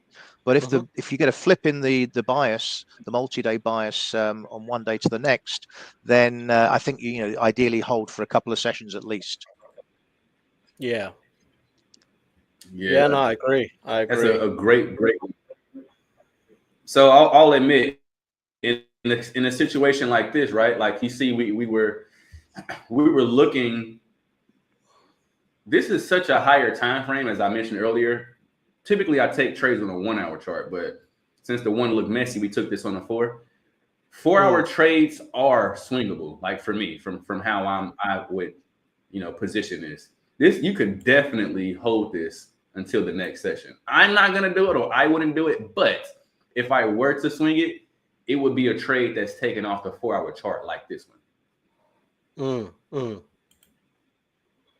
Very nice, very nice. I'm going to have a look at the charts. Also, we actually managed to get down to that next area of interest. That's quite surprising. I didn't expect it to go that far down already, but it did. And it's rejected it now. But yeah, that's quite interesting. And again, I can see I can see people getting trapped left, right, and center, but everyone's getting trapped by the looks of it. It's 1 minute. Let me pull this up. Yeah. It's like a battle, and you're just watching. You don't want to get involved almost. Let me just pop that on to stage. Oh. All right, there we go. So that area of interest, that dark box I put down, the gray box, back from, I don't know, I think it was like November or something. We actually managed to reach it, which is, to be honest, I'm quite surprised. It's actually moved a lot. But yeah, it went in, rejected it. There was technically a small, you could have seen a bit of a trade come in, especially when we got into this area. I'm not entirely sure why people thought now was a good time to start selling. But that could have been buyer stops. I truly don't know. It's hard to tell. It's hard to tell at this moment in time. But yeah, and then you got buyers getting confident up here, trying to get in. It's moving against them. Like everyone is getting trapped right now at left, right, and center. So when you see the market it doesn't play out in anyone's favor. That's when. Yeah, that's when I definitely wouldn't want to trade it either. You know, this area I know is going to be an odd area. I know it's going to be some rejection going on here. We've had a bit of a rejection, so I'll be interested to see if it actually does spark off a retracement or, you know, even potentially a proper correction back up to probably, I would say, around here or here. And then maybe another bearish move down. But if it does do that, it will most likely close today up here. And then tomorrow it will continue its move down, potentially. Because I don't see it slowing down, really. It just keeps going and going. And I don't see any area of preference, really. I see gaps in volume. I see another big gap in volume here. But that's, you know, we're quite far away. So you got all these levels, all these zones where if we break through there, we're going to go here and we're going to retrace again. But we've done that now for the last few days. We've done that. Just breaking through each zone, kind of stopping, consolidating, small retracement, breakthrough zone. And it's just been, eventually it has to stop. And I'll be very happy when it does eventually stop and start trading up again. Yeah. Need some piece of news or a tweet or something like that.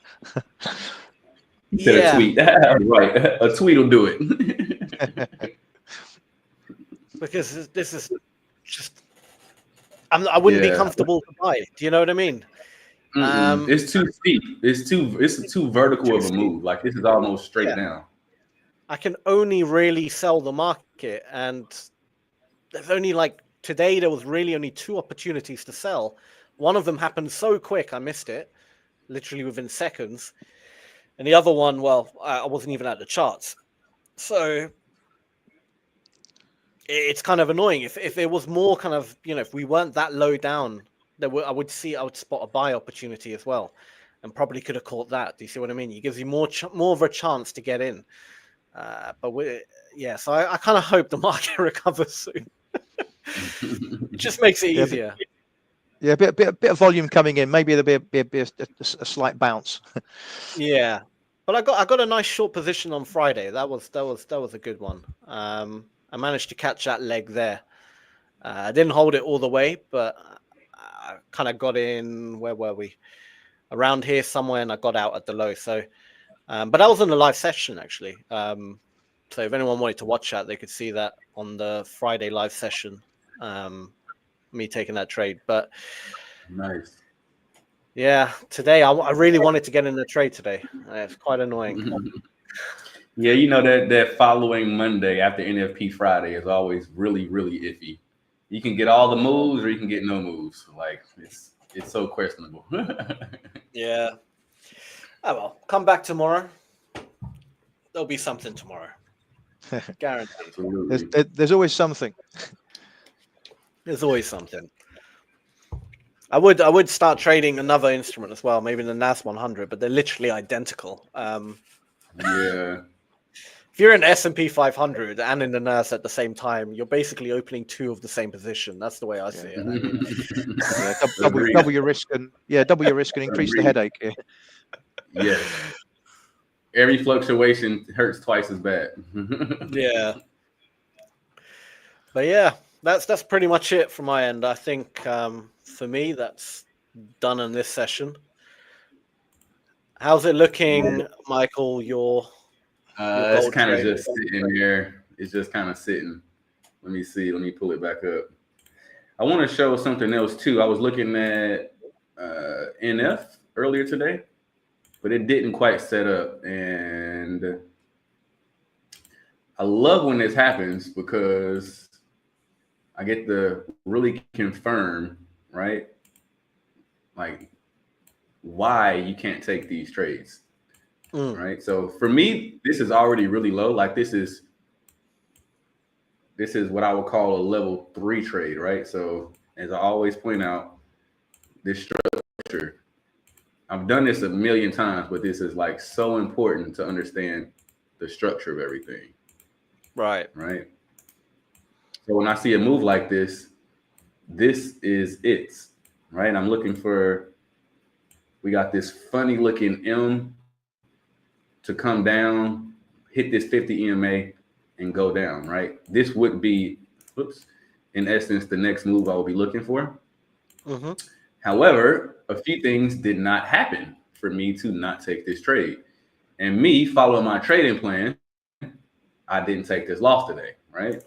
So it's cool to point out that, hey, gold, I followed the trading plan and it's, kind of hanging out slightly in profit. But to also point out, this is why you can't take trades that do not fit your trading plan because you'll end up getting hit. I'm sure you guys can see this mini M structure here too, right? Yeah. Going back down. So I will be interested in that. Whoops, delete that.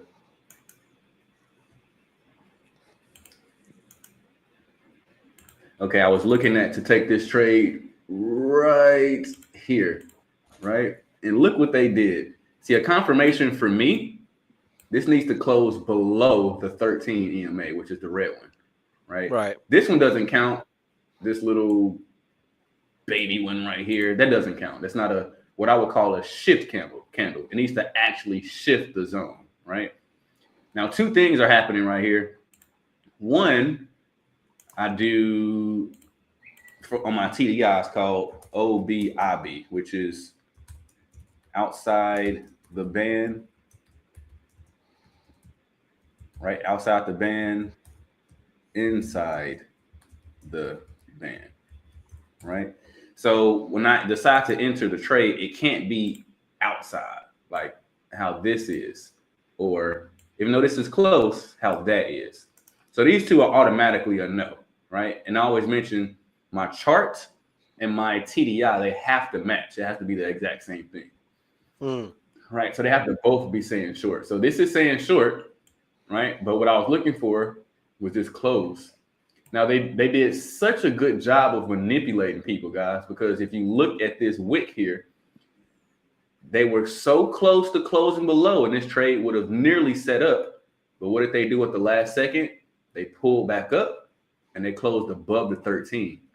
And then the next candle, boom, took out everybody who had their stops right here. Absolutely demolished them, right? Because best believe there was orders sitting right above this high right here. And this is, if you can see this, it's nice not trap. a coincidence that these two wicks, oh yeah, they got long orders right above this. And look at that. They activated these long orders and they snatched it away from them, right? Boom. Now for me, I can't take this trade this late in the day because I'm done trading currency pairs at 12 o'clock. And this is at 1 o'clock. Right. So this is, for me, this is outside of my trading hours. But even then, on top of that, I don't like how it's outside the band here. This is outside the band and outside, outside the band and outside the band. I need outside the band, inside the band, right? The best moves are outside the band for the first one on the outside structure, and then inside the band on the second one for the inside structure, right? But for me, this was super close to setting up, but they didn't do it, right? Even though they set up later in the day here. Like I said, this is outside of my trading hour, so this one doesn't count. But man, oh man, did they get them with this little bit right here. Just that little bit is enough to ping on those orders. This is no telling how much money this is right here. And for them to come off this little level and just drop from here, I mean, monster move that they're putting off. And everyone who has got longs right here, they're sitting here wondering, like, man, do I close this or do I hang on? Oh, it's not too far away. Let me just hang on to it. Next thing you know, of course, they can just, come on back this way and let everybody out. If there's more money up there, they'll go ahead and do it. But nothing's going to be nastier. Nothing's going to be nastier than when they came off this move and they're just kind of hanging out and they just, boom, drop on down. Everybody who got stuck short, long up there, they're done. They got stopped out with this move, probably. That's going to be ugly when that goes. Yep. So I did just want to point out this move that I almost took today because this is close. But for me, I don't like to take level 3 trades, right? Like for me, this is very, very low. This is a level 3 trades. If you can look, there's not even any space really that's lower than this, besides this. This is too short of a move. I want to see something all the way down here to give me a new level target, right? So I don't take level 3 trades. And if I do, best believe it's not full risk. It might be a quarter, maybe a half if it's a pristine setup. But this is once again why, right? Because it just doesn't behave well. And then I use TradeZilla for like marking up my journaling my trades and just tagging my setups. My lowest probability setup is this exact setup right here. Level 3, what I call a money trade, because I have 5 of them, right? 5 different setups as I always kind of bring up. Got my master trade, got my combo trade, I got my ID 50 trade, I got my M or W off the 200. Then I got my money trade. As you see, this is last, and that's why it's last, because it's a C setup for me. And again, TradeZilla tells me that this is your weakest setup. So just be careful with it. Make sure everything technically lines up the way it should. But yeah, one thing's for sure is I don't take, now this could be, let's say a level 1 or 2. This could happen in level 1 or 2 and I'll be on it. Like I like it, even though it's my lowest probability setup. I only put like a quarter or a half a position on this. It has to be in level 1 or level 2 for me to take it. For it to be in level 3, this is too far. Like I'm just not confident that this is going to continue. Let's kind of back it up here. Like it's already really low, right? I don't have that much confidence that this is going to continue to go down again and take out even lower lows when it's been super high, right? Like there's not even a point, since January that it's really been this low. We got to go way, way, way far out. And as you can see, even from November of 2024, we've never even been this low. So the chances of it keep going that low, I'm not too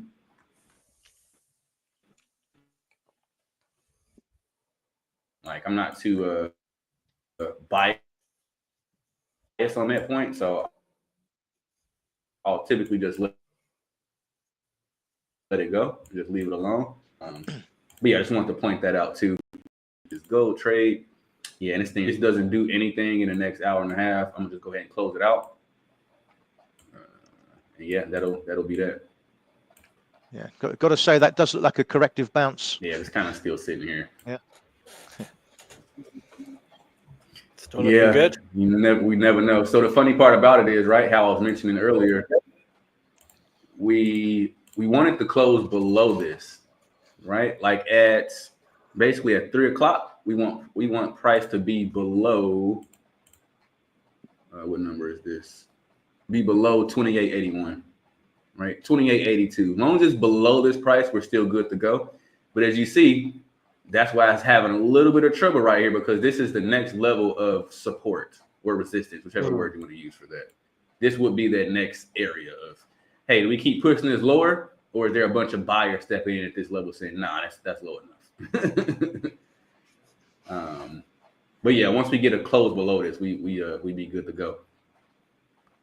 Yeah, nice.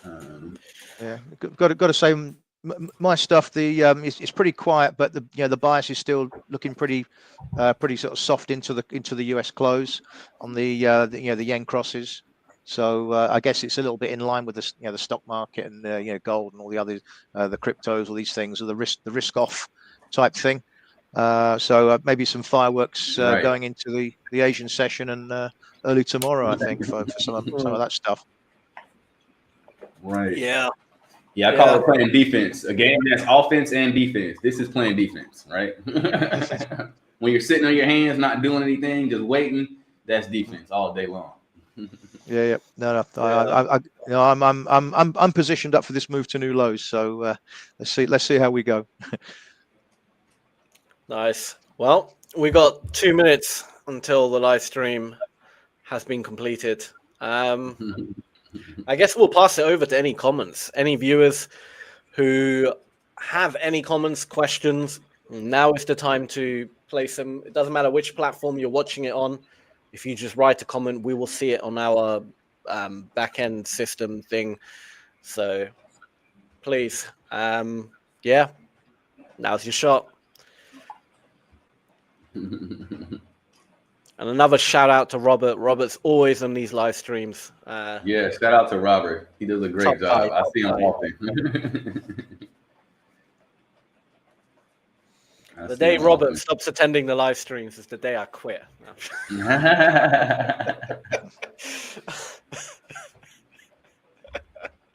So something's fishy if Robert doesn't show up.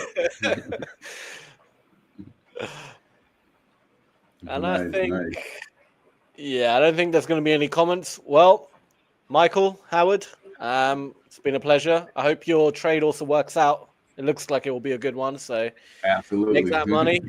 It's been a good session. So yeah, thank you guys for coming on. Of Pleasure. Course. And yeah, I think that's pretty much it. All right, guys. Welcome. Yeah, take care. See you all soon. Good luck. See you tomorrow, guys. Cheers. See you soon. Take care, everyone. Bye-bye.